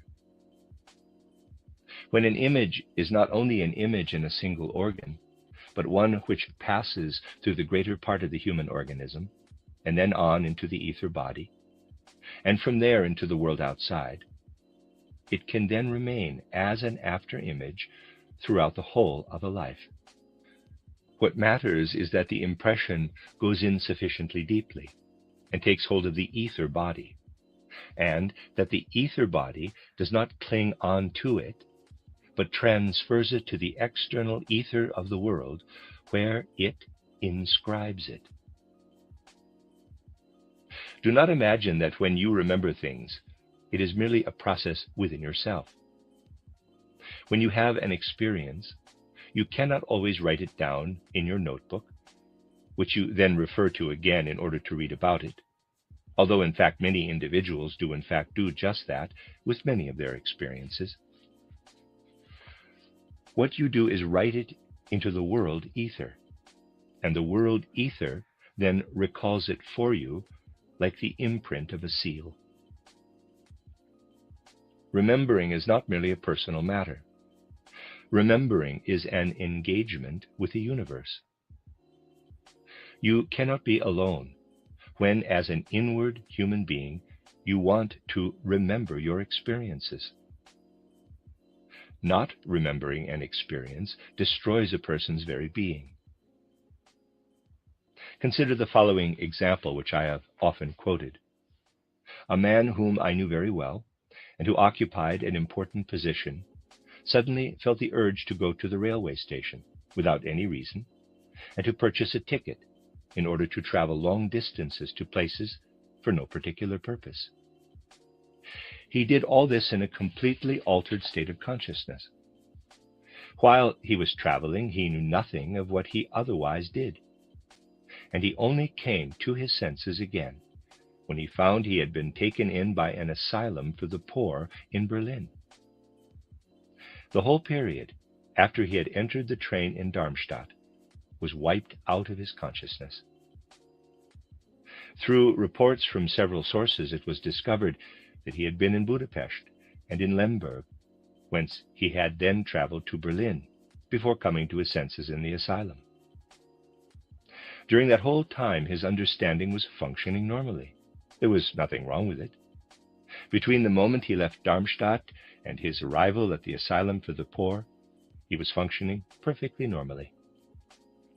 He knew how to buy a train ticket and how to find something to eat and so on. Yet while he was doing those things, he had no memory of his normal life. He could remember his former life up to his departure from Darmstadt, but he had no memory of that whole journey. This is one example, but I could give you many others. I wanted to draw your attention to what our life would be like without any ongoing memory of all our experiences. Try and imagine, as a human being, what you would think about yourself, your I capital, if you had no memory about a certain period of time. Apart from when you were asleep, of course, for you would anyway have no memory of that. What belongs to our capacity to receive sense impressions, to our intelligence, is entirely our personal affair. But as soon as this begins to be a matter of memory, then what the human being experiences in his soul life becomes an involvement with the universe. People of today do not yet know how strongly this is already a fact. But it will be a part of humanity's future, which will lead to the etheric human being's memory becoming not merely a personal matter, but a matter in which the human being is responsible to the universe.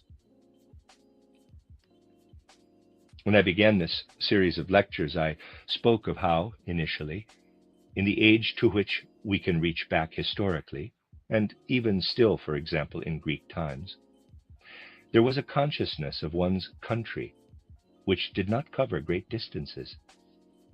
I then told of how this consciousness was transformed into a consciousness of the earth, and that not until recent times would it be necessary for a universal consciousness to come about, so that, just as he did in the far distant past, the human being would once again know himself to be a citizen of the whole cosmos.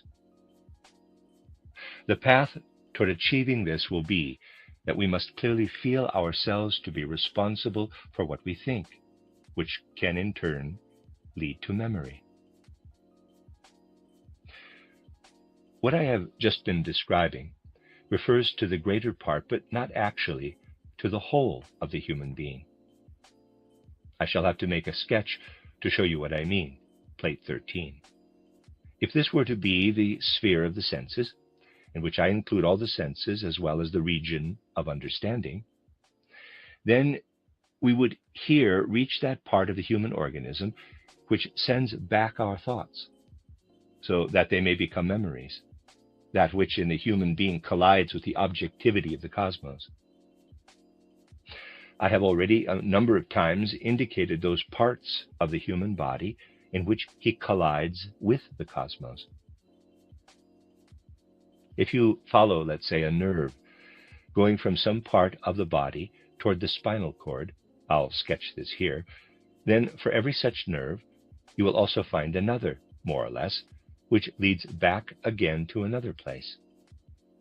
In the terminology of sensory physiology, one would call the one a sensory nerve and the other a motor nerve. Well, I have spoken before about the nonsense of there being sensory and motor nerves.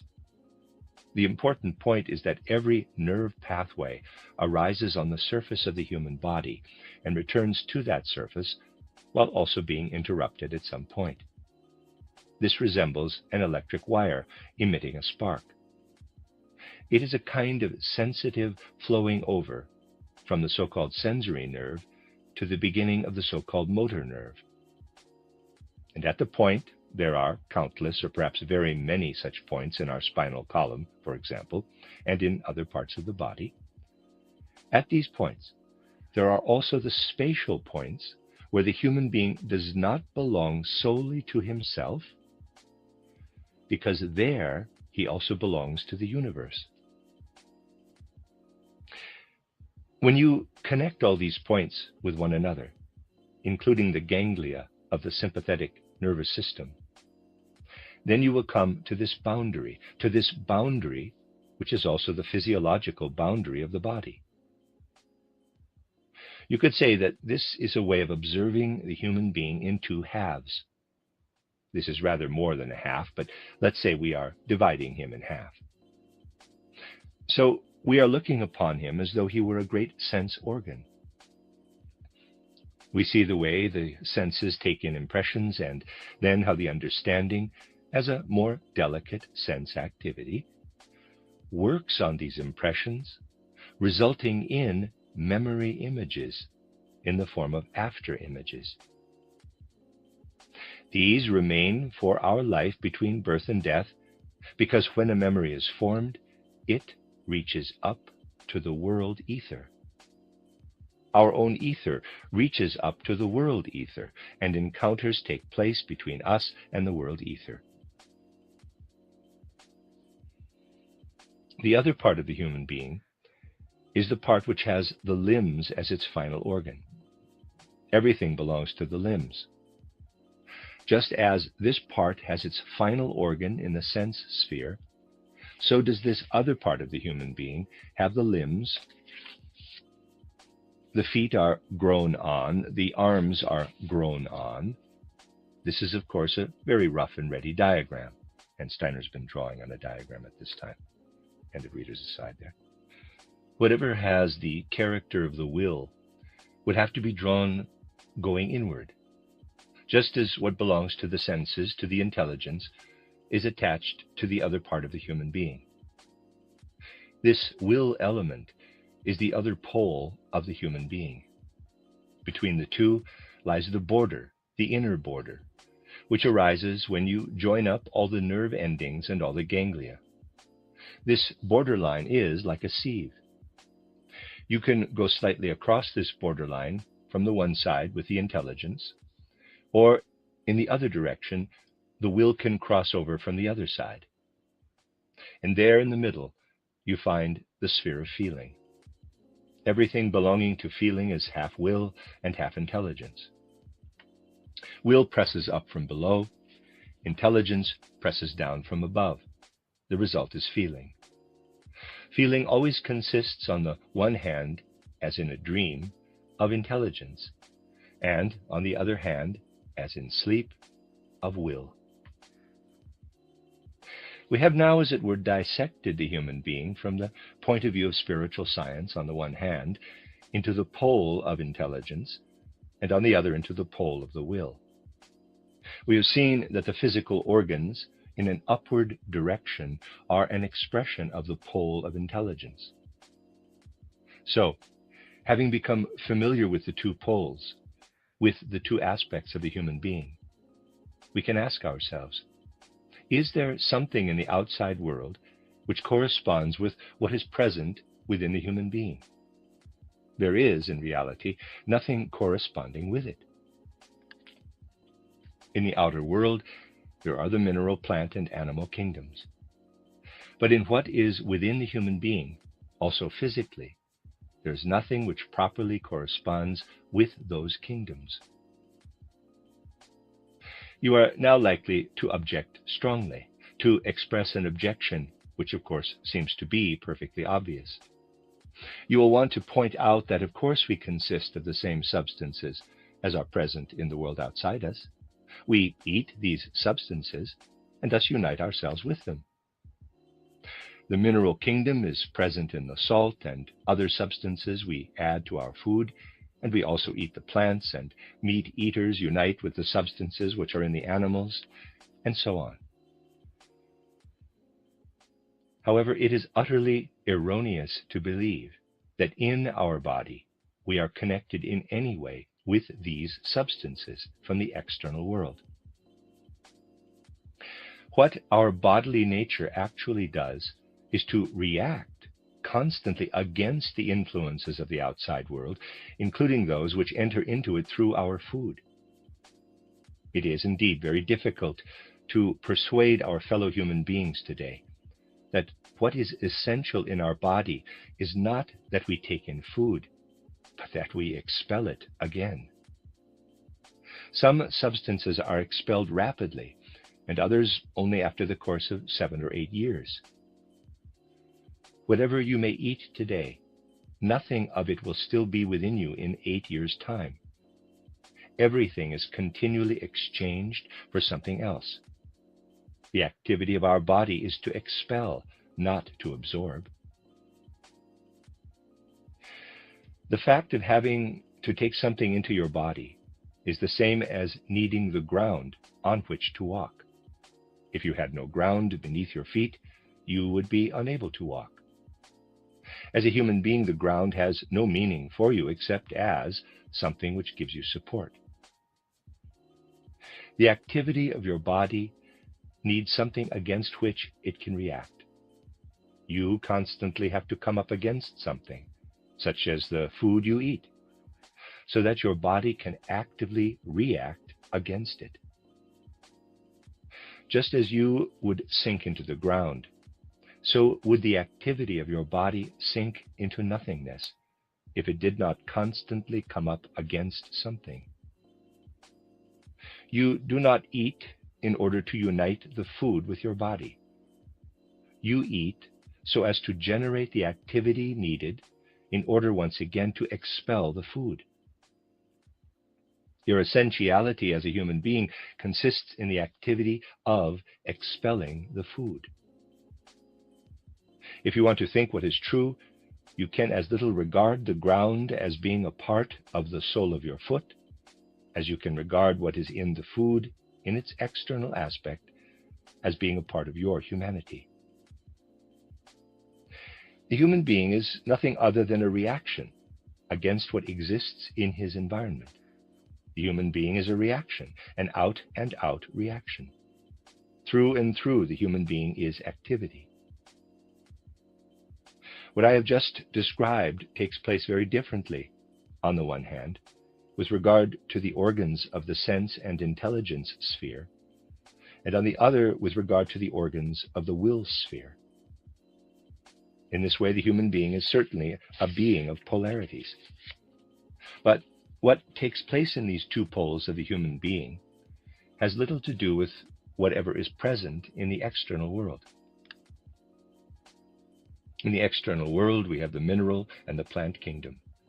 This mineral kingdom and this plant kingdom, they are inwardly not closely related with our own being.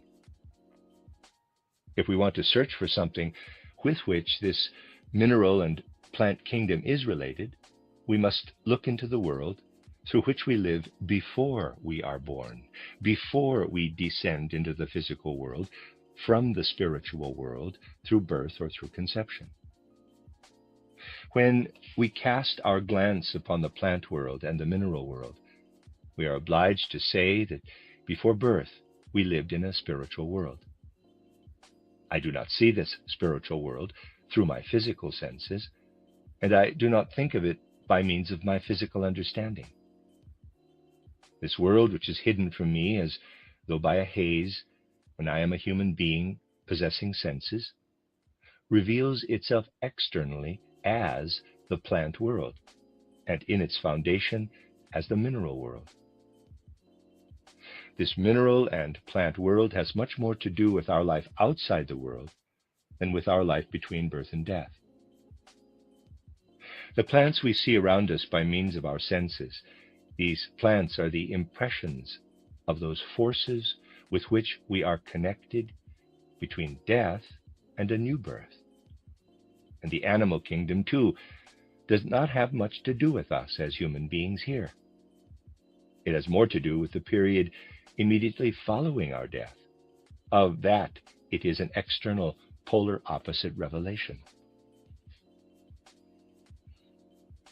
We can therefore say that we do not learn about what is within the human being by becoming familiar with it through the natural sciences.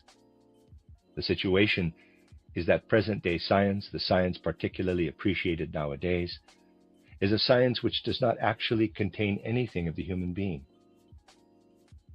You can know absolutely everything revealed today by the scientific method and yet learn nothing about the human being, since the human being cannot be found within natural scientific knowledge. Over the past 400 years, all our popular ideas have arisen out of a popularizing of the natural scientific method. Even the peasant cultivating his land now thinks scientifically, though he may still describe it in his own words. Even Catholicism thinks scientifically in its dogmatic materialism. Natural scientific thinking dominates absolutely everything. But we have now arrived at a point in time when it has become necessary to establish the social order, a large part of today's civilized world, and this part will continue to grow until it has become the entire civilized world, has the urge today to build up a new social structure. People are thinking deeply about the structure of society. Social demands are today arising among civilized humanity. From what has this arisen? It has arisen out of deeply unconscious impulses within human nature. And what is assumed to be the means by which this might be satisfied? By the results of natural scientific thinking. These results of natural scientific thinking are considered in the widest circles to be, in quotes, social thinking, for that is what is applied in the matter of human social life. Thus, in Eastern Europe, a new state social order is to be established based purely on the ideas of scientific materialism. The men whom Dr.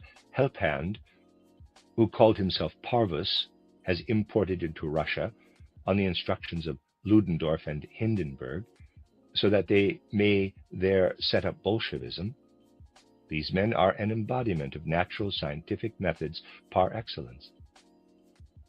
These men of Bolshevism are practical examples of what the natural scientific method becomes when it takes root in the heads of certain social revolutionaries.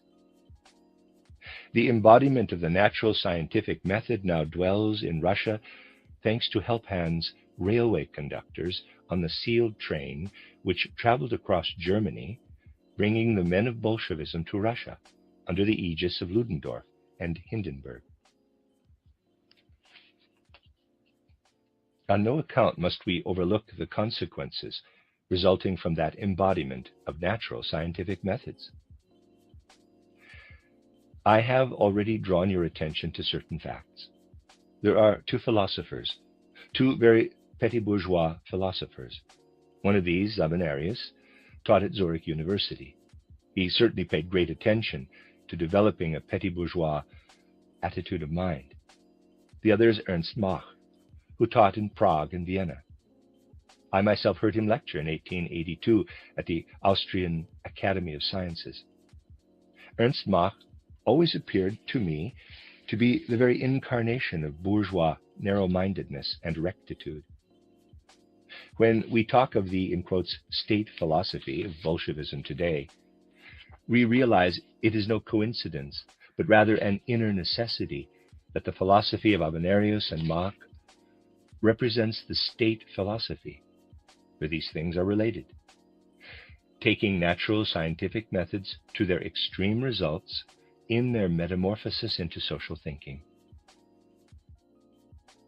That is why this matter must be taken very seriously. Natural scientific thinking initially developed its social flowering in the East. But the flowering will continue to increase if the matter is not tackled at its root, namely at its origin in natural scientific thinking. Today, something like a wave of thinking and feeling is running through the world. This wave has its origin in the materialistic thinking of the social sciences.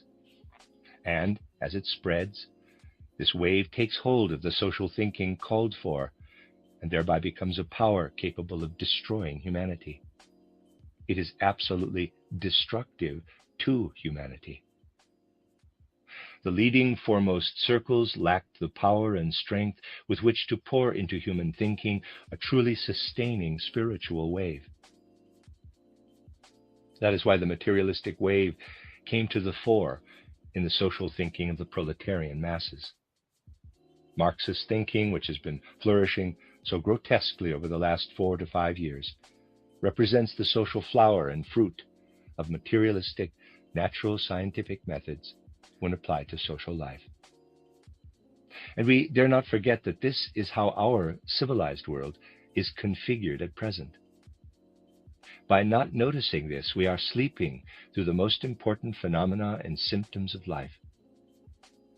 At the present time, one is not a full human being if one sleeps through these phenomena. Some individuals do rise above this general view. They sense already today, to some extent, that if we continue to think and feel as we have done up to the present, then we shall be unable to continue. We are becoming increasingly embroiled in chaos. Wake-up calls like the following are rare as yet, but they do exist. I should like to read one such wake-up call here. Issue 31/32 of the Socialist Weekly Magazine on Culture, titled Neue Erde, contained an interesting essay by Karl Polanyi under the heading A Crisis of Ideology. He explains that a general antipathy toward capitalism is beginning to appear in tandem with a rejection of Marxist socialism. Quote, the amalgamation of Marxism and socialism prevailing today remains the bugbear of all modern thought. Every intellectual attempt to address the most urgent social problems of our time becomes bogged down in this intellectual swamp. The outbreak of the World War brought the turning point for all capitalist and therefore Marxist thinking. The leaders of humanity have recognized clearly, while the masses have sensed vaguely, that so-called vital interests will no longer dominate the world, but forces of quite another kind and type. The ever-present economic interests sought after by the imperialists and fought against by the socialists have proved to be not only utterly unrealistic and abstract, to the extent of being nothing but rhetorical phrases, but also nothing more than superstitions and empty flights of fancy. It has become entirely obvious that it is not the actual situation, but the mere idea of the situation, which is the driving force, leading the masses on. This utterly paradoxical age has actually been believing in egoism. It was no longer denied, and nor was it whitewashed as idealism. On the contrary, humanity set out for its doom in the sacred name of economic vital interests, surrounding it with the halo of glory and of sacro egoismo, which of its own accord had raised itself to heaven. Materialism had declared itself to be the one and only ideal, thus bringing the materialistic world to the culmination of its journey. This idealizing of the material as the only reality has been termed fatherland by the capitalists and by the Marxists quite openly, socialism. The result, utilitarian ethics, materialistic conceptions of history, positivist epistemology, deterministic philosophy. These are no longer viable in the new ambiance. But Marxism, as an ideology, is built upon this basis. Its time is over. Close quote, Steiner again. This is the wake-up call of a soul who is capable of at least perceiving what it is that is leading into the negative aspects, the chaotic aspects of our age. And then comes the question, the terrible question of destiny. Quote, what shall take its place? Close quote. This is the question asked by the man who wrote what I have just read to you. He then continues, quote, the answer to this question has no relevance for Marxism, which would be a matter of lesser importance for upright spirits in their search of clarity. If the sun were to be extinguished, one would have to find one's way about in darkness rather than set up a will-o'-the-wisp to replace it. Close quote, and quote continues. But what is darkening the sun for the human race is a new and even brighter sun coming up over the horizon. Having freed ourselves from the nightmare of an evolutionary theory which would have condemned us without peace and without a home to a meaningless existence on a treadmill of eternal collaboration, having awoken from the hallucination of a false view of history, having escaped the clutches of a fixed idea of a ridiculous determinism, which represented the freedom of our will as a game of chance played by forces at work behind the scenes, having at last, in place of a belief in dead mass, being reborn into our own self, we shall find within ourselves the strength and calling to make real for humankind the demands of socialism for justice, for freedom, and for love. Close quote, Steiner again. Here is a soul full of yearning, who sees how we are heading for chaos and therefore asks the destiny question, what shall take its place? And who then continues with an answer which serves up all the old catchphrases that have become no more than the husks of words. Justice, freedom, love. They have been preached for such a long time, but they most certainly do not represent the concrete path. Quote, today Marxist socialism merely obscures the destiny question confronting humanity. It inhibits the free forces of a radical solution. It fixes thinking in the semi-darkness of an outdated world of dogma. It acts by means of enigmatic auguries, obscure authorities, and mystical symbols. It blocks the clear view for humanity. Close quote. Correct, it blocks the clear view for humanity, but catchphrases do not open up the view. And then the writer continues, quote, the church has outlived its calling by 1,000 years. Marxism may perhaps outlive us, but the new spirit which has been born out of the misery of this great war is sure to outlive Marxism. Close quote. But where is the new spirit? Asks this writer, who does appear to possess a sense for the nullity of our time, which will lead into chaos. Well, a friend of ours, who has long been connected with our worldview, has added a few lines to what I have just read out to you. What I read to you is written by someone who sees that something new is needed, but who then merely brings forth all the old catchphrases. What our friend says is this, quote, we see here a worldview which realizes that Marxism, the most logical form of which is today's Bolshevism, belongs to the old way of thinking. It is nothing other than a counteraction to the old world of capitalism. And just as with capitalism, it is its spiritual life which is sick. Although it is anti-capitalist in economic matters, it nevertheless rests on the same basis spiritually. What ought to take its place, and also the place of the modern natural scientific worldview, is the anthroposophical worldview arising out of a, in quotes, philosophy of freedom. Close all quotes, Steiner again. These are a few lines added by a friend of our movement. They show clearly that because things are as they are, the spiritual science of anthroposophy is what needs to come about. Not until people admit that the sickness of our present time can only be cured by an anthroposophically oriented spiritual research. Not until people realize this will it be possible to evade the chaos.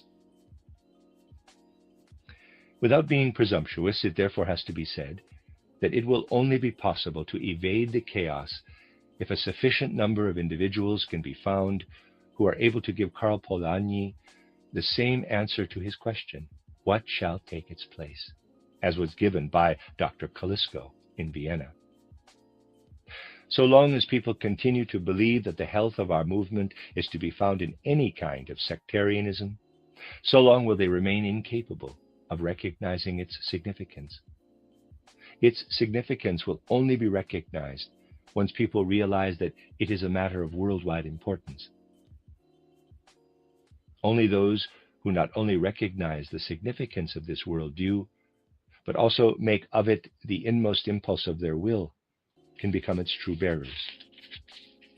I do not wish to gloss over with many words what I wanted to tell you in this lecture. It will not be long before we meet again for similar discussions.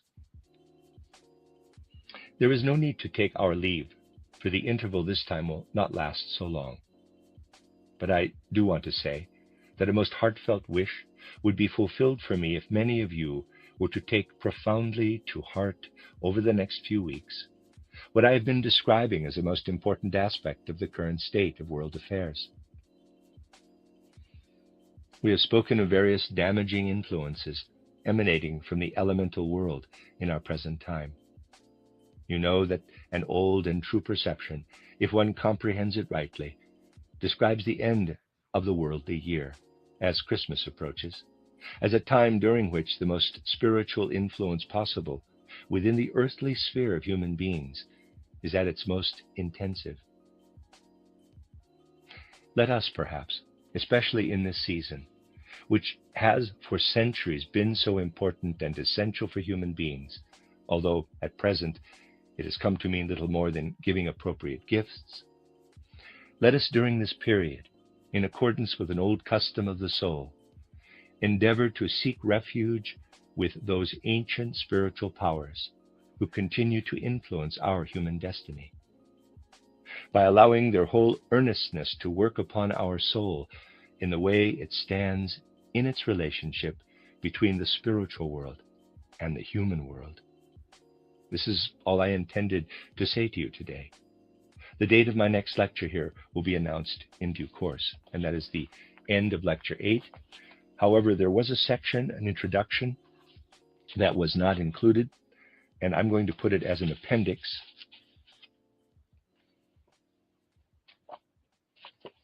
And here we go. This is the introduction, in fact, to the lecture we just heard. My dear friends, once again I am obliged to begin by bothering you with a brief explanation. Since this is my last talk before we depart, our absence will no doubt be shorter this time. I really must give you this, for me, rather unpalatable information. It is about another in the series of numerous attacks we have been experiencing, and differs somewhat from the others already mentioned, in that it is considerably more vicious than others have been. A journal is published not far from here, Swiss Belgique Outremer, reader's aside, apologize for my pronunciation, end of reader's aside. In the current issue, there is an article on title Towards Social Renewal, beginning with the following words.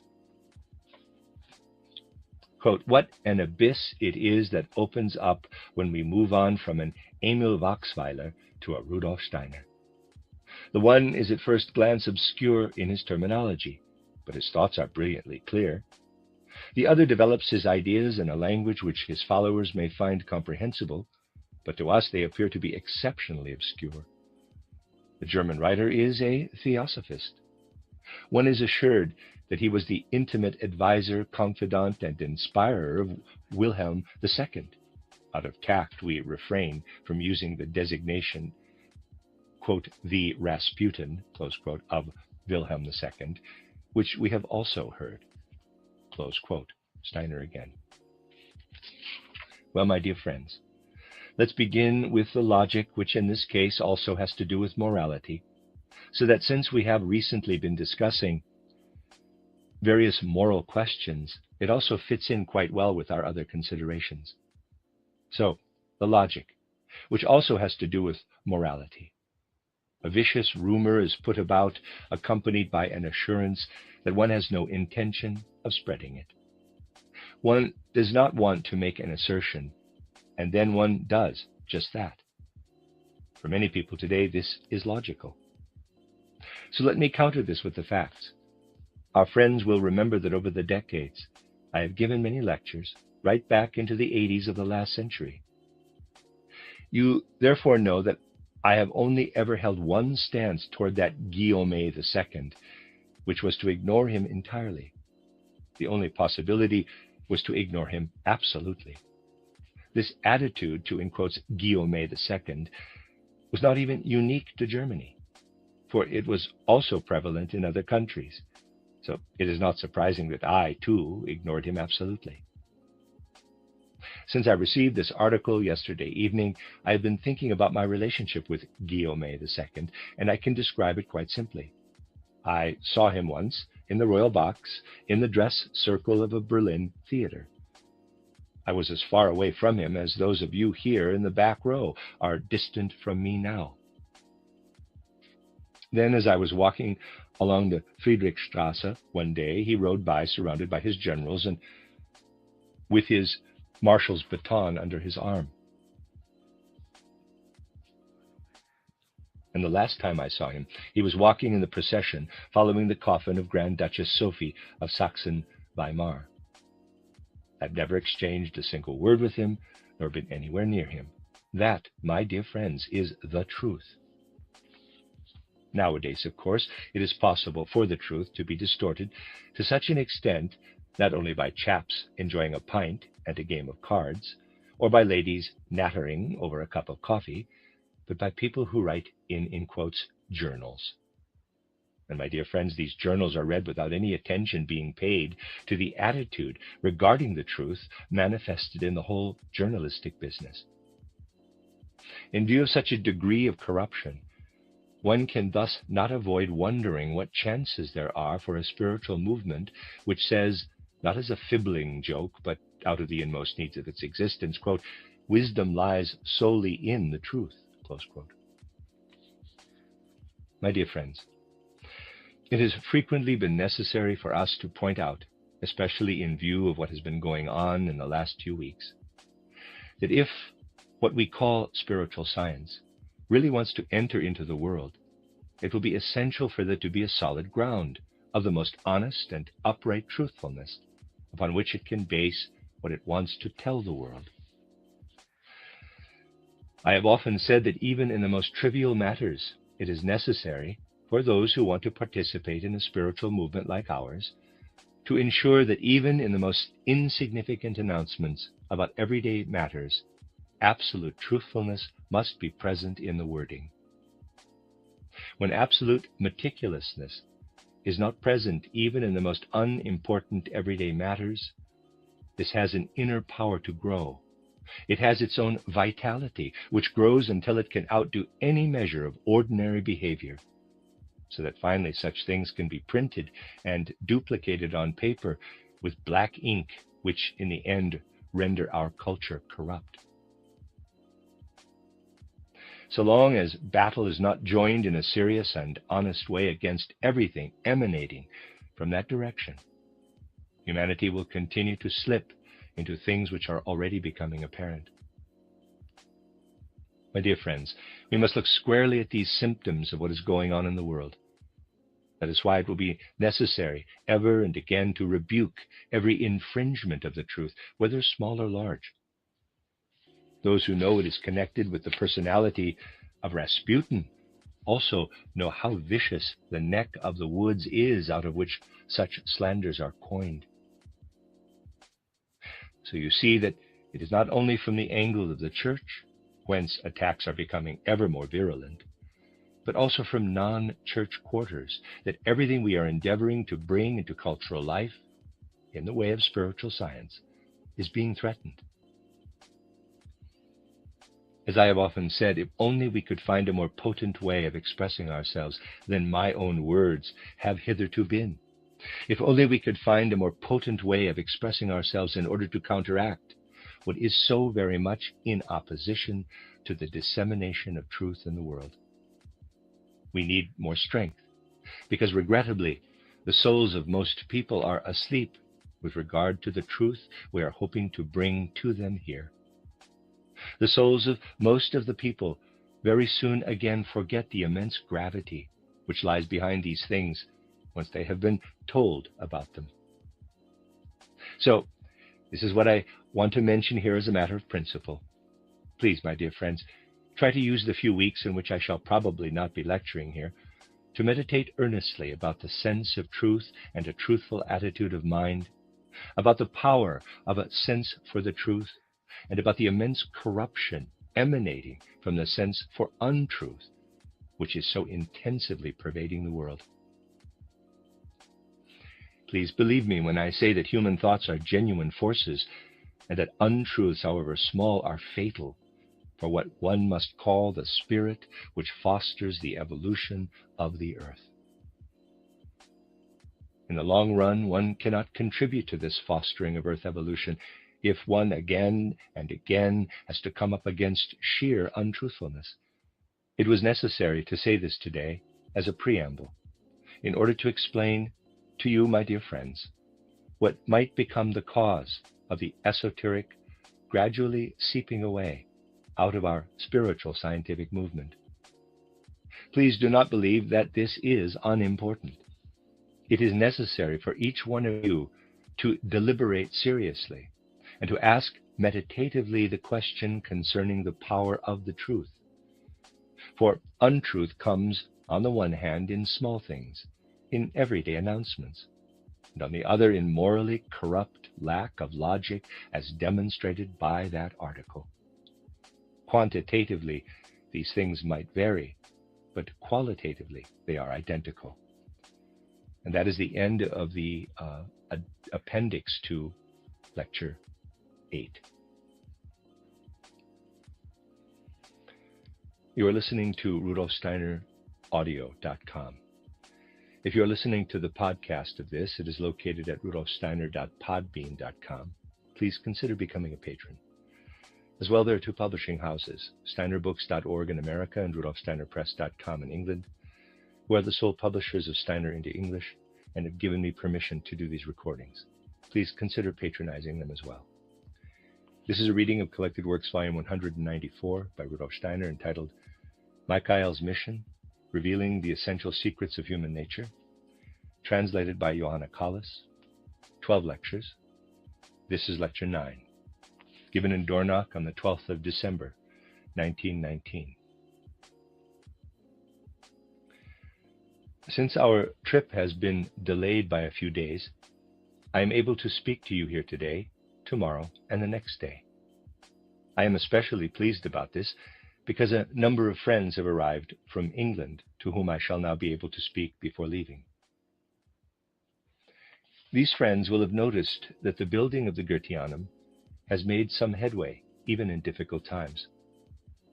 Thus far, though, it has not been possible to complete the building work, and there is as yet no certainty as to when this will be. Nevertheless, what has been completed hitherto will show you what the spiritual background is out of which this building has grown, and how it is bound up with the spiritual movement represented here. So, since it is possible to speak to a larger gathering of our English friends after quite a long interval, I'm sure you will agree with my basing our considerations today on the building itself. In the next 2 days, it will then be possible, in connection with what can be said about the building itself, to add certain points which I feel sure it will be important to mention at the present time. Since at least the idea of our building is now becoming visible, anyone looking at it will notice the special way in which it is linked with our spiritual movement, while also gaining an impression, perhaps especially from this building, in the way it represents our spiritual movement, as to what the nature of our movement is intended to be.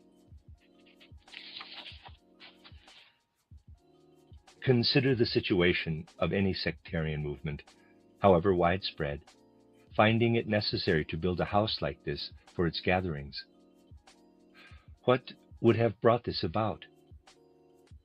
Well, depending on the requirements of the society or association, it would have been built on a larger or smaller scale in one architectural style or another, and you would have found inside it, in one or another emblematic sign, an indication of what was going to be taught or presented within it. None of this, you will have noticed, has been applicable to this Goetheanum building. This building is not intended to be merely for the external use of the anthroposophical movement or the Anthroposophical Society. As it stands before you in all its detail, it has been born out of what our movement intends to give to the world with regard to the Spirit. It would not have been sufficient for this movement to erect a building in some random architectural style. When the moment came when it was possible to discuss building a house of our own, this movement felt the urge to find a style which would emerge from the foundations of our spiritual science, a style which would express in every detail the spiritual substance flowing through our movement. It would have been unthinkable to have a house built arbitrarily in any arbitrary style for our movement. This should enable anyone to infer immediately how far this movement is removed from any sectarian or similar movement, however widespread it might be. We needed not only to build a house, but also to find an architectural style, which expressed in every detail all that is spoken by our anthroposophical spiritual science in every word and in every sentence. Indeed, I am convinced that when someone is able to enter sufficiently into what can truly be sensed in the form of this building, please note that I have said sensed, not idly fancied, it will also be possible for that person to discover in these forms, to read in these forms, whatever is also expressed here in words. This is no external matter. It is something which is inwardly bound up with the whole intention of this spiritual movement. A movement quite different from those spiritual movements which have gradually been emerging in human life since the beginning of the fifth post-Atlantean cultural period, or we could say, since the middle of the 15th century. This is founded on the conviction that in the present time, it is necessary to place something into human evolution which is different from what has hitherto been placed into human evolution since the middle of the 15th century. All the developments among civilized humanity over the past 4 to 5 centuries seem to me to have one specific characteristic in common, which is that external life, in the widest sense, has become heavily mechanized, to the extent of becoming a kingdom in its own right. It forms a kingdom in its own right, which is monopolized by those who consider themselves to be practitioners of living. And in addition to this external mode of living, which has spread over all areas of so-called practical life, there is also an amalgam of spiritual views, worldviews, or philosophies, or whatever you want to call them, which have over the years, but especially over the last 3 to 4 centuries, become estranged from life. In the feelings and sensations they give to human beings, they hover, as it were, above real practical life. The difference between these two streams has become so blatant that one cannot help saying, in our present age, a time has arrived when these two streams are incapable of understanding one another. Or perhaps one should say that they can no longer find any points of contact through which they might be able to have any effect on one another. We manage our factories, we set our trains on their railway lines, and we send our steamships across the oceans. We let our telegraphs and telephones come into play. And we do all this by allowing the mechanisms of life to run automatically and completely take us over. And side by side with this, we preach. We preach a great deal. The ancient ecclesiastical denominations preach in the churches. The politicians preach in the parliaments. The various aspirations preach on all kinds of subjects, about the demands of the proletariat, about the demands of women. Such a great amount of preaching goes on. And the content of this preaching is surely something which is clearly desired in humanity's present state of consciousness. And yet, were we to ask where we can find the bridge between what we preach and what our external life is bringing about all around us, we would, if we were honest with ourselves, be unable to find a satisfactory answer on the basis of the way our times are going. I mention the following phenomenon simply because it is the best example of what I have been describing. As you know, in addition to all the other opportunities we have today, which allow us to preach, a good number of secret societies also exist. Among these, let us examine the ordinary lodges of Freemasonry, including those which have the highest and the lowest degrees. In these lodges we find symbols, triangle, circle, set square, and compasses, and others. We even find in this context a much-used phrase, the master builder of all worlds. What is all this? Well, when we go back to the 9th, 10th, 11th century and look at the civilized world in which all those secret societies, those lodges of Freemasons, spread out like a froth across civilization, we find that all those instruments which nowadays are laid as symbols upon the altars of those lodges were once tools of the trade for the building of houses and churches. There were set squares, there were circles, compasses, there were water levels, plumb lines. All these things were put to use in ordinary external life. In the lodges of Freemasonry, talks are now given with reference to these things, which no longer have any connection with everyday life. Talks about all kinds of beautiful matters which, however beautiful they may be, are completely foreign to ordinary life and ordinary practicalities. Ideas have come into being, thought constructs which have no practical relevance whatever for daily life. We have gradually arrived at a situation in which people go to work from Monday to Saturday and then listen to sermons on Sunday. These two things have nothing to do with one another.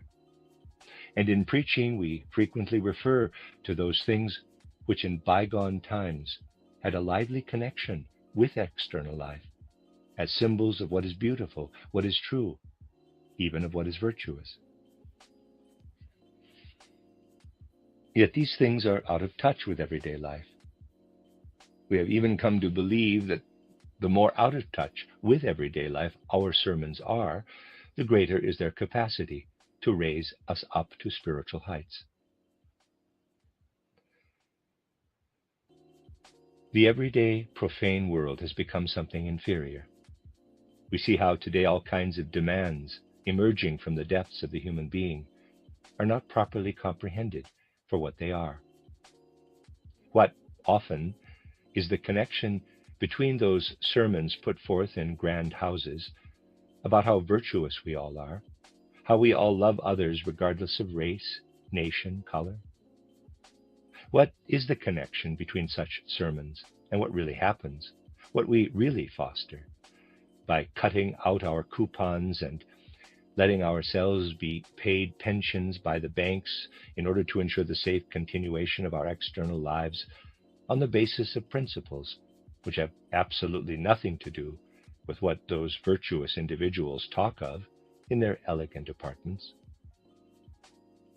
We found, for example, theosophical societies in which everyone talks of brotherliness, yet we do not have the least influence over what happens when we cut out our coupons.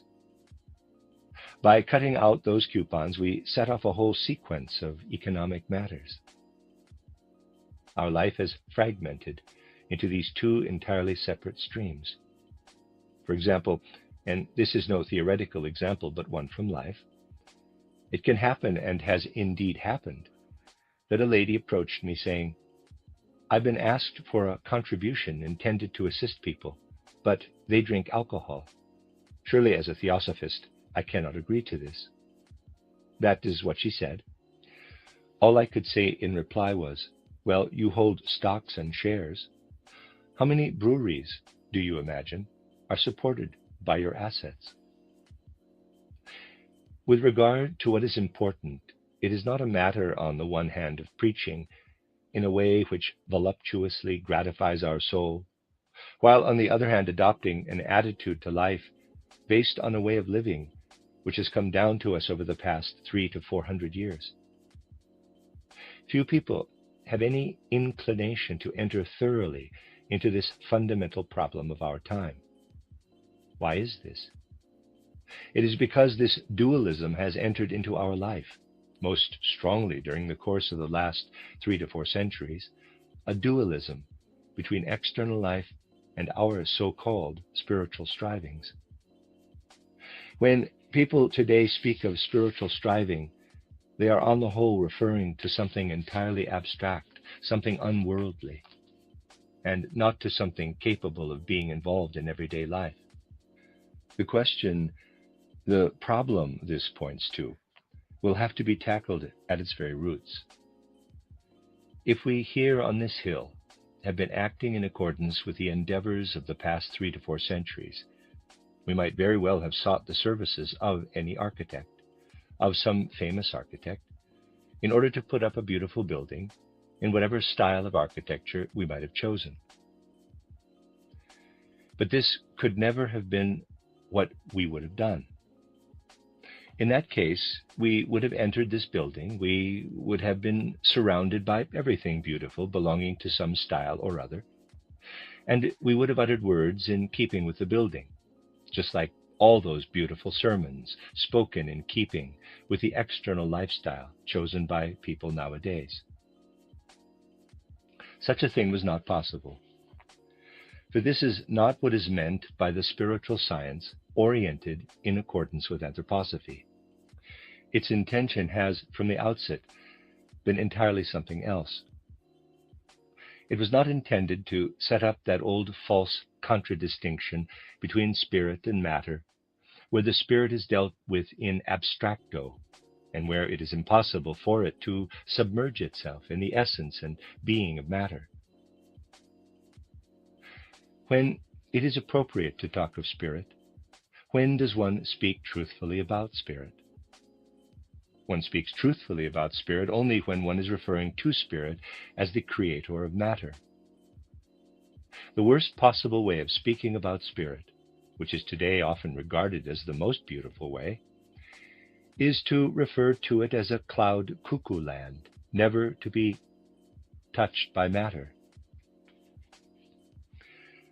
One must speak about spirit in a way which refers to it as having the strength to immerse itself directly in matter. When speaking about spiritual science, one must think of it not as being something which rises up above nature, but rather as being a fully fledged science of nature itself. When speaking about spirit, one must think of spirit with which the human being can unite in such a way that this spirit can also mingle with social life through the mediation of the human being. A spirit about which one speaks only in the parlor, a spirit which one wants to please by being virtuous and by loving one's fellow human beings, a spirit which will do its best to abstain from immersing itself in ordinary life. Such a spirit is not genuinely spiritual. A spirit of that kind is a human abstraction. To rise up toward it is not a rising up to the true spirit, but rather the ultimate outpouring of materialism. That is the reason why we had to erect a building which in every detail is thought of as being and is seen as being something which arises out of what lives in our anthroposophically oriented spiritual science.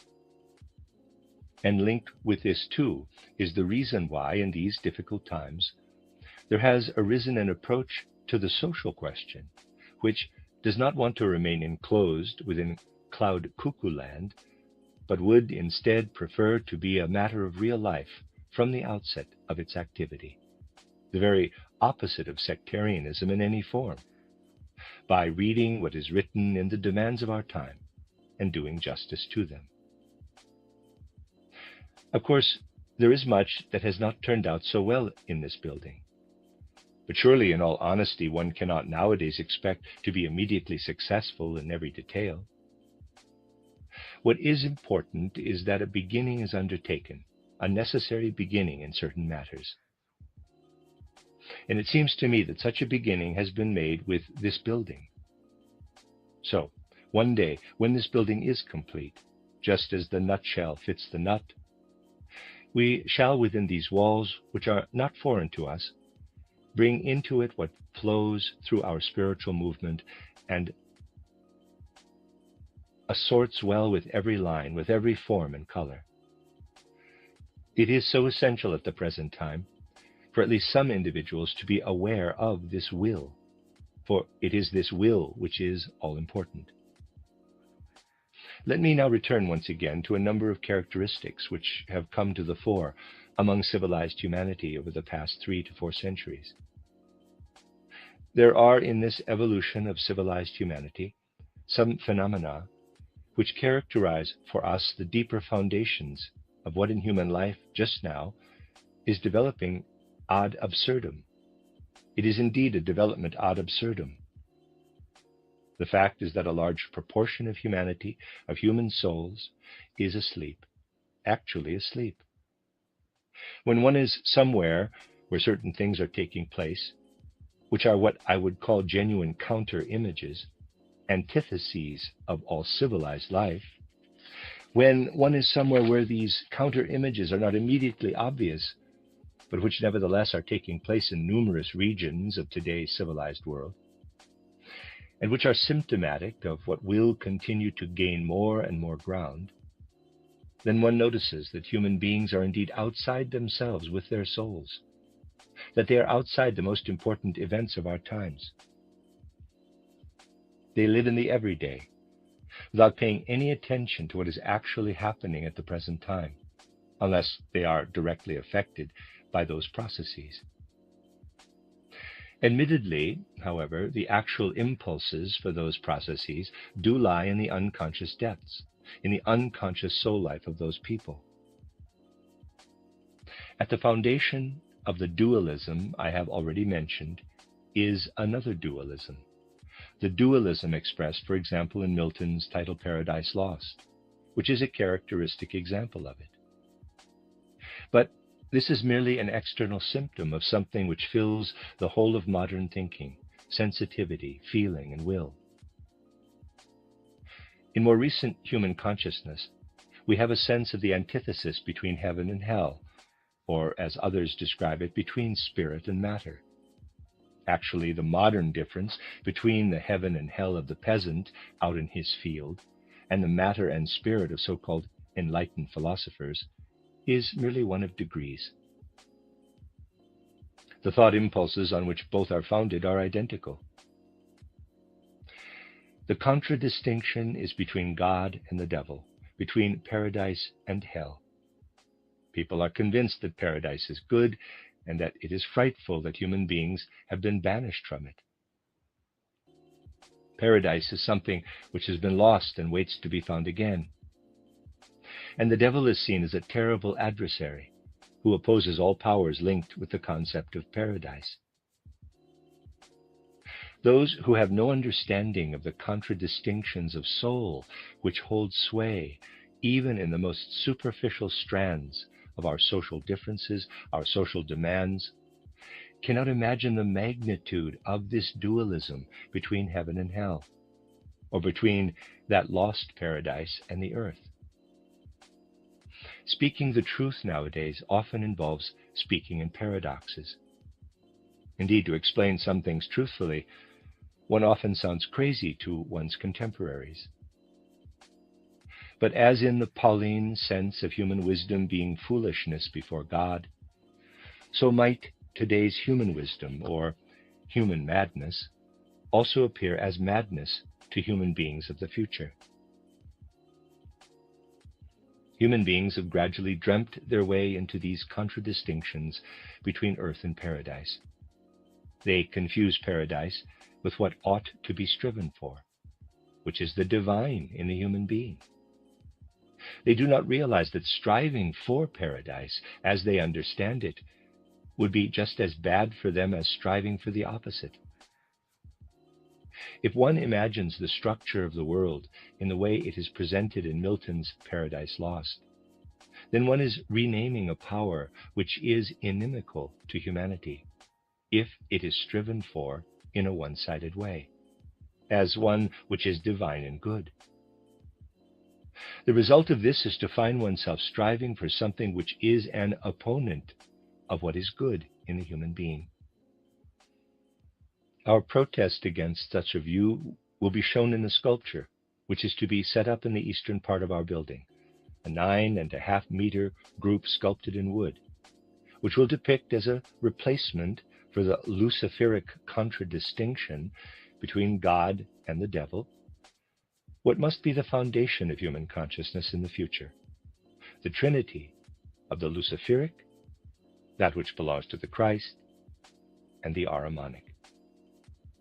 Modern civilization is so little aware of this underlying secret that one must also say the following. For certain reasons, which I may yet speak about here, we have named this building the Goetheanum, because it accords with Goethe's views with regard to art and knowledge. However, it must also be said that the contradistinction between the powers of good and Mephistopheles, which Goethe has set up in his Faust, embodies the same error as that put forward in Milton's Paradise Lost. Goethe shows the good powers on the one hand and the bad power as Mephistopheles on the other. In his Mephistopheles, Goethe has confused higgledy-piggledy what is Luciferic on the one hand with what is Ahrimanic on the other hand. As a result, for those who understand these things, Goethe's Mephistopheles figure represents a mixture of two spiritual individualities. We, though, must recognize that the true human being can only be depicted as an image of balance. When one endeavors on the one hand to rise up above one's head, as it were, into fantasy and ecstasy, into what is a false mysticism, into something fantastical, that is the one power. The other power is the one which seeks, as it were, to drag the human being down into materialism, into what is prosaic and dry as dust. We understand the human being rightly only when we see him striving for balance between, on the one hand, the Ahrimanic, and on the other, the Luciferic. See Plate 14. The human being has the task of perpetually striving for balance between what wants to lead him upward out of himself and what wants to lead him downward out of himself. More recent spiritual civilization, however, has confused the fantastical nature of the Luciferic with that which is divine. So now descriptions of paradise are in fact descriptions of the Luciferic. And there is that dreadful confusion between what is Luciferic and what is divine, because people do not realize that the most important task is to hold the balance between the two powers which seek to drag the human being in the one direction or in the other direction. What was necessary initially was to uncover this fact. If the human being is to strive towards something Christian, something which is nowadays often interpreted in rather odd ways, then he must realize that what he should be striving for is a balance between the Luciferic and the Ahrimanic. He has to realize that over the past 3 to 4 centuries, true knowledge about the human being has been bypassed to such an extent that little is known about this balance. So that in title Paradise Lost, the Luciferic has been renamed the Divine, to which the contrast has become the Ahrimanic, which is no longer Ahriman, but the modern devil, or modern materialism, or something similar. This dualism, which in reality is the duality between Lucifer and Ahriman, this dualism is still spooking about in modern consciousness as the contradistinction between God and the devil. So the, quote, paradise which has been lost, close quote, should really be comprehended as a description of the misnamed lost kingdom of Lucifer. One has to speak so pointedly about more recent civilization because it is necessary for human beings to reach the realization that they are on a slippery slope. This is a historical necessity, but necessities also exist so that they may be comprehended. They are on a slippery slope, and only the most radical cure can set them back on to an upward path. Very frequently these days, descriptions of the spiritual world are taken to refer to something supersensible which does not live here on our earth.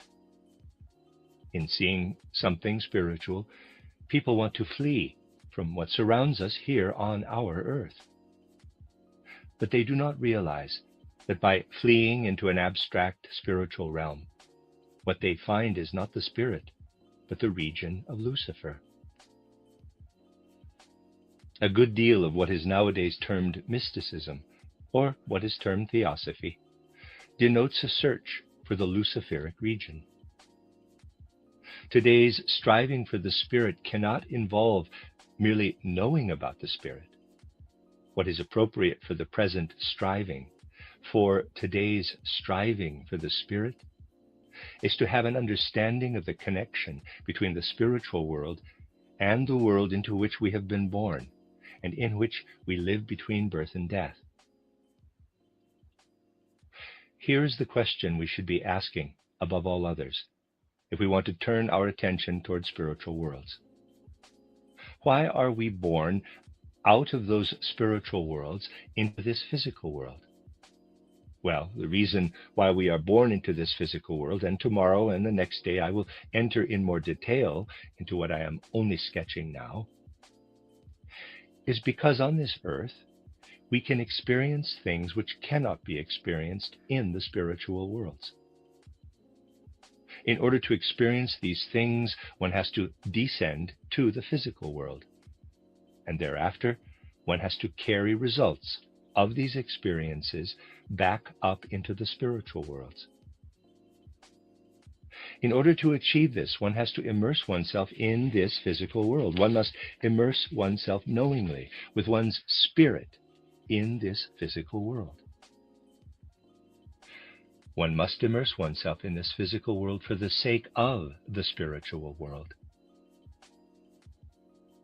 Fundamentally speaking, let us look at a normal human being who takes in sufficient nourishment, who sleeps the necessary number of hours, has breakfast, lunch, and dinner, and so on, who also has intellectual interests, who has indeed advanced spiritual interests and therefore becomes a member of a theosophical society, and who does what he can to find out what goes on in the spiritual world. Let us look at a person like this.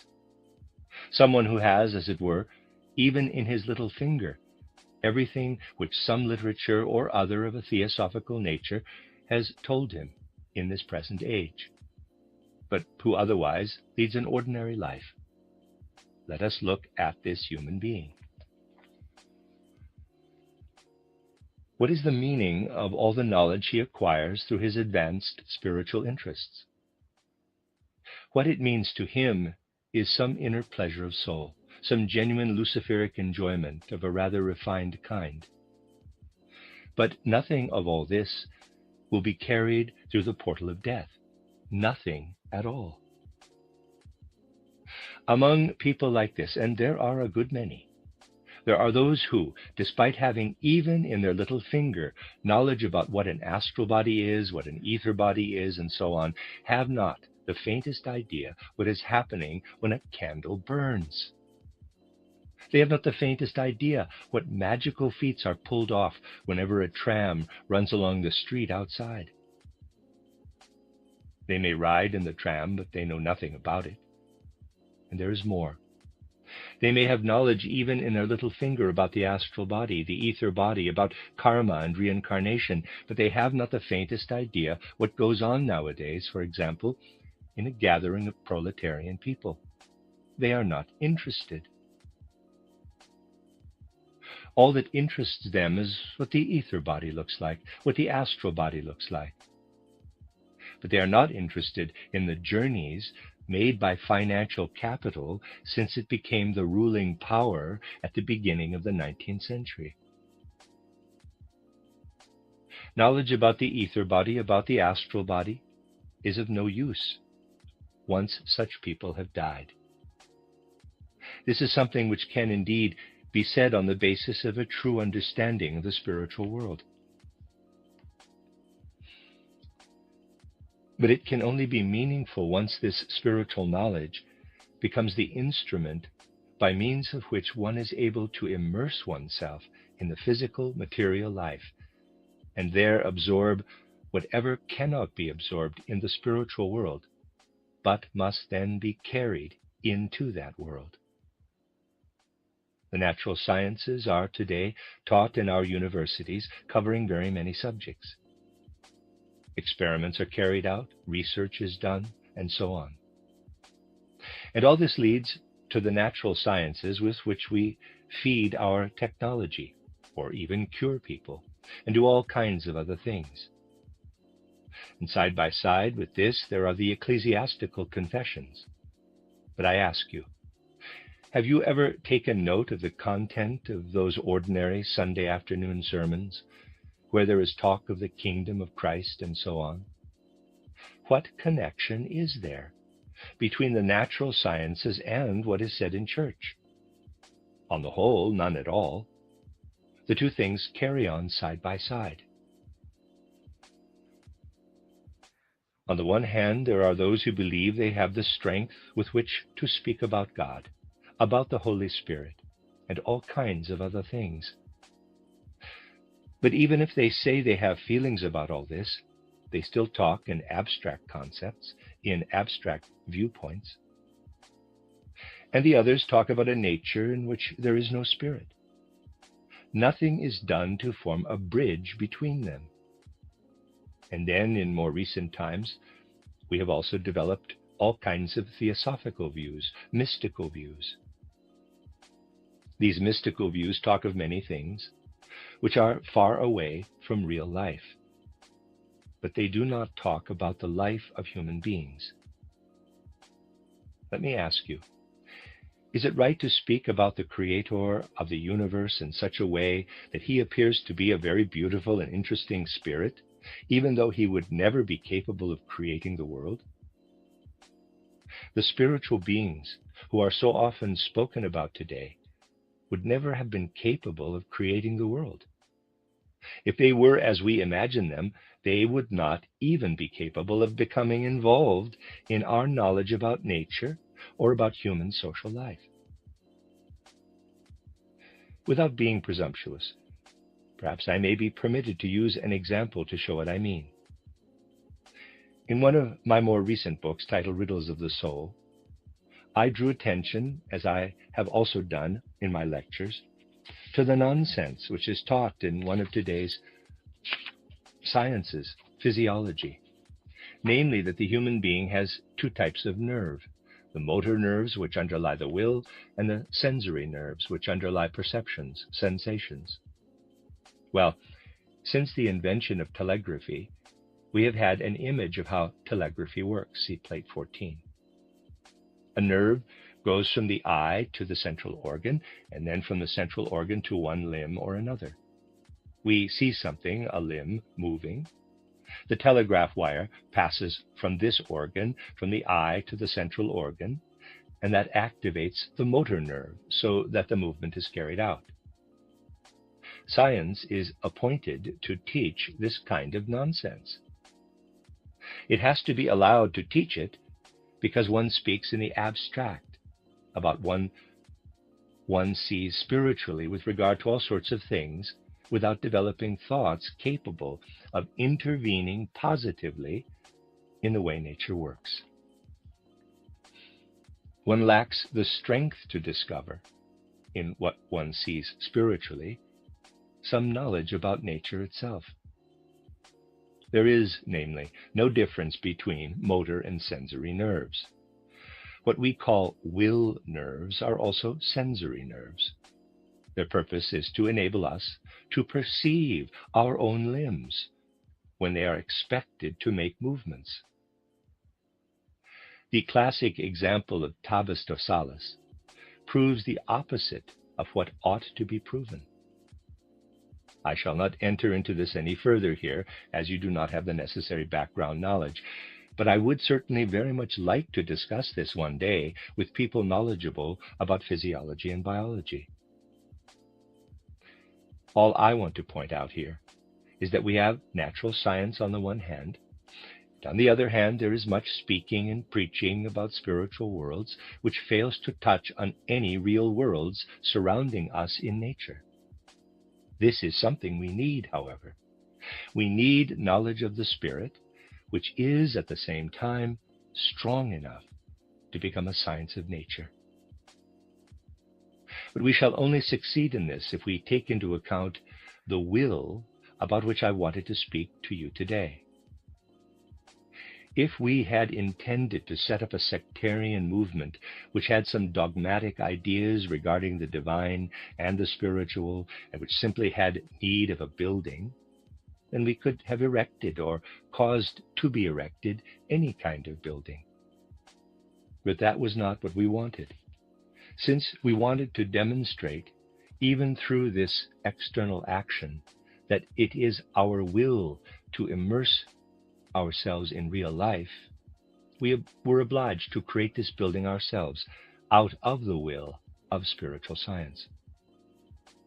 The details of this building will one day show that important principles, which have been caused by those two dualisms to appear in a very false light, can be established on a healthy basis. There is one more point I would like to make today. Please look at the sequence of 7 columns, which will stand on either side of our main building. See plate 15. At the top are the capitals, and at the bottom the plinths. They are not identical, for each is a further development of the previous one. In this way, you may gain a view of the second capital if you enter in a living way into the forms of the first and bring to life the idea of a metamorphosis as something organic. You now have a thought which is so full of life that it is not abstract, but instead follows the laws of growth. In this way, you can see how the second capital develops out of the first, the third out of the second, the fourth out of the third, and so on up to the seventh. This is how we have endeavored to develop a capital in a living way, and similarly with the architraves. One out of the other in imitation of the creativity, the spiritual creativity, which lives in nature itself. Where one form, there also emerges from the previous one. I have the feeling that Now, not one of the capitals could be different in any way. And something very remarkable has come to light in all this. Normally, when people speak of evolution, they often say development, development, evolution, on and on. First the less complex, then the somewhat more complex, the somewhat more differentiated, and so on. The greater the perfection, the greater the complexity. But I found myself unable to put this into practice when I tried to let the 7 capitals metamorphose from one to the next. When I reached the 4th, I thought I would have to make the 5th even more perfect, even more complex. But since I was not following an abstract route, as would have been the case with Haeckel or Darwin, I had to make the next form evolve once again out of the previous one, just as in nature, one form arises from another in accordance with the vital forces. So with the 5th capital, although its surfaces were more artistic than those of the 4th, the overall form became simpler rather than yet more complex. And the 6th became simpler still, and the 7th even more so. In this way, I discovered that evolution is not a matter of becoming ever more and more differentiated, see plate 15, but rather of a rise to a climax, followed by a downward movement to something ever more simple. This arose quite simply out of the work as it was being done. I was able to see that the principle of evolution, as it became manifest during the process of working artistically, was the same as the principle of evolution in nature. If you look at the human eye, you will see that it is certainly more perfect than the eyes of a good many animals. And yet the eyes of many animals are much more complicated than human eyes. They have inside them, for example, certain structures which are no longer present in human eyes, for human eyes have, as it were, once again become less complicated than many animal eyes. If we trace the evolution of the eye, we find at first it is primitive, simple, then it becomes ever more complicated, then it becomes simpler again, and the most perfect is not the most complex. It is simpler than the middle stage. One was constrained to do the same in creating artistically what became an inner necessity. It was not a matter of aspiring to research something. It was a matter of aspiring to make contact with the forces of vitality. And here in our building, the endeavor was to imbue the forms with the same forces as those which the spirit of nature had created as the foundation of nature. There was a search for a spirit which is creative and which lives in the productions of the world rather than merely in preaching. That is what is essential. It is also the reason why a good deal was rejected with regard to those who wanted to decorate our building with all kinds of symbols and such like. There is not a single symbol in this building. Everywhere there are forms taken from the creative activity of the spirit in nature.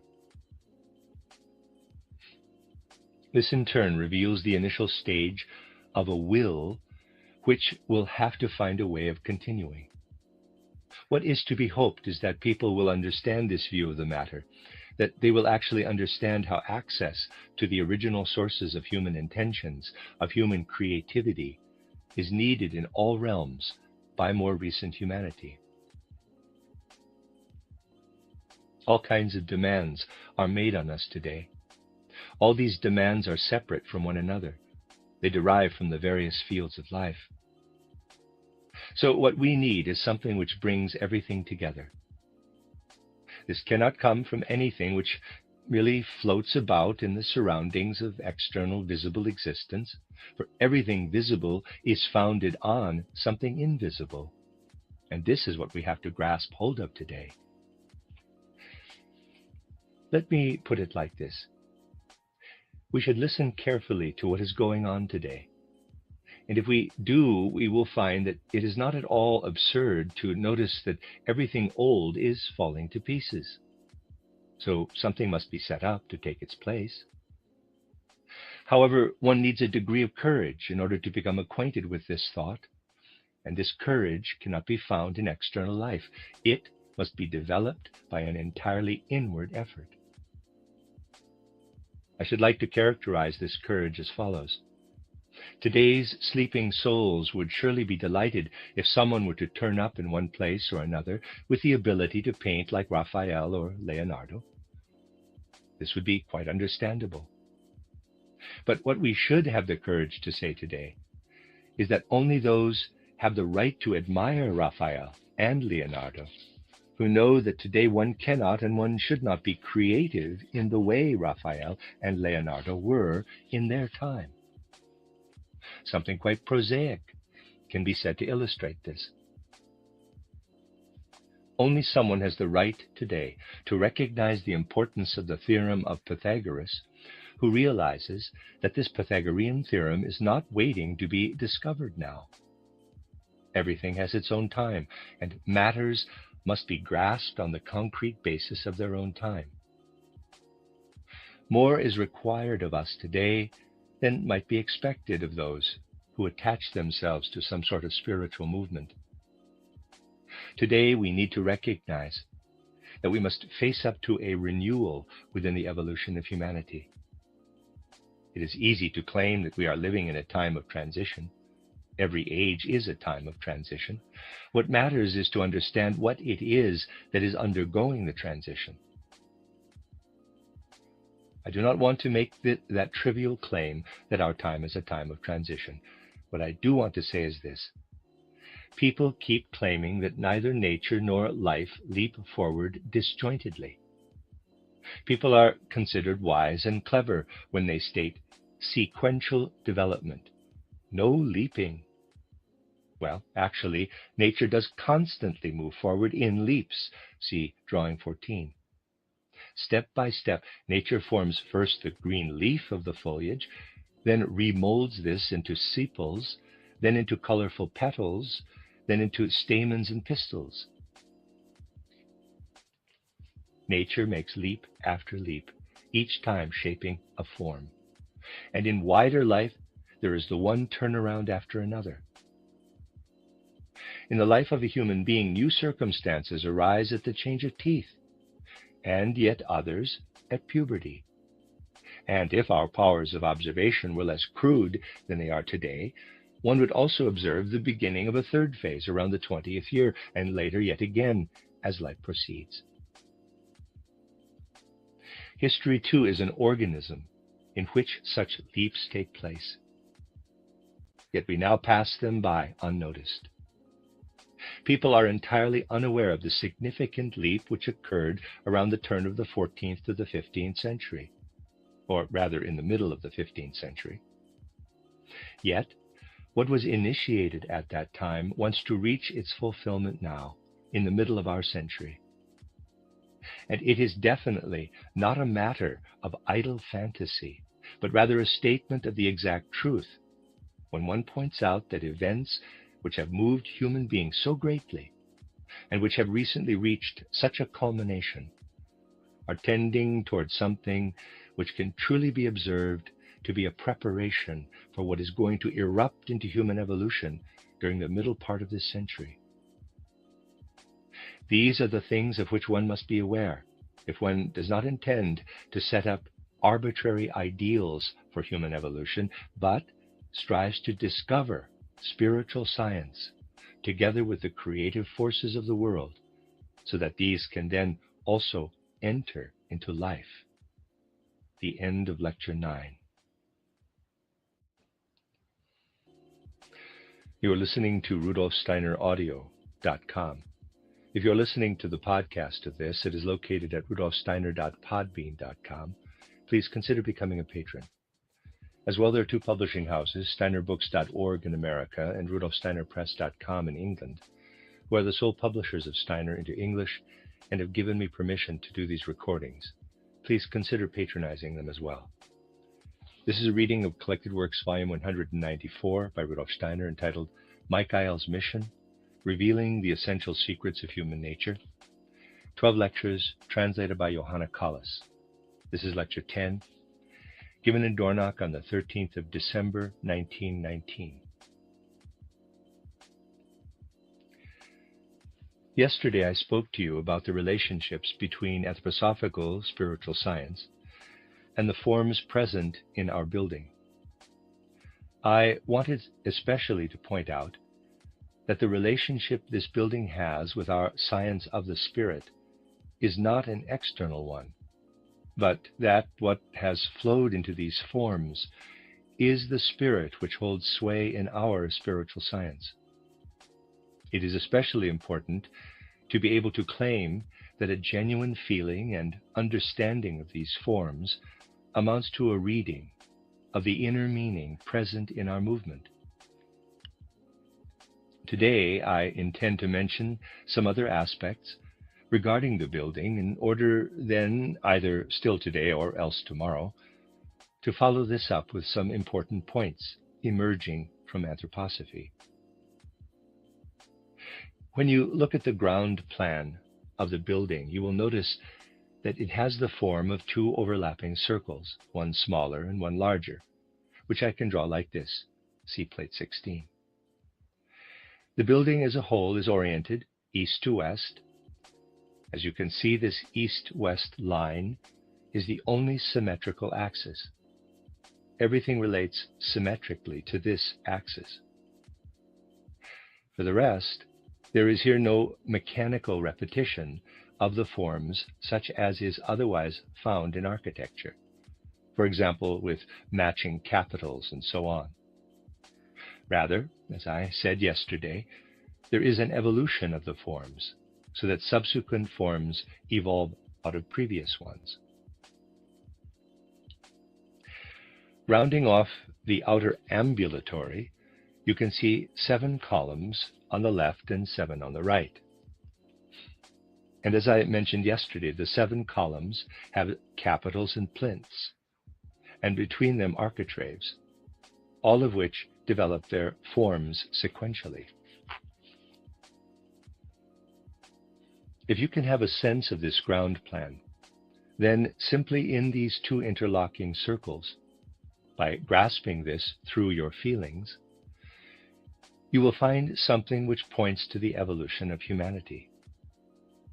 As I said yesterday, a significant caesura occurred in the evolution of humanity approximately in the middle of the 15th century. What we call history in the external academic sense is no more than a fable convenue, for it gives us only external information.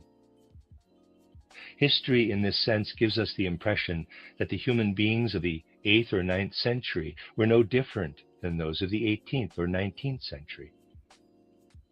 Actually, some more recent historians, for example, Lamprecht, do say that this is nonsense and that actually the soul constitution and the soul mood of human beings was quite different before and after the stated date. In the present time, we find ourselves in the midst of a development we can only comprehend if we become aware of how we are developing toward the future with certain specific soul forces of our own. These soul forces, which continued to develop until the 15th century, are in the process of fading away, although they do to some extent still haunt human souls. They belong to that which is dying out, that which is doomed to fall away from human evolution. If one wants to become capable of making a contribution to the affairs of humanity in the present time and in the near future, one must develop an awareness of this important turnabout in human evolution. Such things find an expression, especially where human beings are trying, in a meaningful way, to indicate what they feel and sense. Let us remind ourselves of the architectural development discussed here yesterday, and which I now want to mention again, using an example which demonstrates how human evolution progresses. Let us look at the forms present in a Greek temple. What do these forms of a Greek temple tell us? We can only understand what they are telling us by realizing that the whole architectural concept of this Greek temple is oriented toward creating a dwelling place for the god or goddess whose statue is present there. All the forms of the Greek temple would amount to an absurdity if they were not conceived of as a dwelling which enwraps the god or goddess who is to stand within it. When we now proceed from the forms of the Greek temple to those of the next significant architectural buildings, we come to the Gothic cathedral. If one enters a Gothic cathedral and sees it as something complete in itself, then one is failing to understand its forms, just as one fails to understand the forms of a Greek temple, if one does not include in it the statue of the god or goddess. A Greek temple which lacks the image of a god or goddess is impossible for us to comprehend in a feeling way. Similarly, a Gothic cathedral which is empty is also impossible to imagine in a feeling way. A Gothic cathedral is only complete when it is full of a congregation, or rather, when it is filled with people who are being addressed by someone so that the spirit of the word holds sway in the hearts of the congregation. That is when a Gothic cathedral is complete. The congregation is part of it, for without that, its forms are incomprehensible. What is it that evolves for us from the Greek temple to the Gothic cathedral? There are also other developments between these two, intermediate forms, about which other erroneous interpretations are made. But what is the significance of this evolution for us? In Greek culture, that flowering of the fourth post-Atlantean period, we see that something still lived there, some way in which the divine spiritual powers lived among human beings, a way which made those people who could only imagine them in images want to build dwellings for them. The Greek temple is the dwelling of the god or goddess of whom people were still aware. The god still moved about among human beings. The presence of the Greek temple in the midst of Greek culture would be inconceivable without that awareness of the divine spiritual powers. If we now move on from the flowering of Greek culture toward its gradual conclusion in the age of the fourth post-Atlantean period, that is, toward the time of the 8th, 9th, 10th centuries after Christ, we arrive at the forms of Gothic architecture in the way it calls for there to be a congregation. It entirely fits in with the feeling life of people in those times. The mood of soul of human beings was now, of course, different from what it had been in the time of Greek thinking. There was no longer an immediate awareness of the presence of the divine spiritual powers. They had moved far away into the beyond. The earthly realm was often bemoaned as having fallen away from the divine spiritual powers. The physical earth was seen as something to be avoided, something from which one must avert one's gaze. It was the spiritual powers to whom one ought to turn. So one person after another sought the company of others in the congregation, in a way searching for the group spirit of humanity, whereby the workings of the spirit gained a degree of abstractness. That is also why the forms in Gothic architecture make a rather abstract mathematical impression in comparison with the more dynamic forms of Greek architecture, with their gesture of forming a domicile around the god or goddess. In the Gothic forms, everything soars upward, aspiring to attain the spiritual distances for which the soul is searching. For the Greeks, their god and their goddess were present. With the ears of their soul, they heard them murmuring. In the uprising forms of Gothic times, however, the yearning soul could only sense the divine.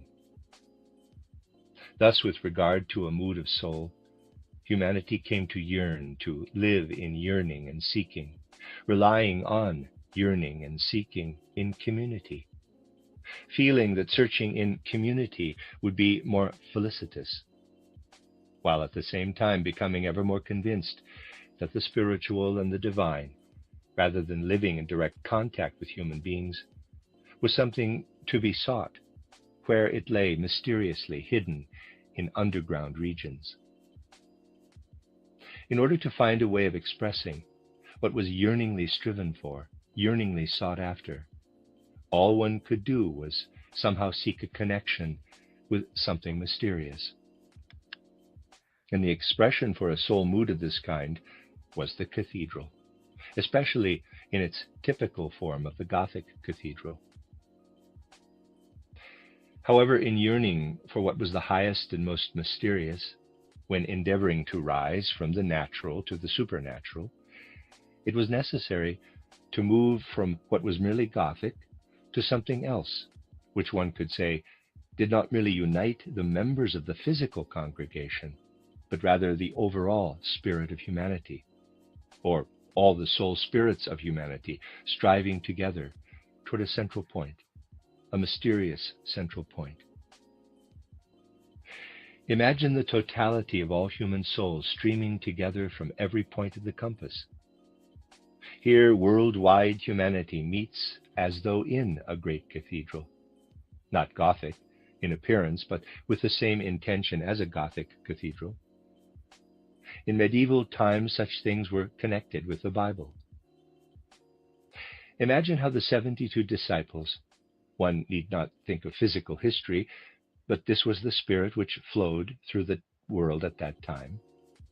Imagine how, in the spirit of the times, the 72 disciples of Christ spread out to all quarters of the compass in order to plant into souls the spirit which was to unite in the mystery of Christ.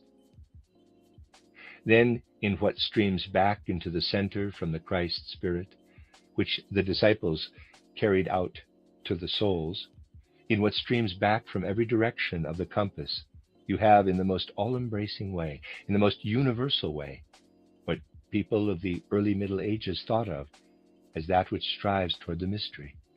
There is perhaps no need for me to draw all 72 of them, but I can suggest them here. See plate 16. This signifies the 72 pillars. From these 72 pillars, the rays would emanate, which flow from humanity as a whole toward the mystery of Christ. If you were to surround the whole with some sort of wall, as I have already explained, one cannot remain fixed at the Gothic stage.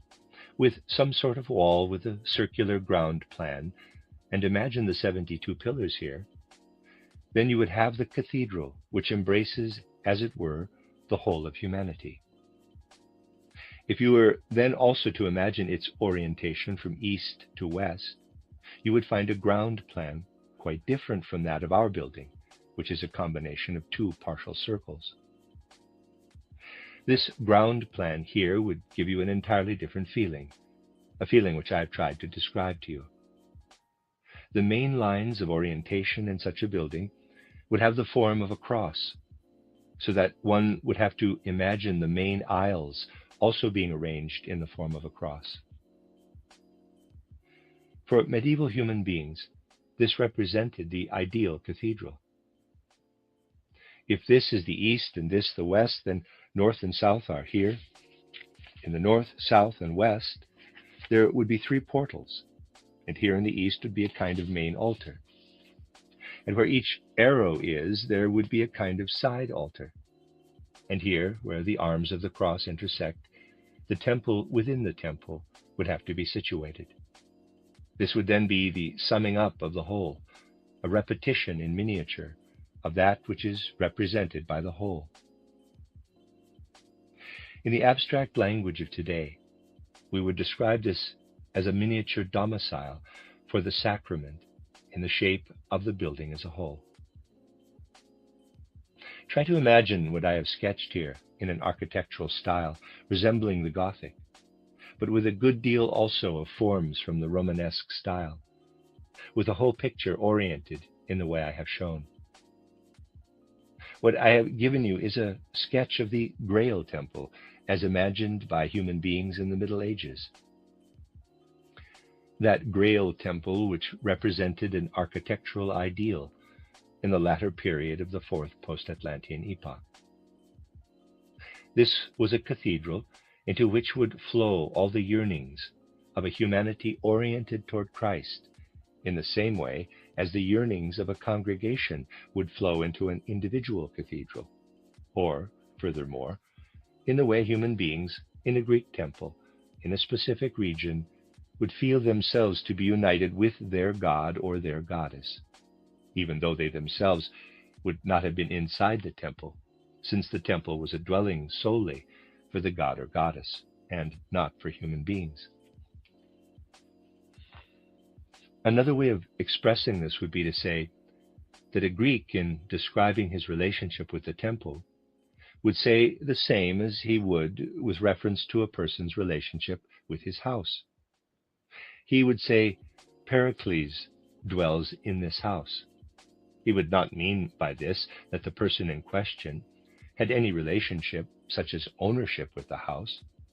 He would simply be expressing his feelings about the relationship of Pericles with the house.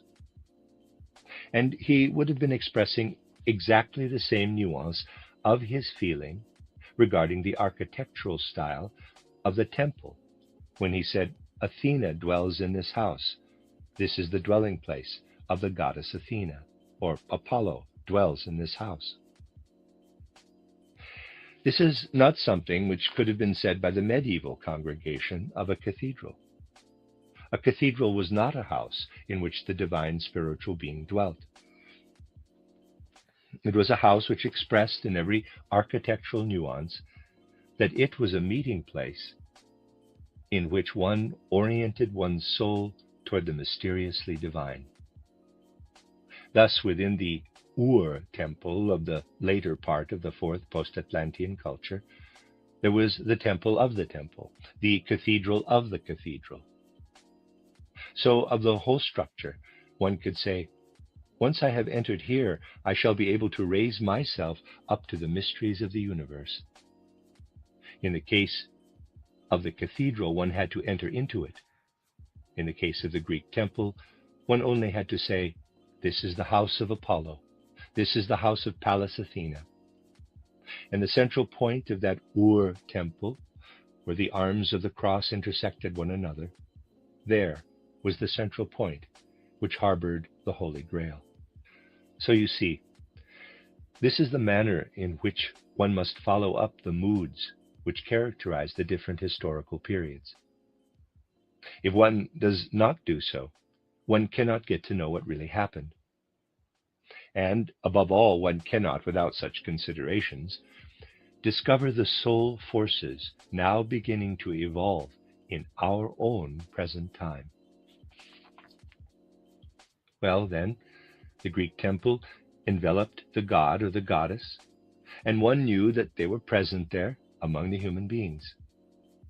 But medieval people did not feel this. They felt that within the earthly world they had been deserted by the divine. They yearned to find a way to the gods or to the God. We, meanwhile, are still at the outset of this, for only a few centuries have thus far passed since the great turnaround in the middle of the 15th century. Most people are barely able to discern what is coming about, but it will come about, and things will change within the souls of human beings. So what now flows into the architectural forms, that within which the consciousness of our time will be embodied, this will once again have to change. However, these things cannot be brought about through reason, through intellectual fantasy. They can only be sensed and felt and observed artistically. Anyone wanting to approach them by means of abstract concepts does not in fact understand them. Nevertheless, one can point to these things by characterizing them in various ways. So the Greeks felt in some way that the gods or goddesses were their contemporaries, their fellow inhabitants. And medieval people had their cathedral, which was not God's dwelling place, but which served in a way as an entry portal to the path which leads to the divine. People gathered in the cathedral where they sought, as it were, to find their path by means of humanity's group soul. This quality of the group soul is what characterizes medieval humanity. Prior to the middle of the 15th century, the human individuality was less prominent than it is now. Since that time, it has been the essential characteristic of the human being to strive for individuality, to strive for the forces of personality in order to discover the center of one's own being. One cannot reach an understanding of what is rising to the surface in the many social demands of our time unless one recognizes the individual spirit in every human being, the desire of every individual human being to stand upon the foundation of his own being.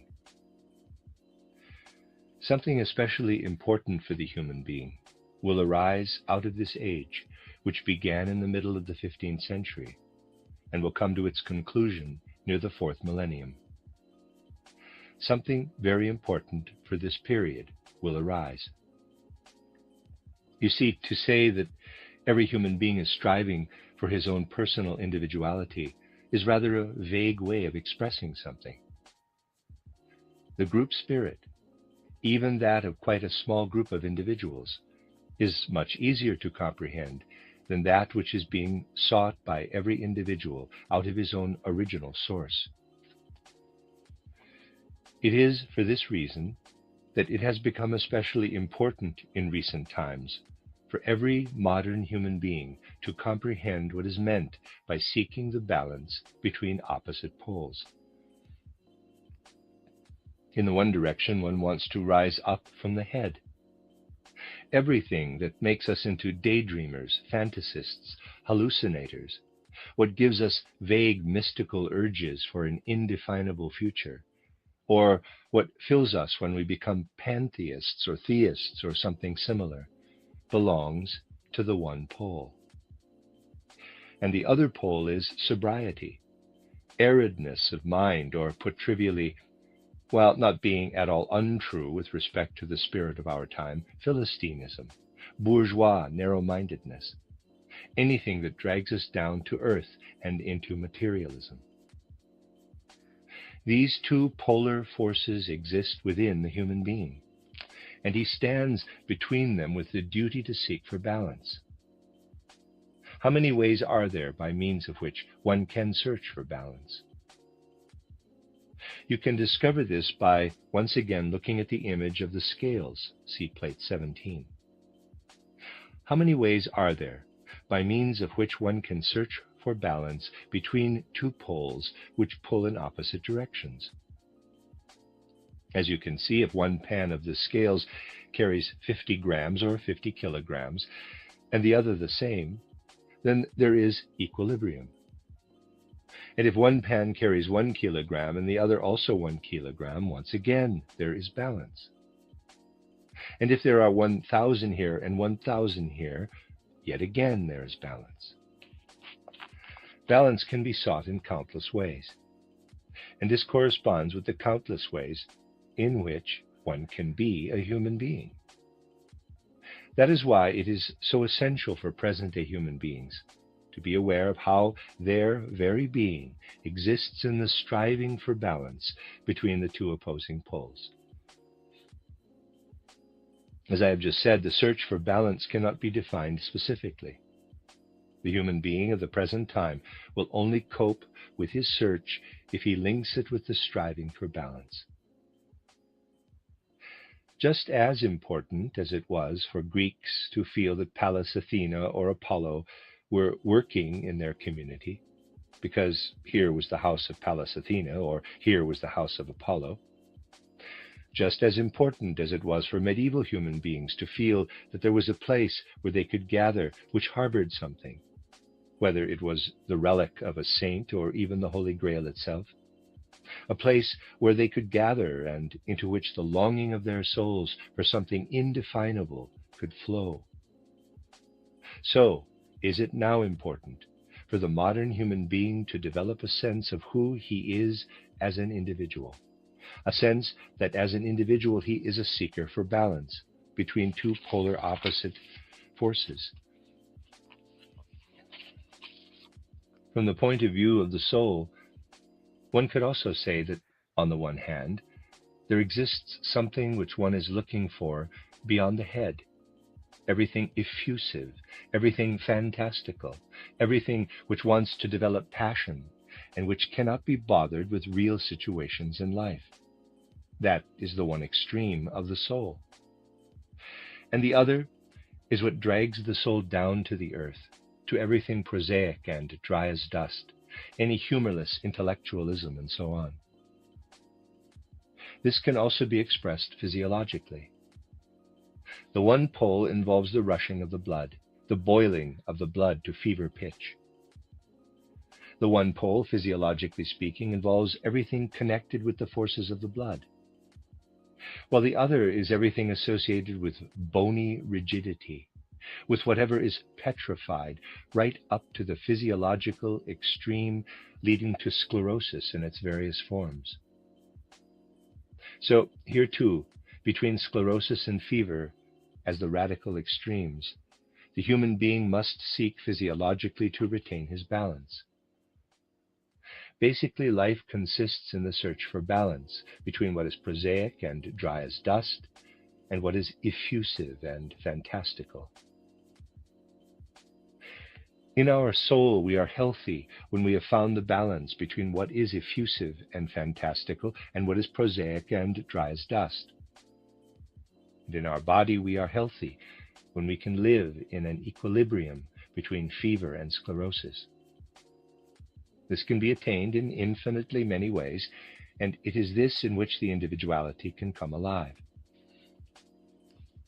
It is in this sense that the human being, especially now in our modern times, must find the meaning of Apollo's ancient dictum, know yourself, but not in a disconnected kind of way. What it means is know yourself in your striving for balance. It is for this reason that we shall place in the eastern part of our building the sculpture which will give people a sense of this striving for balance. This is what will be expressed in the carved wooden group I mentioned yesterday. In the center will be the figure of Christ. In this figure, the endeavor is made to represent the Christ in a way which will show this is indeed how the Christ walked upon the earth in Palestine, within the human being Jesus of Nazareth, at the outset of the Christian era. Conventional images of a bearded Christ were not created until the 5th or 6th century, and they were mostly not, if I may say so, true portraits. Our endeavor here has been to create a true portrait of the Christ, who at the same time represents the human being in his striving for balance. See plate 17. You will also see two other figures in this group. Here is the plunging Lucifer, and here the aspiring Lucifer. And here, down below, is an Ahrimanic figure linked to Lucifer. And here a second Ahrimanic figure. And the representative of mankind stands between the Ahrimanic figure, everything that is Philistine, dry as dust and materialistic, and the Lucifer figure, everything that is effusive and fantastical. The Ahriman figure, all that leads the human being to petrifaction and sclerosis. The Lucifer figure, all that brings about feverishness beyond what the ordinary health of a human being can tolerate.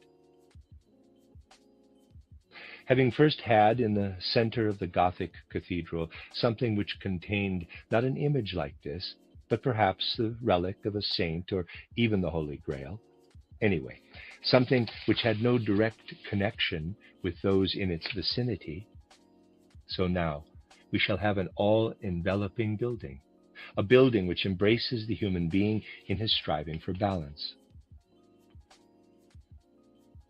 If destiny will permit this building one day to be fully completed, then those seated within it will have before them something which, at the sight of the being, who renders earthly evolution meaningful, will enable them to say, the being of the Christ.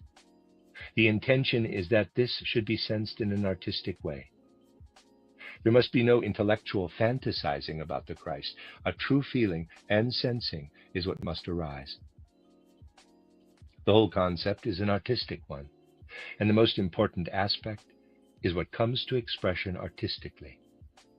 Solely the aspect of feeling and sensing is what matters, without anything intellectual being used as a ladder by which to attain feeling.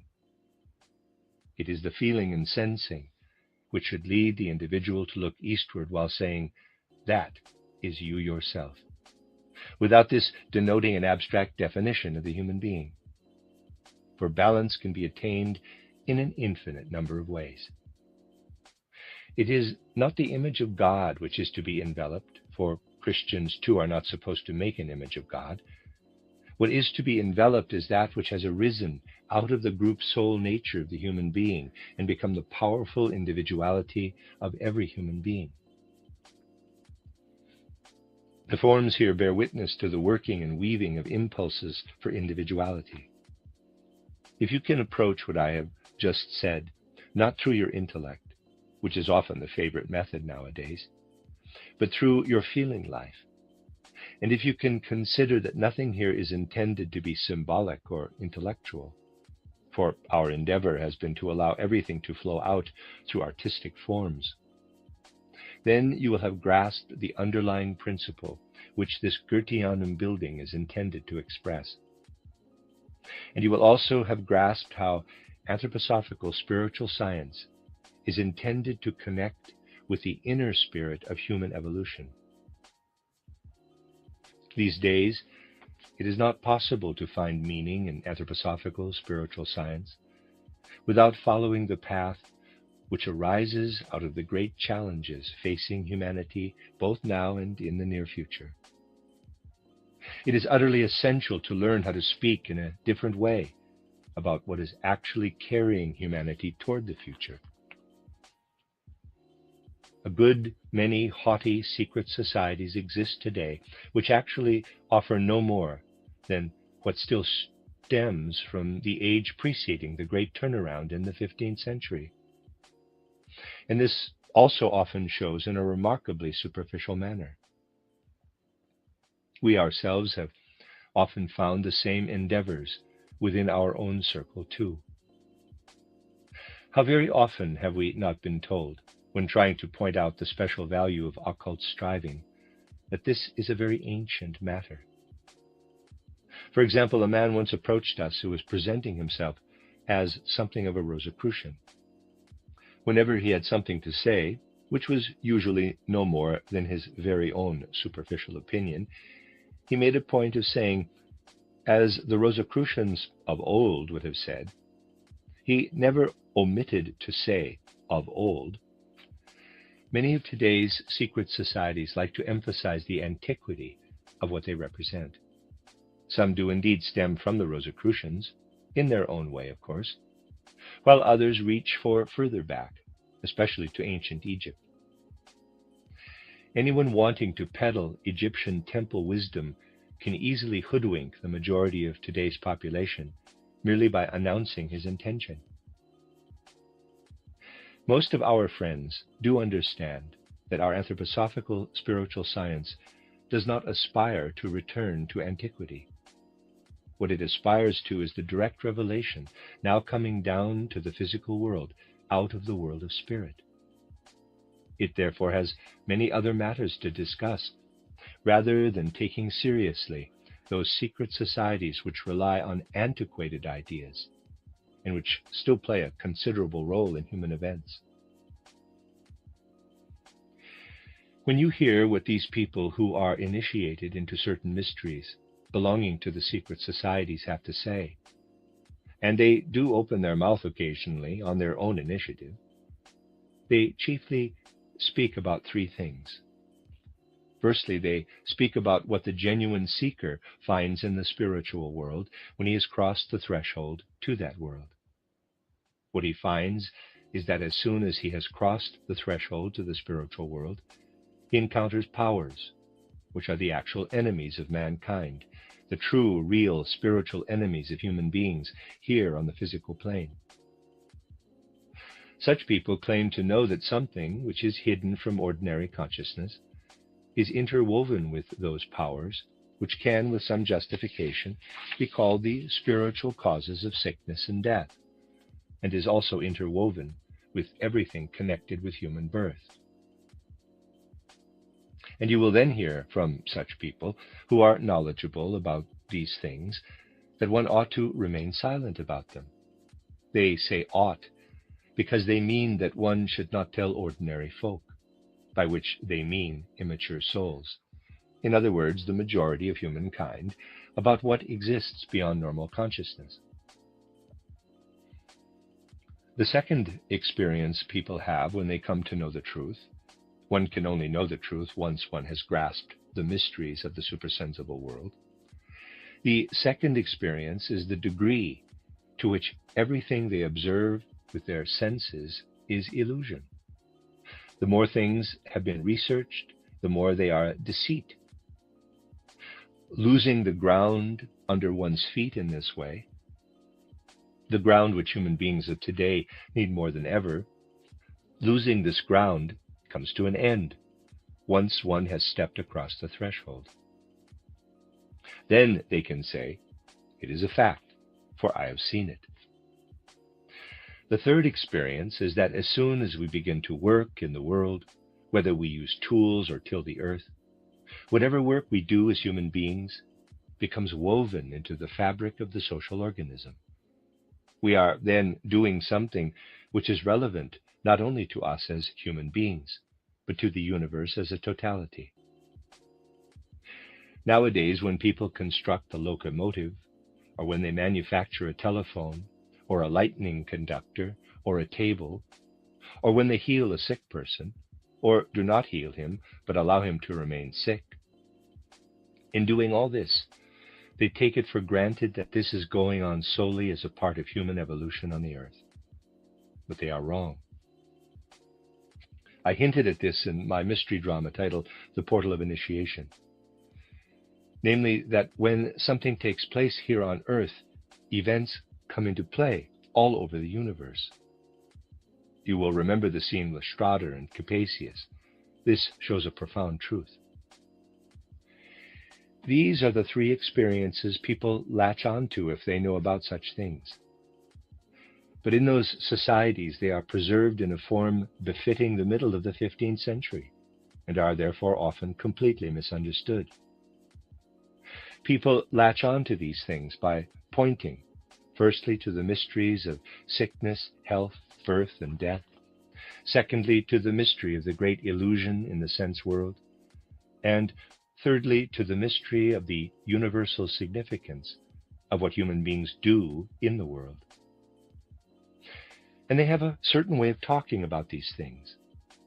But the time has come for all these things, especially for all these most important things, to be talked about in a different way than was habitual in the past. What I want to do is give you an idea of how differently such things were talked of in the past, and of the way in which such talk flowed out into popular consciousness, penetrating everyday scientific thinking, everyday social thinking, and so on. And I want to show you how one will have to speak in future, when one is really telling the truth, and what then must flow out from the mystery sources of knowledge, and into outer natural ideas and outer social views, and so on. It is this tremendous metamorphosis, this historical metamorphosis, which must be comprehended today through the awakening of human beings out of their group consciousness and into their individual consciousness. It is this tremendous metamorphosis about which I still intend to speak to you. The end of Lecture 10. Today we are witnessing a spiritual awakening in Israel, unlike anything we've ever seen. Hearts are being opened, lives are being transformed, and the good news of Jesus is spreading throughout Israel. Today we have over 700,000 Israelis subscribed to our Hebrew Gospel channel, making our channel that proclaims Yeshua one of the top YouTube channels in all of Israel. God is opening hearts, but for this ministry to succeed, we need to be supported by prayer, your prayer. That's why we've created a free prayer guide to help you stand with Israel in this vital moment. This 31-day prayer guide will equip you to pray for Israel's peace, salvation, and restoration. God is doing amazing things in Israel. Join us in prayer and be part of this awakening. Together, we can make an eternal impact.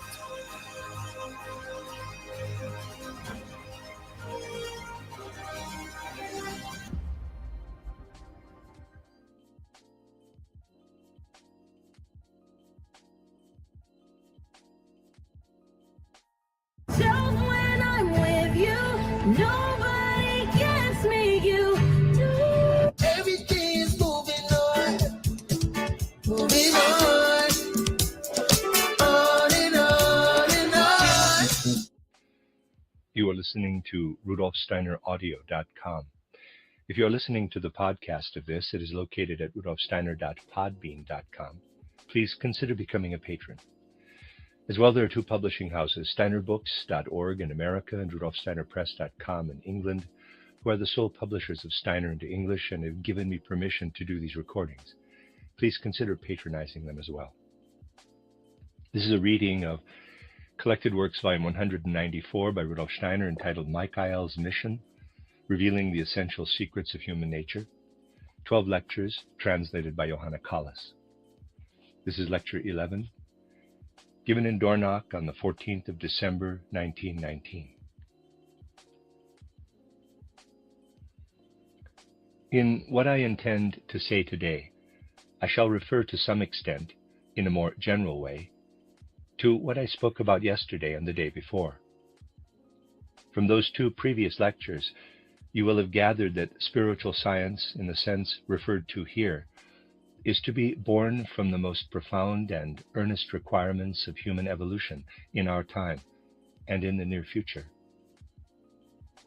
I have often mentioned that we are here dealing not with those ideals which stem from subjectivity, but with those which may be gleaned from the spiritual history of human evolution.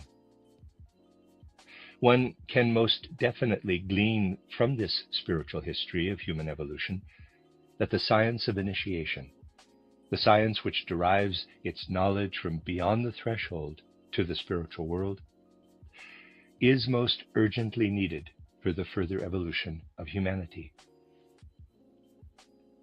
The powers representing what comes from the past are those which object to everything that can possibly be of value for a true knowledge of the spiritual world. It is such objections from those individuals in whom outdated powers live, which must be overcome.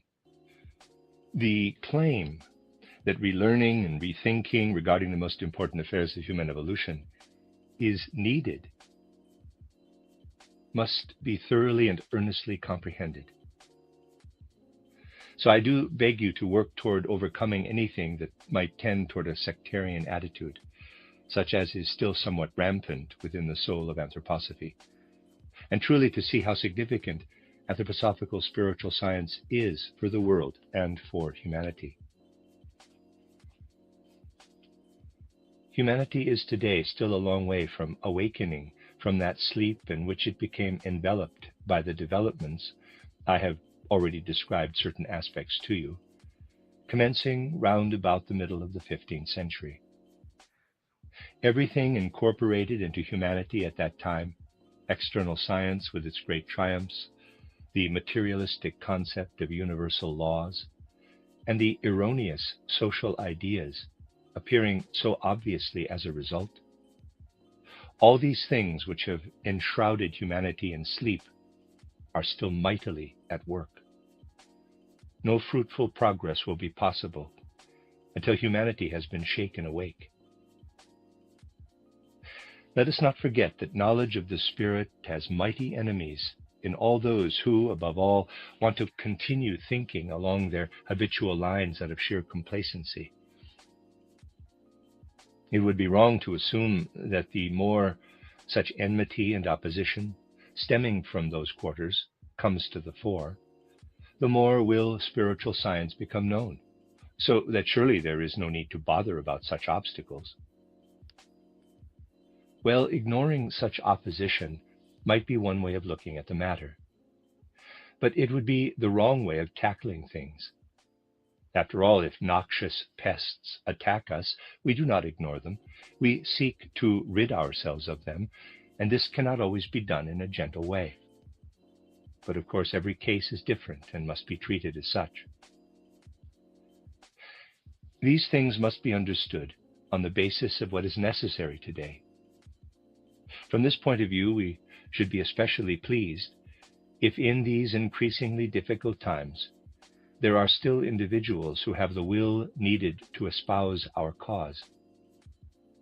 But there are as yet, unfortunately, far too few of those who are able fully to comprehend the seriousness of what is at stake with regard to the evolution of humanity. On the one hand, there are those who do not want to forsake the comfortable ways of thought to which they have been accustomed for so long. But on the other hand, there will have to be those who are willing to ward off that which is anyway doomed to perish. We must not believe that we should be prevented from acting by any leniency toward that which is anyway doomed to perish. Over the last 5 to 6 years, we have been able to learn how something belonging to olden times can be reduced to absurdity. And those who have not yet learned this will soon have ample opportunity to do so. Meanwhile, that which is new for human evolution must be fired up in us. So I was filled with a degree of satisfaction when a letter was presented to me, the main content of which I shall communicate to you today. That same professor has once again made an appearance, this time at Reutlingen, near Stuttgart, in order to rant about what is intended by anthroposophical spiritual science, with all the same reasoning as that contained in his absurd pamphlet, which I mentioned here recently. Well, no doubt that professor, one of the adornments of Tübingen University, for that is what adornments are like in that camp, and they are similar at other universities as well. That adornment of Tübingen University no doubt spoke in the same vein as he had written in his pamphlet. On this occasion, he was faced down, a letter tells me, by our friend Dr. Walter Stein, with the true panache needed today, when one seriously takes into account what is at stake. The discussion which took place there a few days ago is described by our friend Dr. Stein in a letter to his wife. Quote, I was at Reutlingen yesterday where Professor Traub was speaking against Steiner. I took part in the discussion. It was a life-and-death battle. I presented Traub as an unscrupulous man, completely ignorant about the subject on which he was speaking. He was only able to stammer his final words. He was broken. The town pastor who had opened the meeting was completely trounced by me, to the extent that when mention was made of the passage where Christ speaks of reincarnation, he said Christ is mistaken here. Imagine, the town pastor of Reutlingen. I rose and shouted, listen, everybody, that's today's religion for you, a God who is mistaken. The audience went wild. Initially, an attempt was made to interrupt me and prevent me from speaking. Somebody shouted, keep to the point. There was shuffling and stamping, but I continued to speak quite calmly, pointing at Professor Traub, saying, here's your authority. Well, I was the one who was applauded. I won. That man is finished. And I'm still half dead today. Close quote. It has, of course, been possible to foresee that powerful hatred would erupt against the anthroposophical spiritual science, which has been carrying on in Europe now for 2 decades.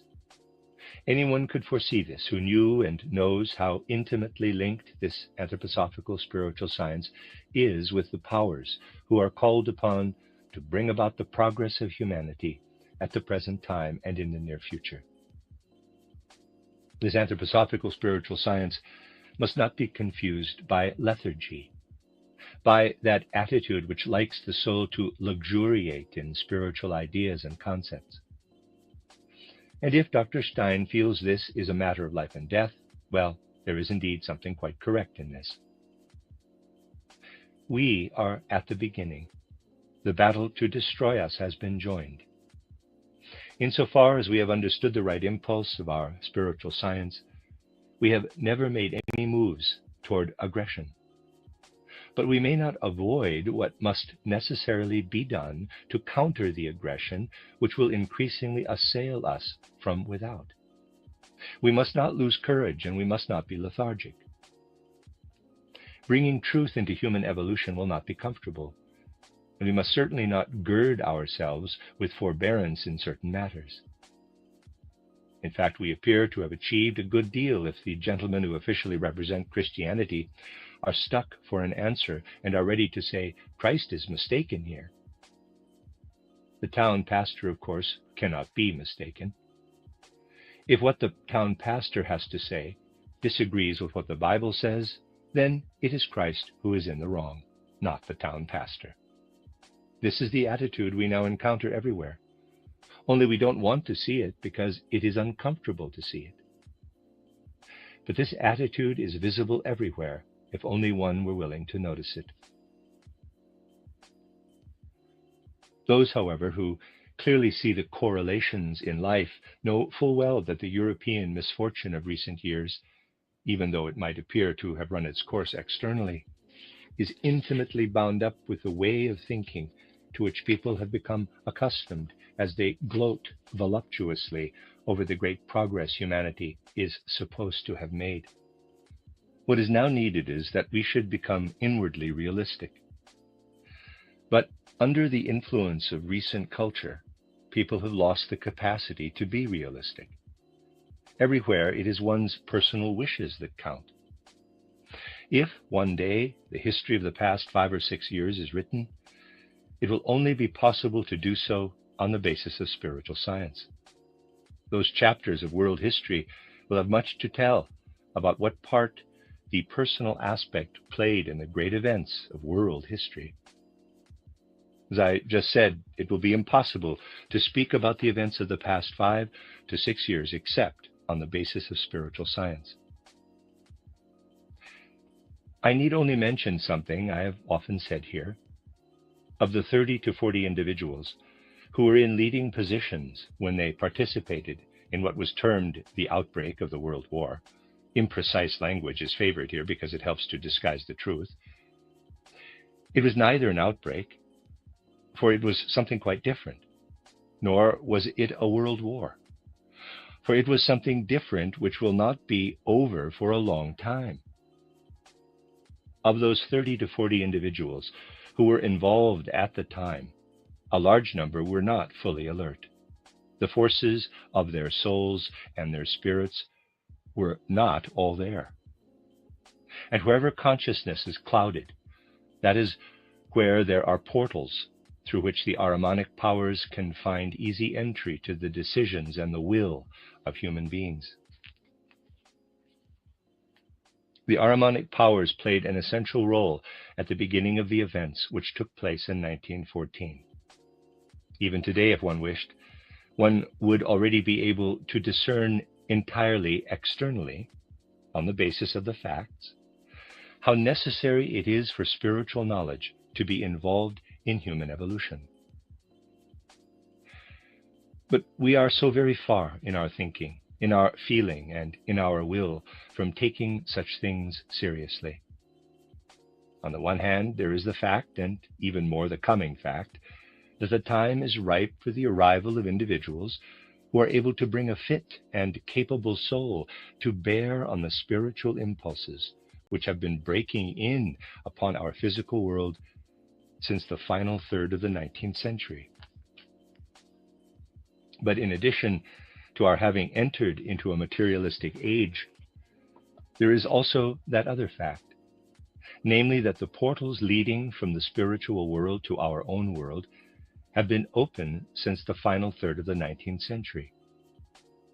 so that individuals who bring their open souls and their open consciousness to bear upon these spiritual impulses are able to have relationships with the spiritual world. Of course, the number is still small of those in whose consciousness the spiritual world already plays a part. But the fact is that the spiritual world does already enter into the soul and spirit of certain individuals.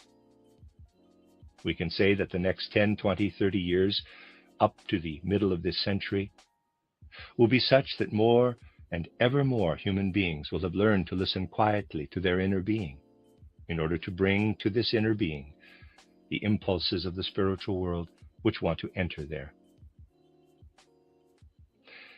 Those who are already able to receive such impulses from the spiritual world, those who know about the truths and knowledge which must be allowed to enter into human evolution, these individuals know that if their ability for working through the science of initiation is not used to make fruitful what we call natural science, or also what we call art, then humanity will find itself heading for a rapid decline, a dreadful deterioration. If the teaching at our universities continues as it is now for the next 30 years, if for another 30 years our thinking about social questions continues as before, then in 30 years' time Europe will be devastated. You can set up countless ideals in one field or another. You can rail till you are blue in the face about individual demands emanating from one group or another. You can say whatever you like about your belief that something must be done about the urgent needs of humanity for its future. But all this will be in vain if the transformation does not come out of the depths of human souls, out of the thoughts concerning the relationship of this world with the spiritual world. If we do not change our view, if we do not change what we think, then a moral deluge will engulf Europe. Readers aside, this is 1919, so 30 years, 1949. End of readers aside. We must come to realize what it would mean if a number of individuals, in comprehending the knowledge which lies beyond the threshold, were obliged to say, the confusion, the materialistic tendencies, the social errors will continue while human beings fail to rethink or relearn. What if those few who are in possession of initiation science have to look on while humanity continues to go downhill as a consequence of complacency in thinking and feeling? We should not delude ourselves as to the amount of reasons why such impulsions might arise in today's so-called civilized world. Many such impulsions hold sway now, for is it not actually more natural to expect today's humanity, in its arrogance, to reject whatever arises out of the science of initiation? Humanity is so infinitely clever in every one of its individuals. Humanity tends so strongly to deride whatever can be attained through working on the progress of one's own soul. Humanity thinks it knows everything without the need to learn anything. Neither natural nor social problems can be solved today without the enlivening of human thinking, feeling, and will from out of the spiritual world.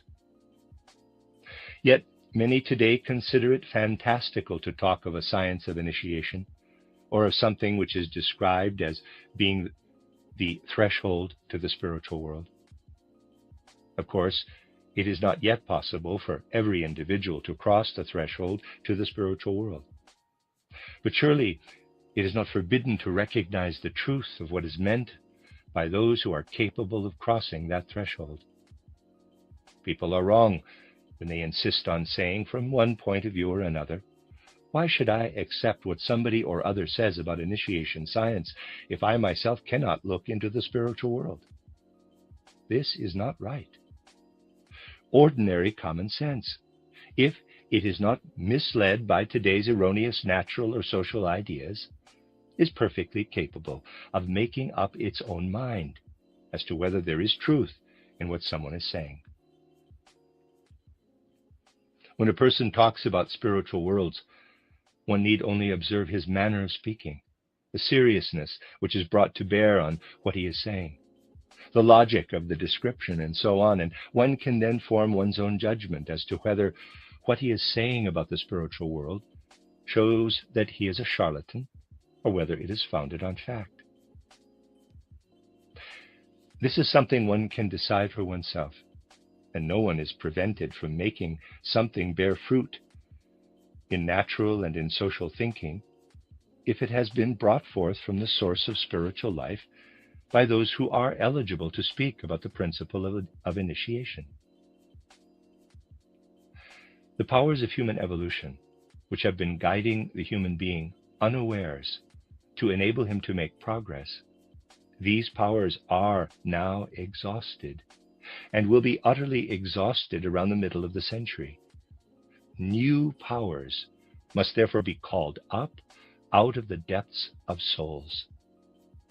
Human beings must come to accept that in the depths of their souls, they are linked with the roots of spiritual life. Of course, not everyone is as yet capable of stepping across the threshold.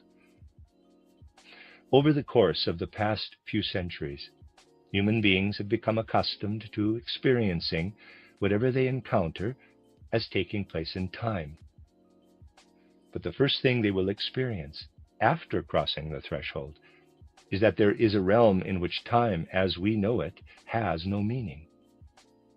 One must extricate oneself from one's idea of time. That is why it is so useful, as regards understanding the spiritual world, to begin by imagining things backward. Take a play at the theater, which outwardly begins with the first act and then proceeds to the fifth. And then imagine it backwards until you arrive at the beginning of the first act. Or imagine and experience a piece of music, not as it is played, but backwards, note by note. Or go through your day's experiences, not from morning to evening, but backwards from evening to morning. This is how we can seriously accustom our thinking to do away with time. In everyday life, we are used to imagining events happening one after another. After the first comes the second, after the second, the third, after the third, the fourth, and so on. See plate 18. We always imagine that our thinking is a reproduction of external events. But now let us begin to imagine that we are thinking backward from the end to the beginning, that we are feeling backward from the end to the beginning.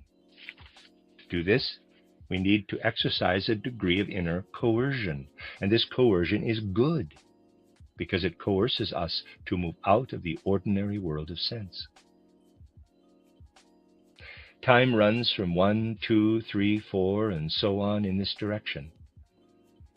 But if you think backward from evening to morning, we are thinking counter to time. We do away with time. If we are able to proceed in this way with our thinking, going as far backward over our life as we can manage, then we shall have made a great deal of progress. Those who are unable to step out of time are unable to enter the spiritual world. We describe how the human being is subdivided into the physical body, the ether body, the astral body, and the I. See plate 19. Initially, only the physical body and the ether body come into consideration as regards the physical world, the sense-perceptible world. The ether body has some earthly relevance in time. The astral body can only be found if one steps outside time. The physical body exists in space. The I, capital, the true I, can only be found once one has stepped out of space. The world which is inhabited by the true I is devoid of space. So our first experiences are twofold, stepping out of time and stepping out of space as we cross the threshold to the spiritual world. I have often pointed out various aspects of what can lead to imagining the absence of space by drawing your attention to the dimensions, although not in the infantile manner of the spiritualists, who often talk of four-dimensional space and such like, but in a more serious manner. Consider how much you will have lost of the content of your consciousness once you are no longer in space and no longer in time. The whole of your life is adapted to space and time, as is also your soul life. You enter a world to which you are not adapted. And not being adapted to a world involves sensations of pain and suffering. So it is not possible to enter the spiritual world without overcoming pain and suffering. People are not aware of this. But the reason why they shy away from the spiritual world is because they do not want to enter a world which resembles an abyss in which there is neither space nor time. Now that I have thus placed before your spiritual eyes what is experienced on the other side of the threshold, you will realize vividly that there are few individuals nowadays who possess inwardly the strong courage with which to experience being without firm ground and without time. Nevertheless, there are some individuals whose destiny obliges them to step across the threshold. But without the wisdom which can come from beyond the threshold, it is not possible to proceed. This shows you what is necessary, namely that in future, the mutual trust between human beings must be enhanced. This would be a social virtue, a fundamental social virtue. But in this day and age of social demands, this is a virtue which is rare. People demand that one should live for the community, and yet they do not trust one another. The most unsocial instincts prevail in our age of social demands. For overall human progress, it will become necessary for human beings to grow into the spiritual world. It will become necessary to have confidence in the one who is justified in speaking about the science of initiation, not out of a blind trust, but on the basis of sound common sense. One can always accept what is brought across from the other side of the threshold if one truly endeavors to apply sound common sense. With sound common sense, we must always look, on the one hand, to the one who is justified in speaking, but then also to what we ourselves encounter. Not everyone, perhaps, speaks of Christ being mistaken, but there is something in the way such people speak which represents the prevailing logic in our life today. If someone comes along and says he cannot distinguish between what is brought over from the spiritual world with true inner logic and what is claimed by the university professors, then he is not applying sound common sense, or at least he does not have the will to apply sound common sense. Surely, out of one's own sound common sense, one must be able, when someone speaks of Christ being mistaken, to realize that one cannot count on that person in these matters. We have lost a true science of the soul. We have no such thing any longer. I have even mentioned in public lectures, quite recently, also in Basel and other places, why we have lost a true science of the soul. The Catholic Church, for example, became uneasy about the Spirit as long ago as the 9th century. That is why, as I have often pointed out, the Spirit was abolished during the 8th Ecumenical Council of Constantinople in the year 869. The dogma promulgated at that time was that a true Christian should believe not that the human being consisted of body, soul, and spirit, but of body and soul only, whereby the soul had some spiritual characteristics. And the teachings of psychology today are still based on this. They merely repeat the dogma of AD 869. The confessing churches, too, monopolized the soul in their dogma. All knowledge about the soul was monopolized by the confessing congregations. True knowledge, free knowledge, was taken to belong only to nature. So it is not surprising that today we lack a science of the soul. Secular scholarship refers only to natural science, since knowledge of the soul has become monopolized and knowledge of the spirit has been abolished. There is no science of the soul. If we base what we have to say on today's foremost scientific thinking, we cannot progress any further. If we base what we have to say on the empty phrases of psychology, for that is chiefly what they are, we cannot reach a genuine understanding of what goes on in the soul. You know from my description entitled Knowledge of the Higher Worlds that when we step across the threshold into the spiritual world, thinking, feeling, and will separate. In today's normal consciousness, thinking, feeling, and will combine in a kind of chaos. They are intertwined. At the moment when one steps across the threshold to the spiritual world, at the moment when one intends to gain experience of initiation science, that is the moment when thinking, feeling, and will become autonomous powers within one's consciousness. They become autonomous. Then one gets to know them. Then one learns to distinguish thinking from feeling and from will. In particular, one learns to distinguish between thinking and will. The thinking which is at work within us, when we refrain from looking at its content but see it as a power, when we see thinking as a power within us, then this power of thinking is a kind of illumination of what we experienced in spiritual worlds before birth or before conception. And the being of will in us is something embryonic, something incipient, which will only be fully developed after our death.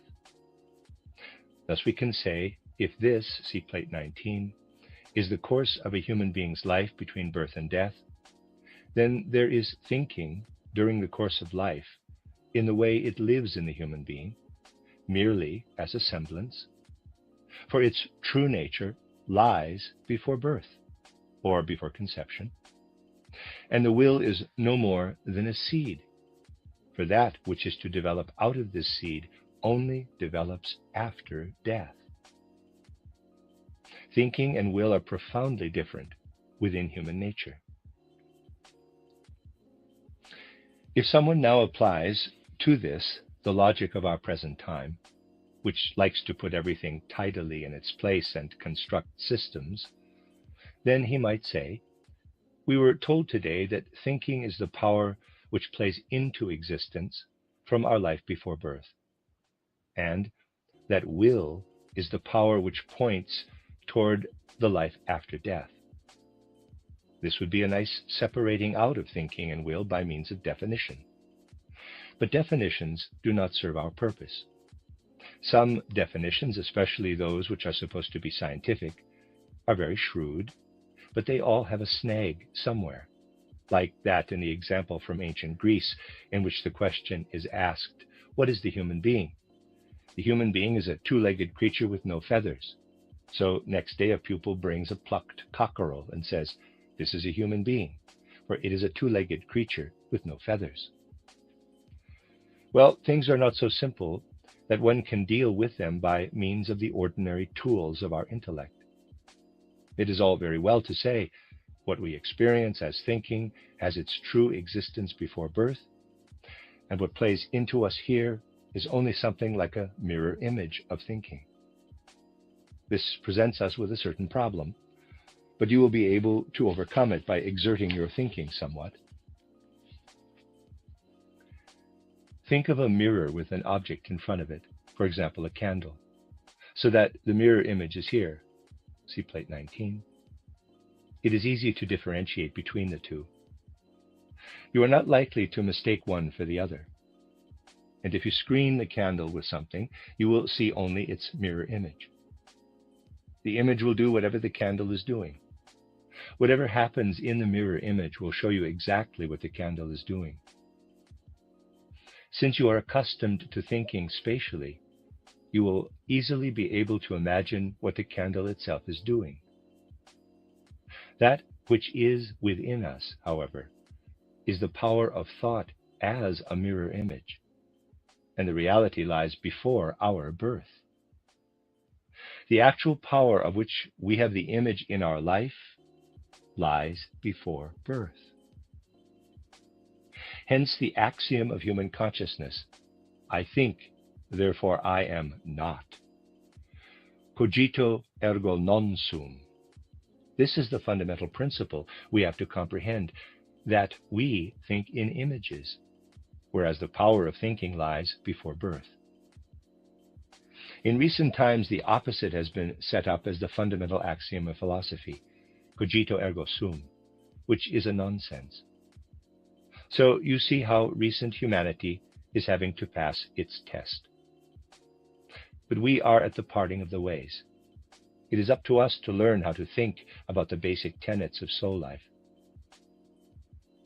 Having thus, in a way, arrived at the nature of thinking, we can now make similar claims with regard to will. Will is not like an image with a mirror image. In relation to its manifestation between birth and death and what comes after death, will is like a seed with its fulfillment. The arrangement by means of which we have the image of thinking and the embryo of will is the only thing which makes it possible for us to be free between birth and death. You can read about this in my books titled Riddles of Man, titled Riddles of the Soul, and titled The Philosophy of Freedom, where these things are also discussed philosophically. We now come to the specific point which will show you how inadequate ordinary everyday thinking is for a comprehension of reality.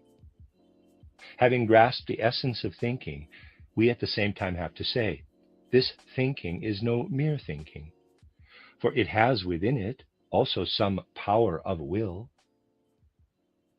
Within that inner part of ourselves, which thinks, we also exercise will.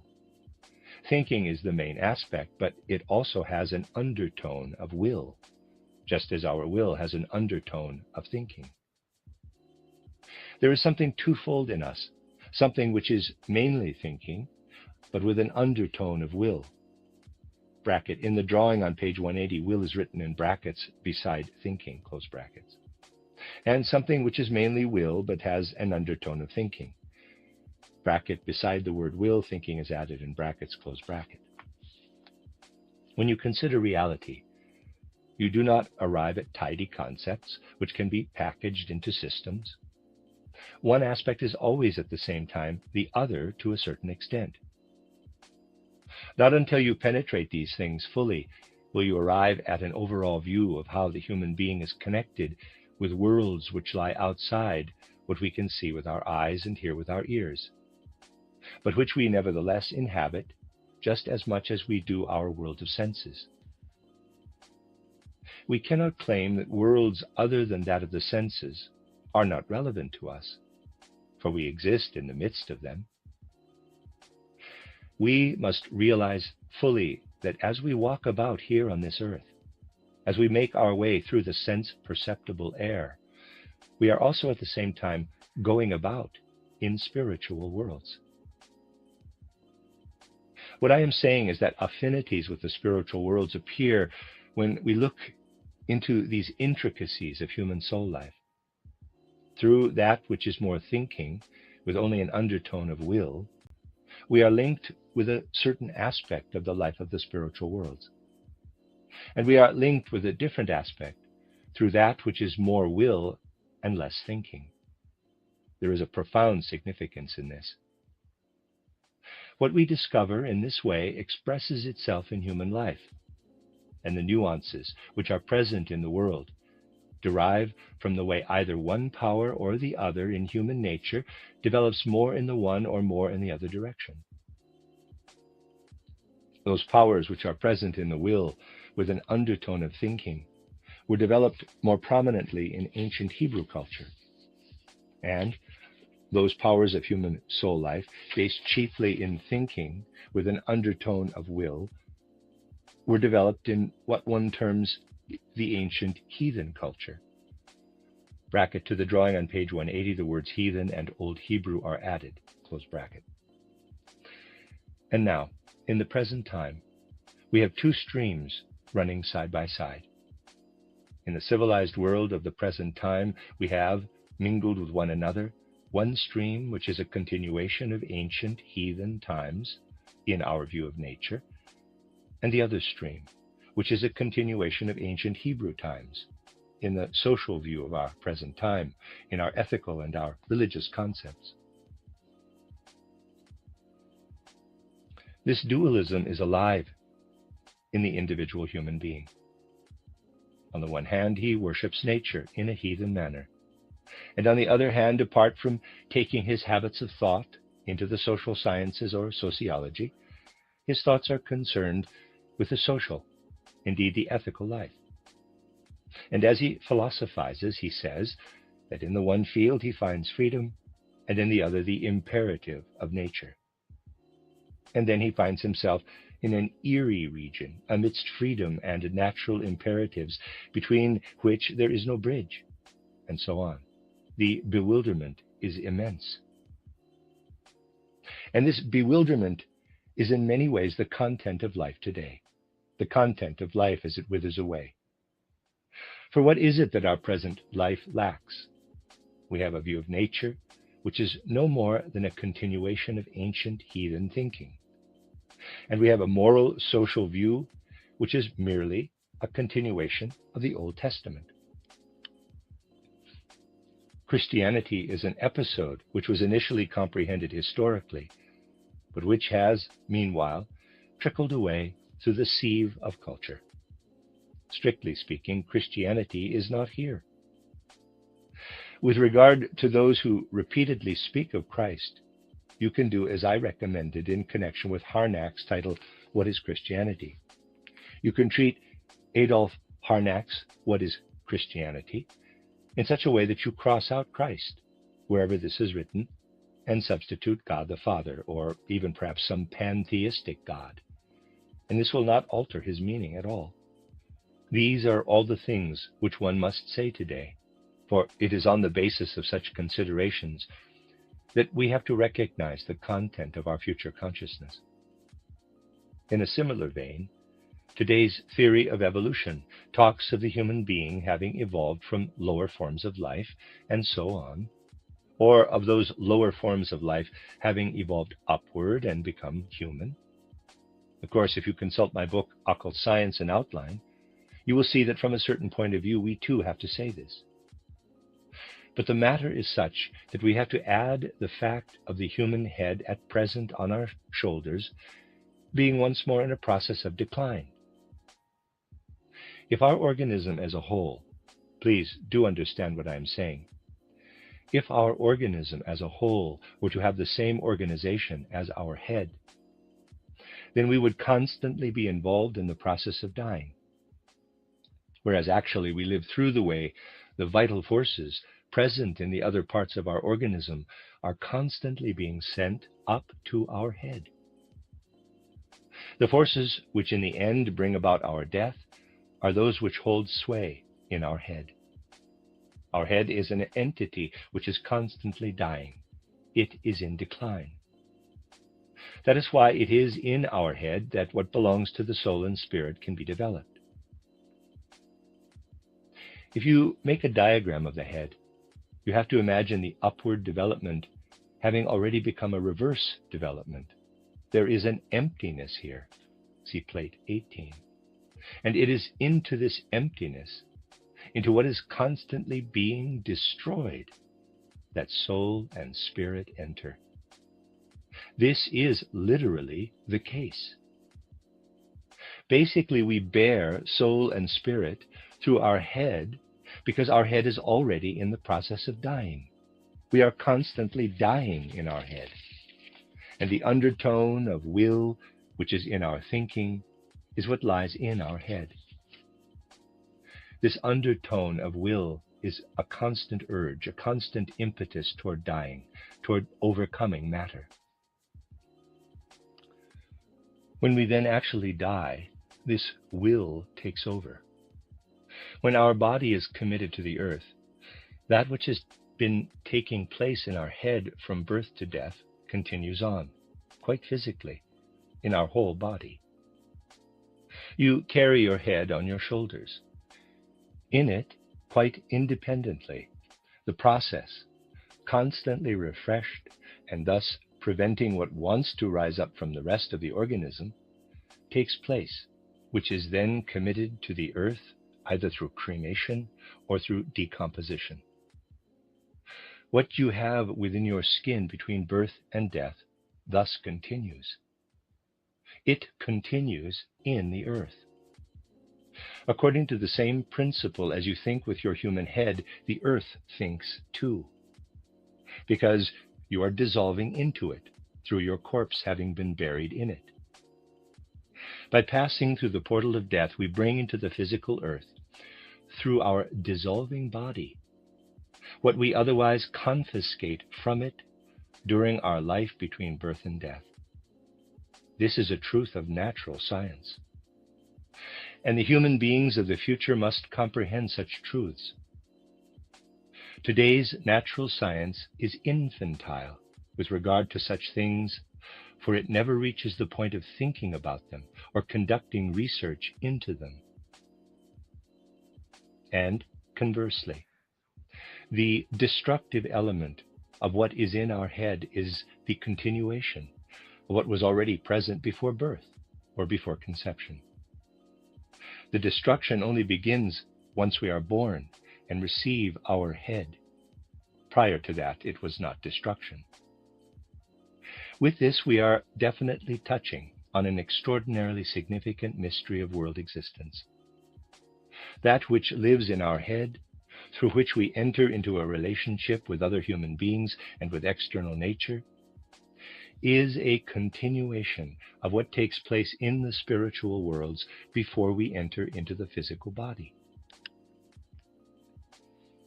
By gaining a thorough understanding of this, we arrive at being able to recognize how the forces from the spiritual worlds play into this physical world. This is most vivid when we examine these things concretely rather than abstractly. Here is an example. The figures are written on the board. Goethe died in 1832. The age belonging to the first generation after his death, up to 1865, was not such that many forces played into it from his spirit.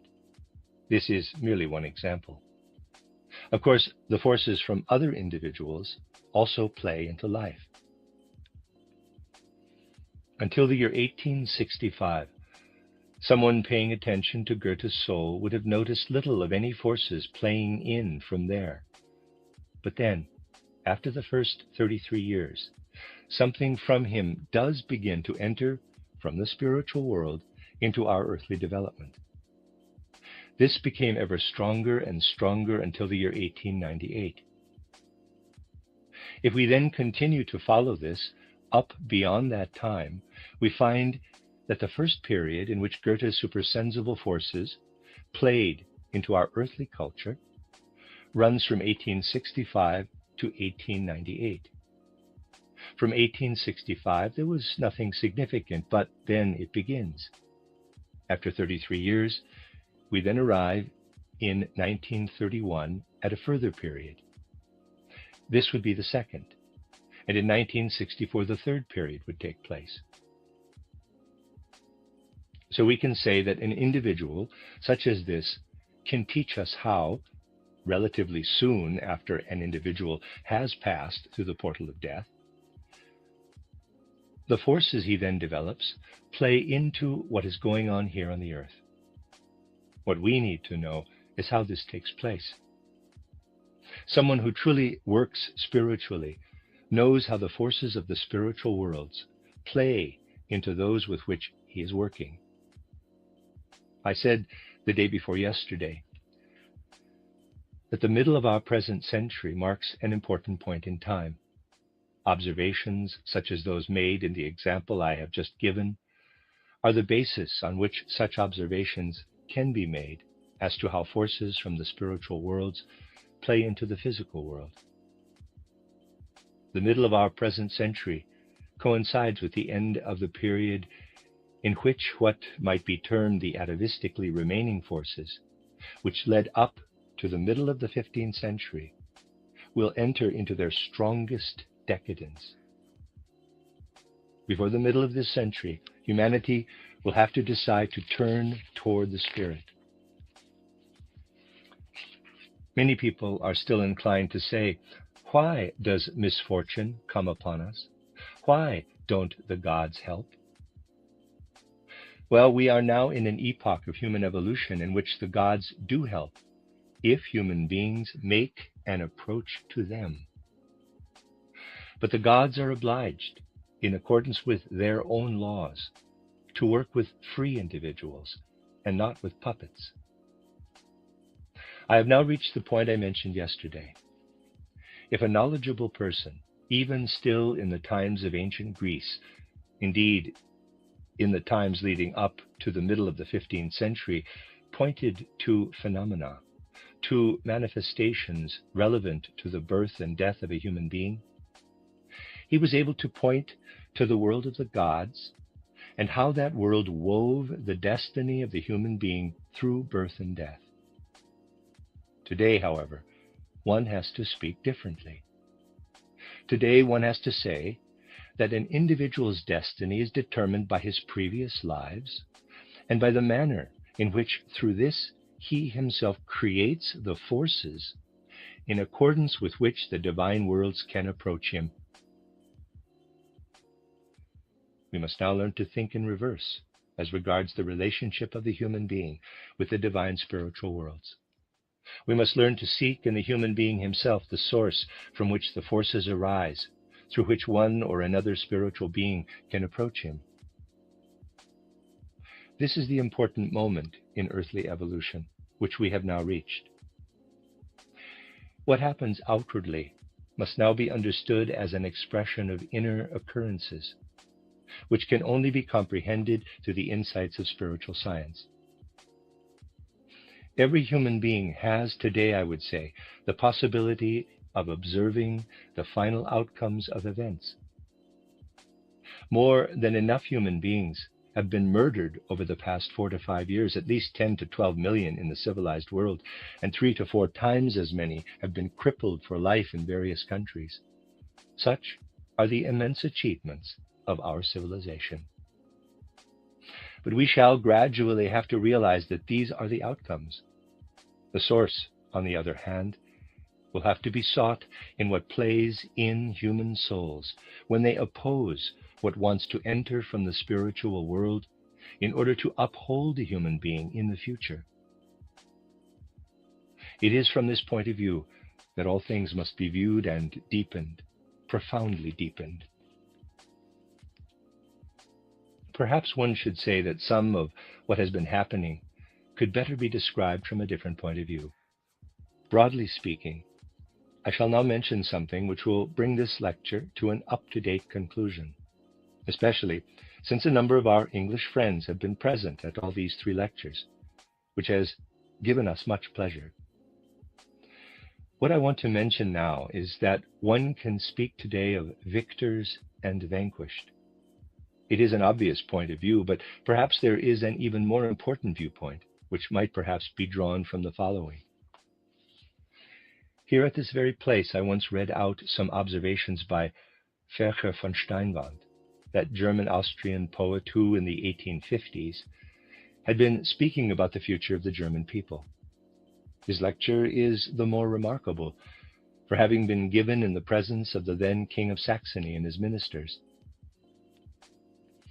Those of you who were present when I read the passage will remember that Fercher von Steinwand was speaking in the 1850s about the German people being predestined to become in future something similar to what gypsies represented at that time. Fercher von Steinwand had been contemplating the evolution of humanity most profoundly. Such things can indeed be observed with full objectivity. And when one does observe such things with full objectivity, one may perhaps reach a view which differs from that more ordinarily held. One will ask, what is it that has changed with regard to the so-called vanquished, and with regard to the so-called victors? Well, the actual victor is the Anglo-American being. And this Anglo-American being is predestined by the powers I have often described here to dominate the world in the future. One must ask whether this means that the German people will be excluded from experiencing the things by which the external world will be ruled in the future. What is actually going on? The responsibility for human events, not that of the individual, of course, but the responsibility of a nation, ceases to exist. The responsibility not of the individual, but of the nation ceases to exist in the case of those who are downtrodden. And they are indeed downtrodden. They cannot regain their strength. All claims that are made in this matter are based on short-sightedness. The responsibility ceases to exist. So all the greater does the responsibility on the other side become. That is where the responsibility will lie. External dominance will be easily won. It will be won by means of forces which they themselves have not earned. Outwardly, the transfer of external dominance will come about with the force of an absolute necessity. But the responsibility will be profoundly significant for the souls. The question is already recorded in the book of human destiny. Among those who come into possession of external dominance, as though through external necessity, and do not be mistaken, it will indeed be a purely external dominance, will there be a sufficient number of individuals who can bring it about that into this purely external materialistic dominance, into this culmination of materialistic dominance, are planted the impulses needed for spiritual life? And this cannot be permitted to come about too slowly either. The middle of this century represents a highly significant point in time. One must be able to sense the full weight of this responsibility. If one has been chosen, as it were, by external natural destiny to establish the dominance of materialism, and it will indeed be the dominance of materialism in the outer earthly world. For it is only this dominance of materialism which carries within it the seed of destruction. The destruction has already commenced, and it will not cease. Becoming the bearer of external dominance at this time amounts to taking on and living within the forces of destruction, the forces of human sickness. That which human beings are going to carry over into the future is what will be born out of the new seed of the Spirit. It will be necessary to take great care of this, and responsibility for this will lie on the side of those to whom it falls to take on world domination. One must avoid not being serious about these things. One must consider them very thoroughly. One must not be seemingly spiritual while actually being materialistic. Two statements are heard very frequently. One is the way people say, "What is the point of talking about social ideas? Ideas never get transformed into bread." This is a cheap objection, which is frequently heard nowadays. The other statement is, once people can find work again, everything will be all right. The social question will look quite different. Both these objections amount to materialism in disguise. Both have the result of denying spiritual life. In what way are we different from the animal world? The animals set out to find food so long as there is some which fits in with their instincts. If there is insufficient, they starve. What advantage does the human being have? He works at producing food. And the moment he begins to work, he also begins to think. And when he thinks, the social question arises. And if human beings are to work, they need incentives to work. The incentives which have hitherto existed will cease to exist in the future. New incentives are needed for work. It is wrong to state that everything will be all right once people have work. No.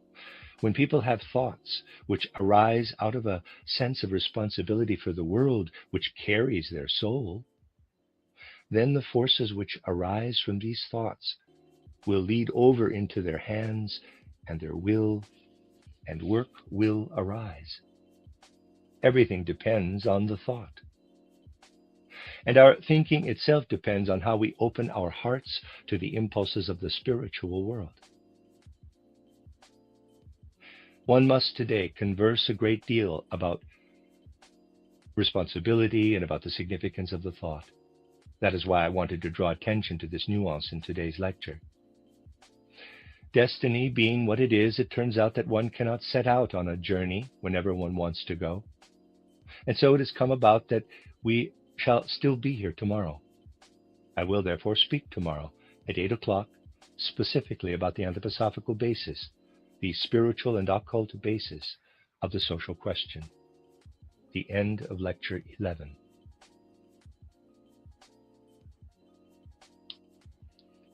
When the world gave them setbacks, science gave them bounce backs.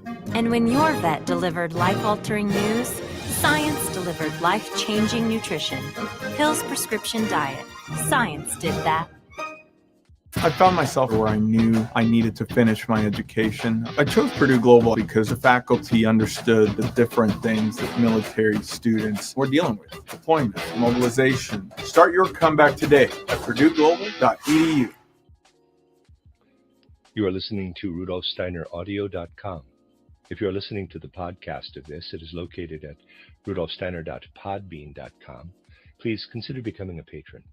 As well, there are two publishing houses, steinerbooks.org in America and rudolfsteinerpress.com in England, who are the sole publishers of Steiner into English and have given me permission to do these recordings. Please consider patronizing them as well. This is a reading of Collected Works, Volume 194 by Rudolf Steiner, entitled Michael's Mission, Revealing the Essential Secrets of Human Nature, 12 lectures, translated by Johanna Kallis. This is the last lecture, Lecture 12, given in Dornach on the 15th of December, 1919. The tasks facing humanity now and in the near future are incisive, significant, and weighty. Powerful courage of soul will be needed to master them. Those who examine these tasks in an endeavor to gain an insight into what is needed by mankind will frequently come up against the superficial facileness with which so-called public matters are handled. People waffle on about policies of one sort or another. They base their view of life on a few emotional tidbits, on a few of their own or their country's egoistical views on life, instead of truly yearning to find an actual foundation on which to base a healthy judgment, which would be appropriate for the serious situation now prevailing. Over recent months or even years, I have been giving lectures here on many aspects of current history and current requirements, always with the aim of furnishing the facts upon which people might base their judgments, though not, of course, in order to present them with finished solutions. What is needed today is the strong desire to gain an ever-increasing understanding of the facts of life in order to build a true foundation for one's judgments. I am obliged to say this, especially because it is obvious that the various statements I have made, also in writing, concerning the social question and the threefold nature of the social organism, have simply been taken too superficially. Far too few questions are asked with reference to the actual principles involved. People nowadays find it so difficult to reach these actual principles because they are, though they would not agree with this, theoreticians with regard to every aspect of life. Those who most strongly imagine themselves to be practically inclined are in fact those who are theoreticians in the strongest sense, because they usually settle for a few ideas about life, and then form judgments about life based on those few ideas. Yet what is needed today is a truly universal and all-embracing examination of life in order to find a practical judgment concerning what is really necessary. It really is an intellectual frivolity to waffle on about policies or fantasize about life while still lacking an adequate foundation. If only a seriousness about life were to be found in the depths of people's souls. When the other aspect, the practical aspect of our efforts in spiritual science, namely the threefolding of the social organism, is presented to the world, what happens is that our whole way of thinking and working on this threefolding of the social organism is met with prejudice and feelings of intolerance. What is the source of this prejudice and these feelings of intolerance? Well, people form ideas about what is true. I mean, with reference to the social life. They form ideas about what is good, what is right, what is useful, and so on. And once they have formed these ideas, they are of the opinion that these ideas have absolute validity for everywhere and forever. Let us take the example of a person from Western or Central Europe who tends toward socialism. His ideas have a specifically socialistic formulation. But what are these ideals founded on in their socialistic formulation? The foundation of his ideals is that if they satisfy him, then they must also satisfy everyone else on earth forever and ever, as long as the earth continues to exist. There is little comprehension of the fact that all thoughts about social life must be born out of the underlying character of a time and a place. It thus does not easily occur to people that there must be a variety of nuances in the way one introduces the threefolding of the social organism into our present European culture, together with its American companion. Once it has been introduced, the nuances will come about of their own accord, as far as the aspect of place is concerned, namely the location of the various peoples in their regions. And as for the aspect of time, once the ideas put forward entitled Towards Social Renewal have become outdated as human evolution moves forward, then other variations will have to be found.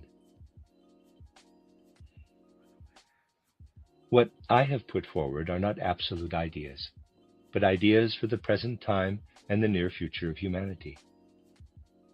In order to comprehend the full necessity of a threefolding of the social organism into an independent life of culture, an independent life of rights and state, and an independent economic life, one will be obliged to examine in an unbiased way how the intermingling of culture, state, and economy has come about in our European American civilization. This intermingling of the strands, the strand of culture, the strand of rights and the state, and the strand of economic affairs, is not a simple matter. Our culture, our civilization, is an entanglement in which three strands are enmeshed, which have entirely different origins. The origin of our life of spirit and culture is entirely different from the origin of our life of rights and the state, and entirely different again from that of our economic life. And these three currents from different sources are chaotically intermingled. I can today only give you a brief sketch by following these three currents back to their sources. Our cultural and spiritual life, as it is seen today physically and through the senses, is a continuation of ancient Greek and Roman culture, which is now streamed on down to our higher schools and universities. All of our humanistic education right now to our primary schools emanates from what has streamed down to us from the Greek element. See Plate 20. Our European cultural life is, in the first instance, of Greek origin, which has merely passed through the Roman phase. The Roman phase is a phase of transition. Other things, too, have mingled in most recent times with the cultural life stemming from Greece, such things as the technology of various fields, which was not yet attainable by the Greeks, the technology of mechanics, the technology of commerce, and so on. One could say that the technical colleges, the commercial colleges, and so on, have joined our universities, adding more modern elements to the humanistic ways of thinking which hark back to Greece. Such things flow into our souls, and I do not mean only the souls of the so-called educated classes. Today's socialist theories, as they hover in the minds of proletarians, are also nothing other than a derivation of what stems from Greek cultural life. They have merely undergone various metamorphoses.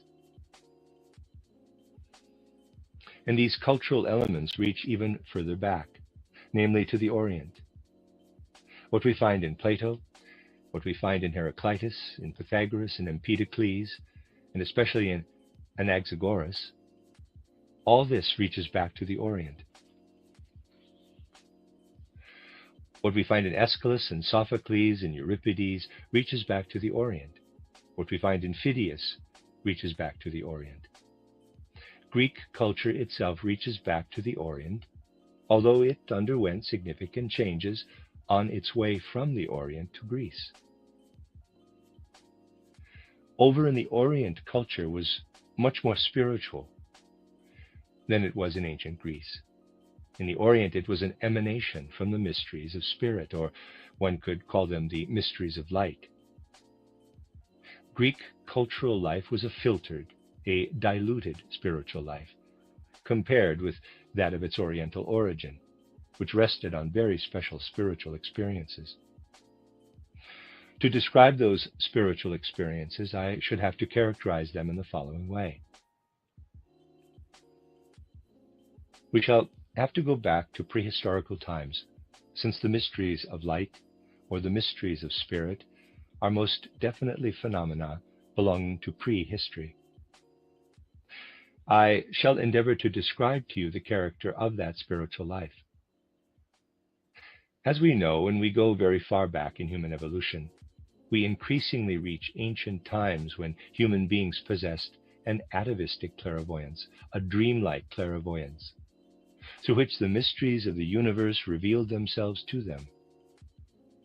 It is perfectly correct to say that human beings lived all over the civilized earth of Asia during the 3rd, 4th, 5th, 6th, 7th centuries before the mystery of Golgotha, and that spiritual truths revealed themselves to those human beings who possessed this clairvoyance, which was bound naturally to their blood, to the bodily organs. This was the population who were spread over furthest distances, but their clairvoyance was on the decrease. It was growing ever more decadent. And this descent into decadence of that atavistic clairvoyance is not only a phenomenon of cultural history, for it is at the same time also a phenomenon of the social life of humanity. Why is this so? It is because out of the broad masses of that earthly population, coming from various centers, although chiefly from one center in Asia, there arose a specific kind of human being, a type of human being who possessed special aptitudes.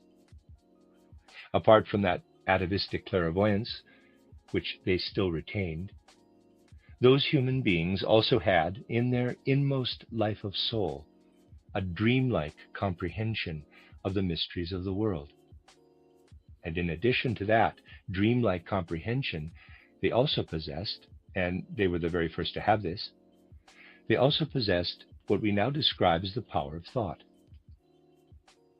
They were the first to have this dawning of intelligence. It was a momentous social happening for those ancient human beings who possessed only the dreamlike view of the mysteries of the world, to find arriving in their territories immigrants whom they could not yet understand, because although they also possessed spiritual insights, these were different from their own, namely the power of thought. They were a different type of human being. The Indians regarded the caste, whom they named the Brahmins, as the descendants of those who had united the power of thought with the old atavistic clairvoyance. When those people moved into the more southerly region of the northern highlands of Asia, they were named Aryans. They were the Aryan population. Their basic characteristic was, if I may make use of some later terminology, that they united the plebeian capacity of atavistic clairvoyance with the power of thought. And the mysteries, which we call the mysteries of spirit or the mysteries of light, were founded by the human beings who were able to combine atavistic clairvoyance with that first kindling of intelligence, that inner light of the human being. And our spiritual development is an adjunct of that early spark of enlightenment, definitely an adjunct. Something of what had been revealed did remain for humanity. But one must take into account that the Greeks, especially the more cultured ones, experienced the dying away of the old gift of atavistic clairvoyance, and that what remained was the power of thought. And then the Romans retained solely the power of thought. The Greeks still retained an awareness that the power of thought had arisen out of the same source as had the old atavistic clairvoyance. That is why Socrates still experienced something which he named his demon, or daimon, who inspired him, although only with dialectical, intelligent truths. The Greeks also produced significant artistic depictions of the intelligent human being as he rises up out of the rest of humanity. If you study their sculptures, you will notice three strongly differentiated types. There is the Aryan type, as in the head of Apollo, of Pallas Athena, of Zeus, of Hera. If you compare the ears of an Apollo with those of a Mercury head, or the nose of an Apollo with that of a Mercury head, you will see how different the types are. The Greeks wanted to show in the Mercury type how in ancient Greek culture there had been a confluence of intelligence with the ancient past clairvoyance, which was still present as a superstition, as a lower form of culture, on the basis of which the Aryan type had risen up, represented in sculpture by the head of Zeus, by the head of Pallas Athena, and so on. And the lowest of all, the races still possessing the remains of ancient clairvoyance and still living in the periphery of Greece, were represented in sculpture of as yet another type, the satyr type, which was entirely different from the Mercury type. Compare the satyr nose with the Mercury nose, or satyr ears with Mercury ears. The ancient Greeks combined in their art the confluence of what they bore in their consciousness concerning their coming into being. That which gradually emerged in modern times, having gradually filtered through the mysteries of spirit or of light in ancient Greece, possessed some specific cultural and spiritual characteristics. These characteristics were filled with an inner force, which enabled them to create the foundation of humanity's life of rights. Out of the revelations from the gods in the mysteries came the external social organism, the theocracies. Everything harks back to the theocracies. And those theocracies were not only capable of bringing into themselves the life of rights, the life of politics out of the mysteries, they were also able to bring order into the economic life out of the spirit. The priests in the mysteries of light were at the same time also the economic, the commercial administrators of their domains. They ruled economically in accordance with the mysteries. They built houses, they built canals, they built bridges, they organized the cultivation of the land, and so on. In primeval times, this is what developed through the spiritual cultural life. But this culture gradually became abstract. Spiritual life became increasingly a sum of ideas. In the Middle Ages, theology became an aggregate of concepts in place of the ancient spiritual life. There was no longer a proper connection with the spiritual life, which thus became abstract, curial. If we look back to the ancient theocracies, we find in the ruler the one who has received his mandate from the gods in the mysteries. His latter-day heir is the Western ruler who is no longer recognizable as the heir finally descended from the theocratical ruler who received his mandate from the gods in the mysteries. All that remains now is the crown and the coronation mantle. These are outer insignia, which later became more like medals. If one has an eye for such things, one can still recognize in some aristocratic titles their origin in mystery times. But everything is now externalized. Hardly less superficial is also the culture now in vogue in our schools and universities as the final echo of what were divine communications in the mysteries. The spiritual life has flowed into our life, but it is utterly abstract. It is now no more than a life of ideas. It has become what, in the end, is termed in socialist circles an ideology. It is a conglomeration of thoughts which are mere thoughts. This really is what our spiritual life has become. The social chaos of today is what has evolved under the auspices of this spiritual cultural life, which has become so watered down and so abstract that it has lost all its vigor. It is up to us to put this spiritual cultural life back onto its own foundation, for only then will it flourish. We must find our way back from the merely abstract spirit to the creative spirit.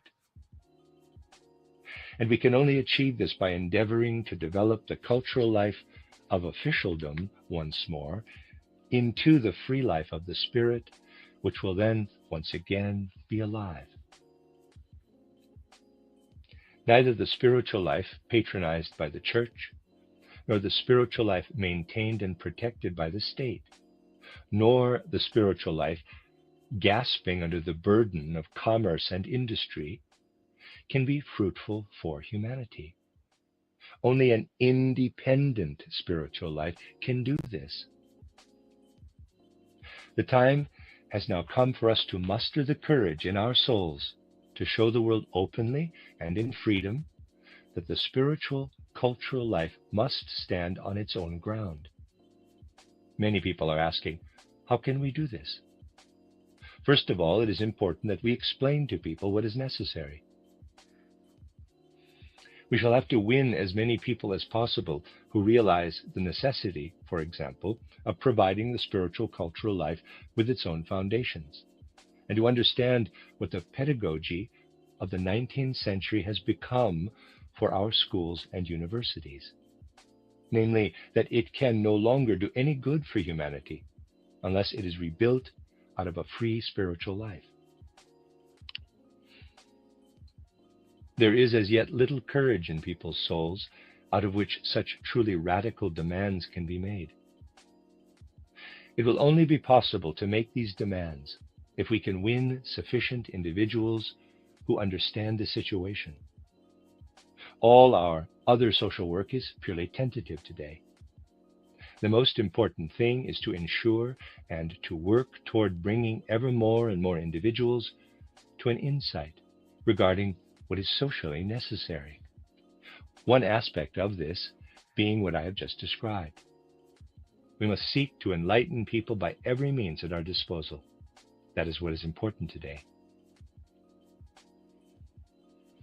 We are not yet productive with regard to the spiritual cultural life. We are only in the process of becoming productive in this. There are a few beginnings of which I shall speak in a moment, but we are not yet productive with regard to the spiritual cultural life. We must become productive by means of helping the spiritual cultural life to become independent. Whatever occurs on the earth leaves residues. In today's Oriental culture, in Oriental spiritual life, the mysteries of light are less watered down than they are in the West, although they are by no means what they were in the times I have been describing. Nevertheless, if one looks into these things, one can discover that what the Hindu people still have today, what the Oriental Buddhists have, is much closer to an echo of what we also have in our spiritual life. Only it has come to a halt at a different stage. But we are not productive. We are highly unproductive. When tidings of the mystery of Golgotha arrived in the West, whence did the Greek and Roman scholars take the concepts with which to comprehend it? They took them from Oriental wisdom. The West did not bring forth Christianity. It stems from the Orient. And something else. When spiritual culture was felt to be rather unfruitful in English-speaking regions, and people were sighing for something more fruitful, the theosophists went to the downtrodden Indians and sought there the source of their modern theosophy. They found no fruitful source in their own surroundings by which to improve their spiritual life, and thus turned to the Orient. Apart from this telling fact, you can also find many other instances of the West's unfruitfulness for spiritual life. And every instance of Western unfruitfulness for spiritual life is at the same time an indication of how necessary it is to establish an independent spiritual and cultural life in the threefold social organism. A second strand in the entanglement of streams is that of the life of rights and the state. This is the cudgel in our culture, the second stream. Looked at externally, we observe how the honorable judges sit upon their judgment benches, together with the jurors, and pronounce judgment on crimes and misdemeanors. Or we observe the civil servants in their bureaucracy, presiding over our civilian world, to the despair of those who are thus ruled. Everything we speak about under the name of jurisprudence or the state, and everything which arises out of this jurisprudence and this state by way of politics, all of it is this stream here. See plate 20. Just as I term this the stream of the spiritual life, so is this the stream of the life of rights, of the state. Where does all this come from? This too harks back to mystery cultures. It harks back to the mystery culture of ancient Egypt, which migrated through the southern regions of Europe, and then moved through the mundane, unimaginative nature of the Romans, and in this unimaginative nature of the Romans, joined up with a side branch of Oriental nature, where it became Catholic Christianity, or the Catholic Church. See plate 20. Put rather drastically, this Catholic Church is, in its essence, also a kind of jurisprudence. From its various dogmas and right up to that great and mighty judgment, portrayed throughout the Middle Ages as the Last Judgment, it transformed the entirely different spiritual life of the Orient with its Egyptian element of the mysteries of space into what became a society of world judges, pronouncing world judgments and world punishments with sinners and good and bad people. It is indeed a form of jurisprudence. In our entanglement of spiritual streams, to which we give the name of civilization, this is the second element. And it has not linked up with the others in any organic way. That it has not linked up becomes obvious to anyone entering a university to attend, let's say, first a lecture on jurisprudence or constitutional law, and subsequently a theological lecture on perhaps canonical law. These things lie side by side, and they have shaped human thinking and society. Even in later times, where the origins have been forgotten, they still continue to shape people's inner life. The life of rights has made subsequent cultural life more abstract. And in external life, it has influenced the shaping of customs and habits and how institutions are set up. And as the spiritual streams of the Orient became more decadent, what was their final social offshoot? It was the feudal aristocracy, see plate 20. When meeting an aristocrat, one can no longer recognize his origins in Oriental theocratic cultural life, for he has shed all that. And what remains is mere social convention. And as for the intelligentsia of journalism, they sometimes suffer from some form of nightmare. In more recent times, this incubus has invented a curious expression of which they are inordinately proud. Quote, cultural aristocracy, close quote. One hears this from time to time. That which passed through the Roman ecclesiastical constitution, through theocratic jurisprudence, and then became worldly in medieval township culture. What is this in its final manifestation? It is the bourgeoisie, see plate 20.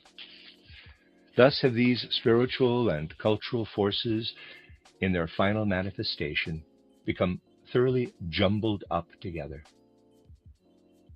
And there is also a third stream connected with all this. Looking in from outside today, where is this third stream especially obvious?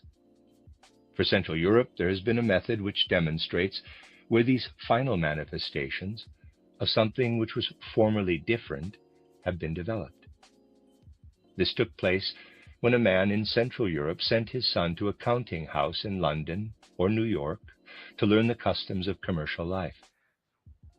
In the customs of commercial life, which originated in the commercial procedures of the Anglo-American world, we find the final manifestation of what originated in the mysteries of earth, of which the Druids, for example, represented a specific variation. In the ancient days of Europe's population, the mysteries of earth still retained a specific form in the life of wisdom.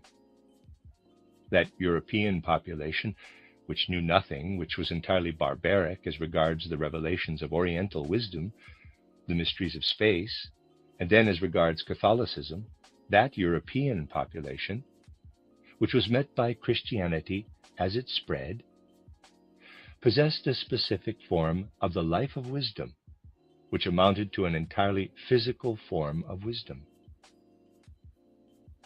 Historically, only the most external customs can still be studied, such as how the festivals were celebrated, out of which the usages and habits of England and America have emerged. The festivals here were related to quite different matters than were those of ancient Egypt, where the harvest was connected with the stars. Here the harvest itself was the festival, and the highest festivals of the year were linked with the economic life. In this region, the economic life was the foundation.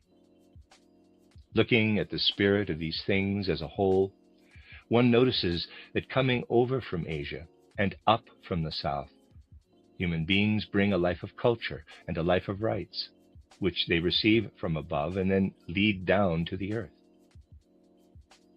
But here, in the third stream, the economic life springs up. Its tendrils climb upward in such a way that what was formerly customary in the life of rights and in the life of spirit and culture now becomes purely a matter of the economic life. This developed to such an extreme that, for example, the insemination of the herds was a special annual celebration in honor of the gods. And there were other such festivals as well, all based on the economic life.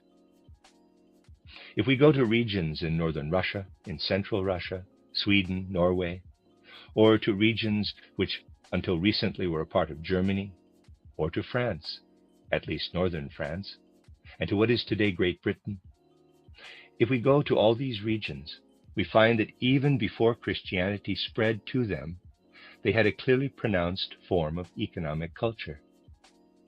And whatever of the old customs still exists in the festivals of the rites life, or in the festivals for the gods, all this is an echo of that ancient economic culture.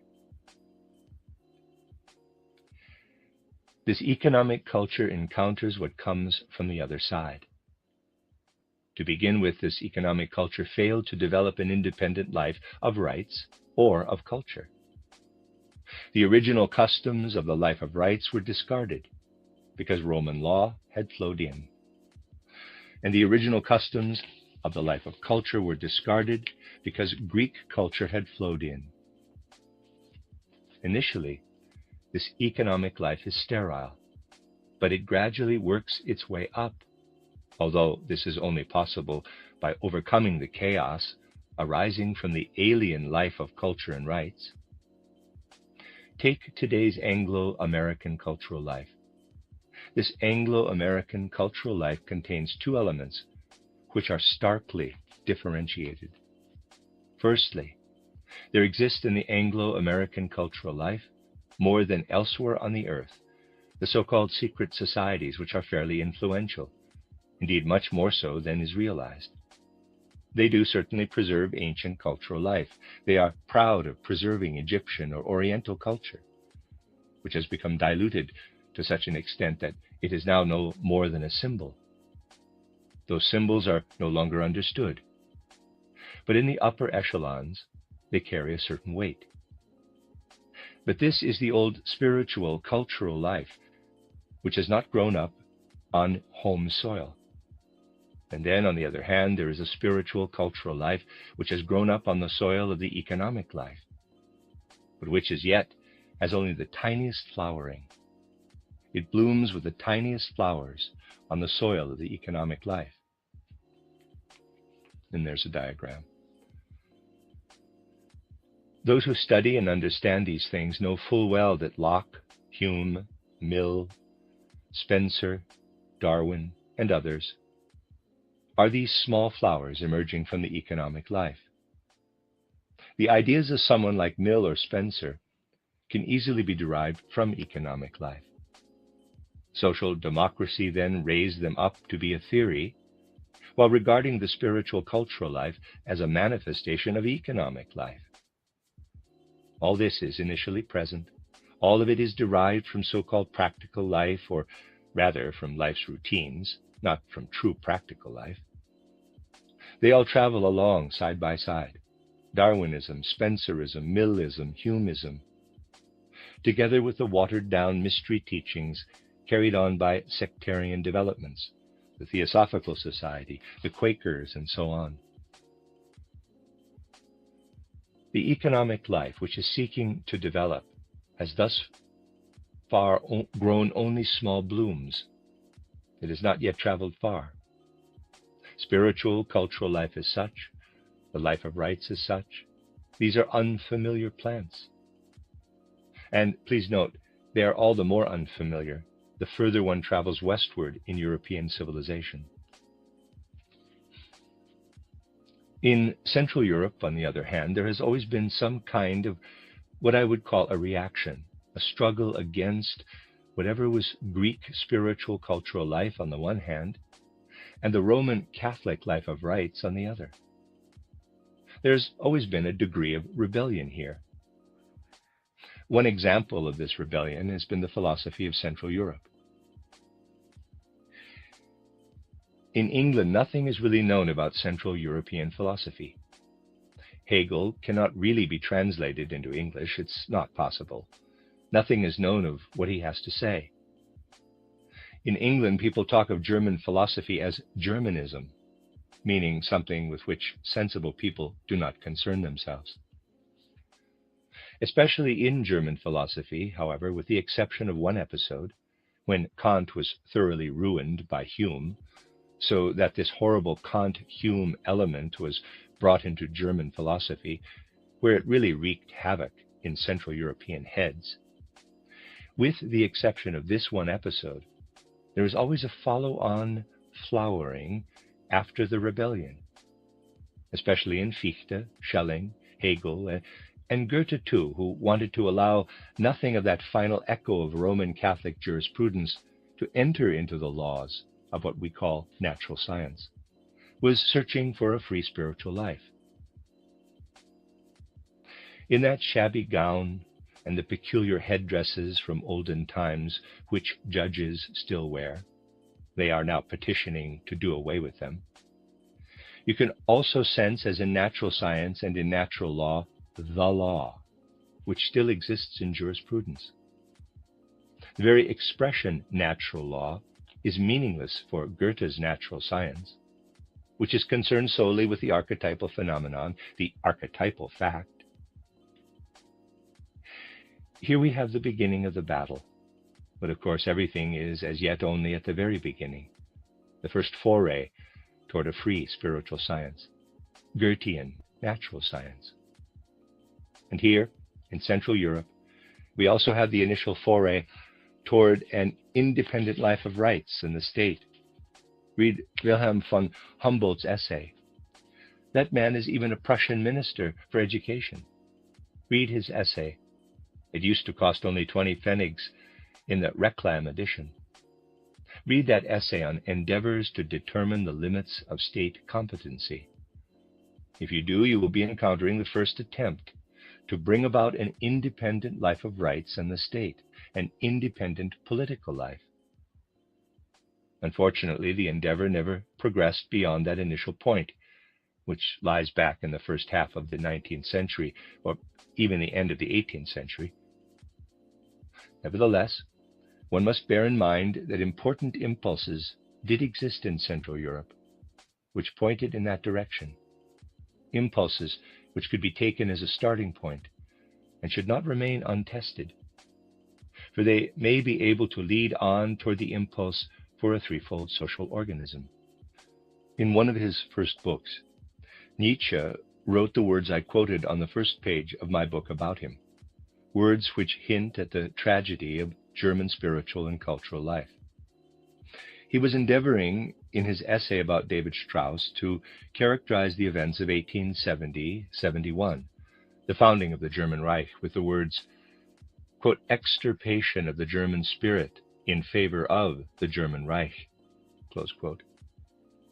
Since then, the throat of the German spirit has been well and truly severed. And since, over the last 5 to 6 years, 3/4 of the world have been attacking the Germany of that time, I don't want to go into detail here about the causes or the perpetrators. The configuration, the global situation, is what is relevant. It was even then already the corpse of the German spiritual and cultural life. Yesterday I described some facts impartially, so I hope you did not understand me to mean that there is not still a great deal which is present in this German spiritual and cultural life which must be taken into account, and needs to be taken into account despite the country's future gypsy-like characteristics. For what was it, basically, which led to the downfall of the Germans? This question, too, calls for an impartial answer.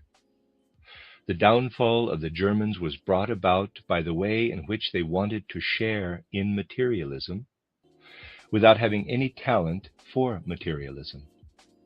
Hermann Grimm once gave an excellent description of a German characteristic when he said, on the whole, the Germans hold back when it would be better for them to stride ahead, and they rush terribly ahead when it would be better for them to hold back.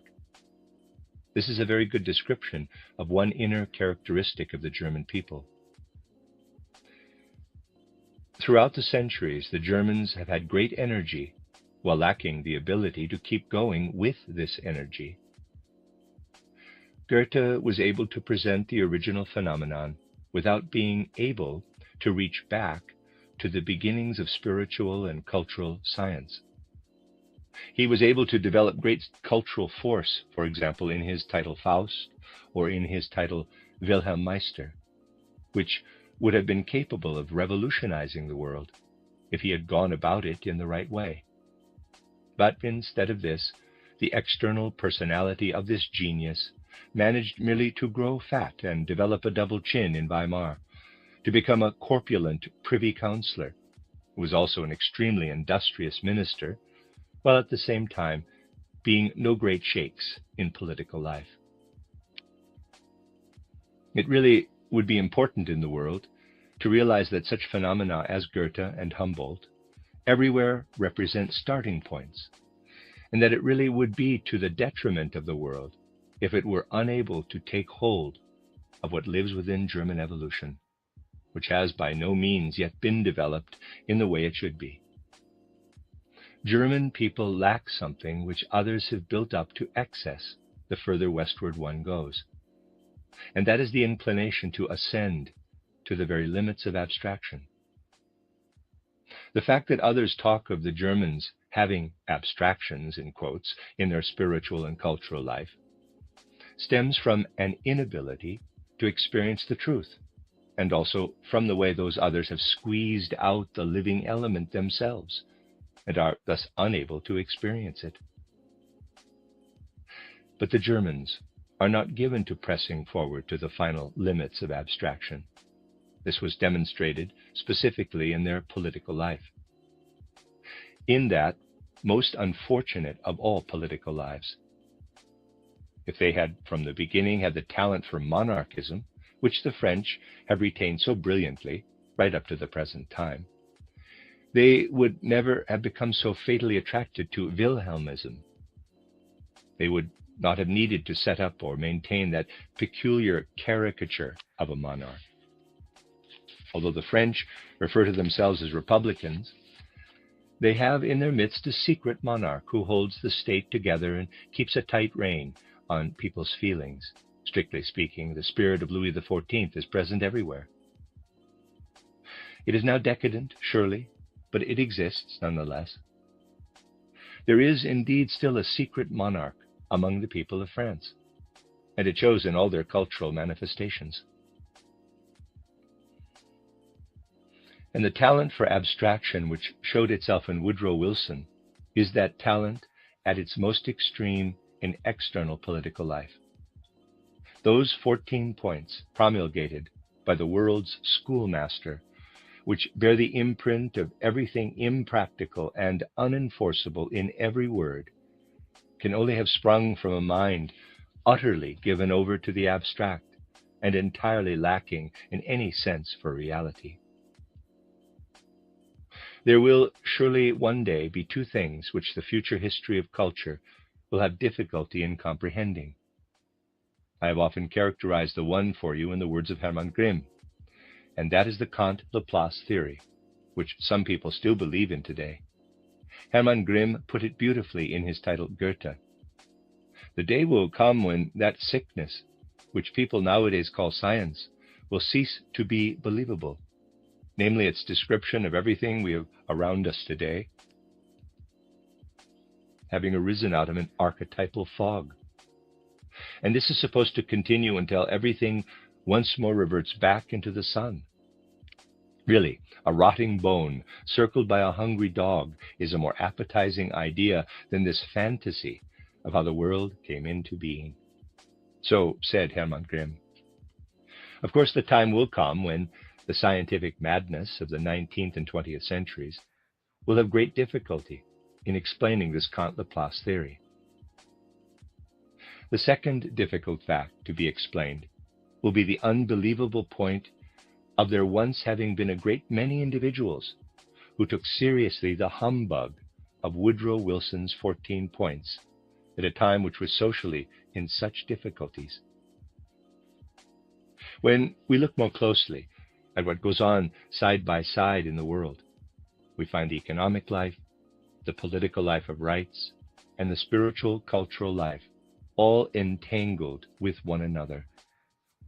If we want to avoid perishing beneath the utterly degenerate spiritual life and life of rights, we shall have to turn toward the threefold social organism, which builds up the economic life out of independent roots, the economic life which wants to come about, but which cannot come up if there is no life of rights and no spiritual cultural life which can come toward it in freedom. These things have deep roots in the whole of human evolution and in human social life. We shall have to search for these roots.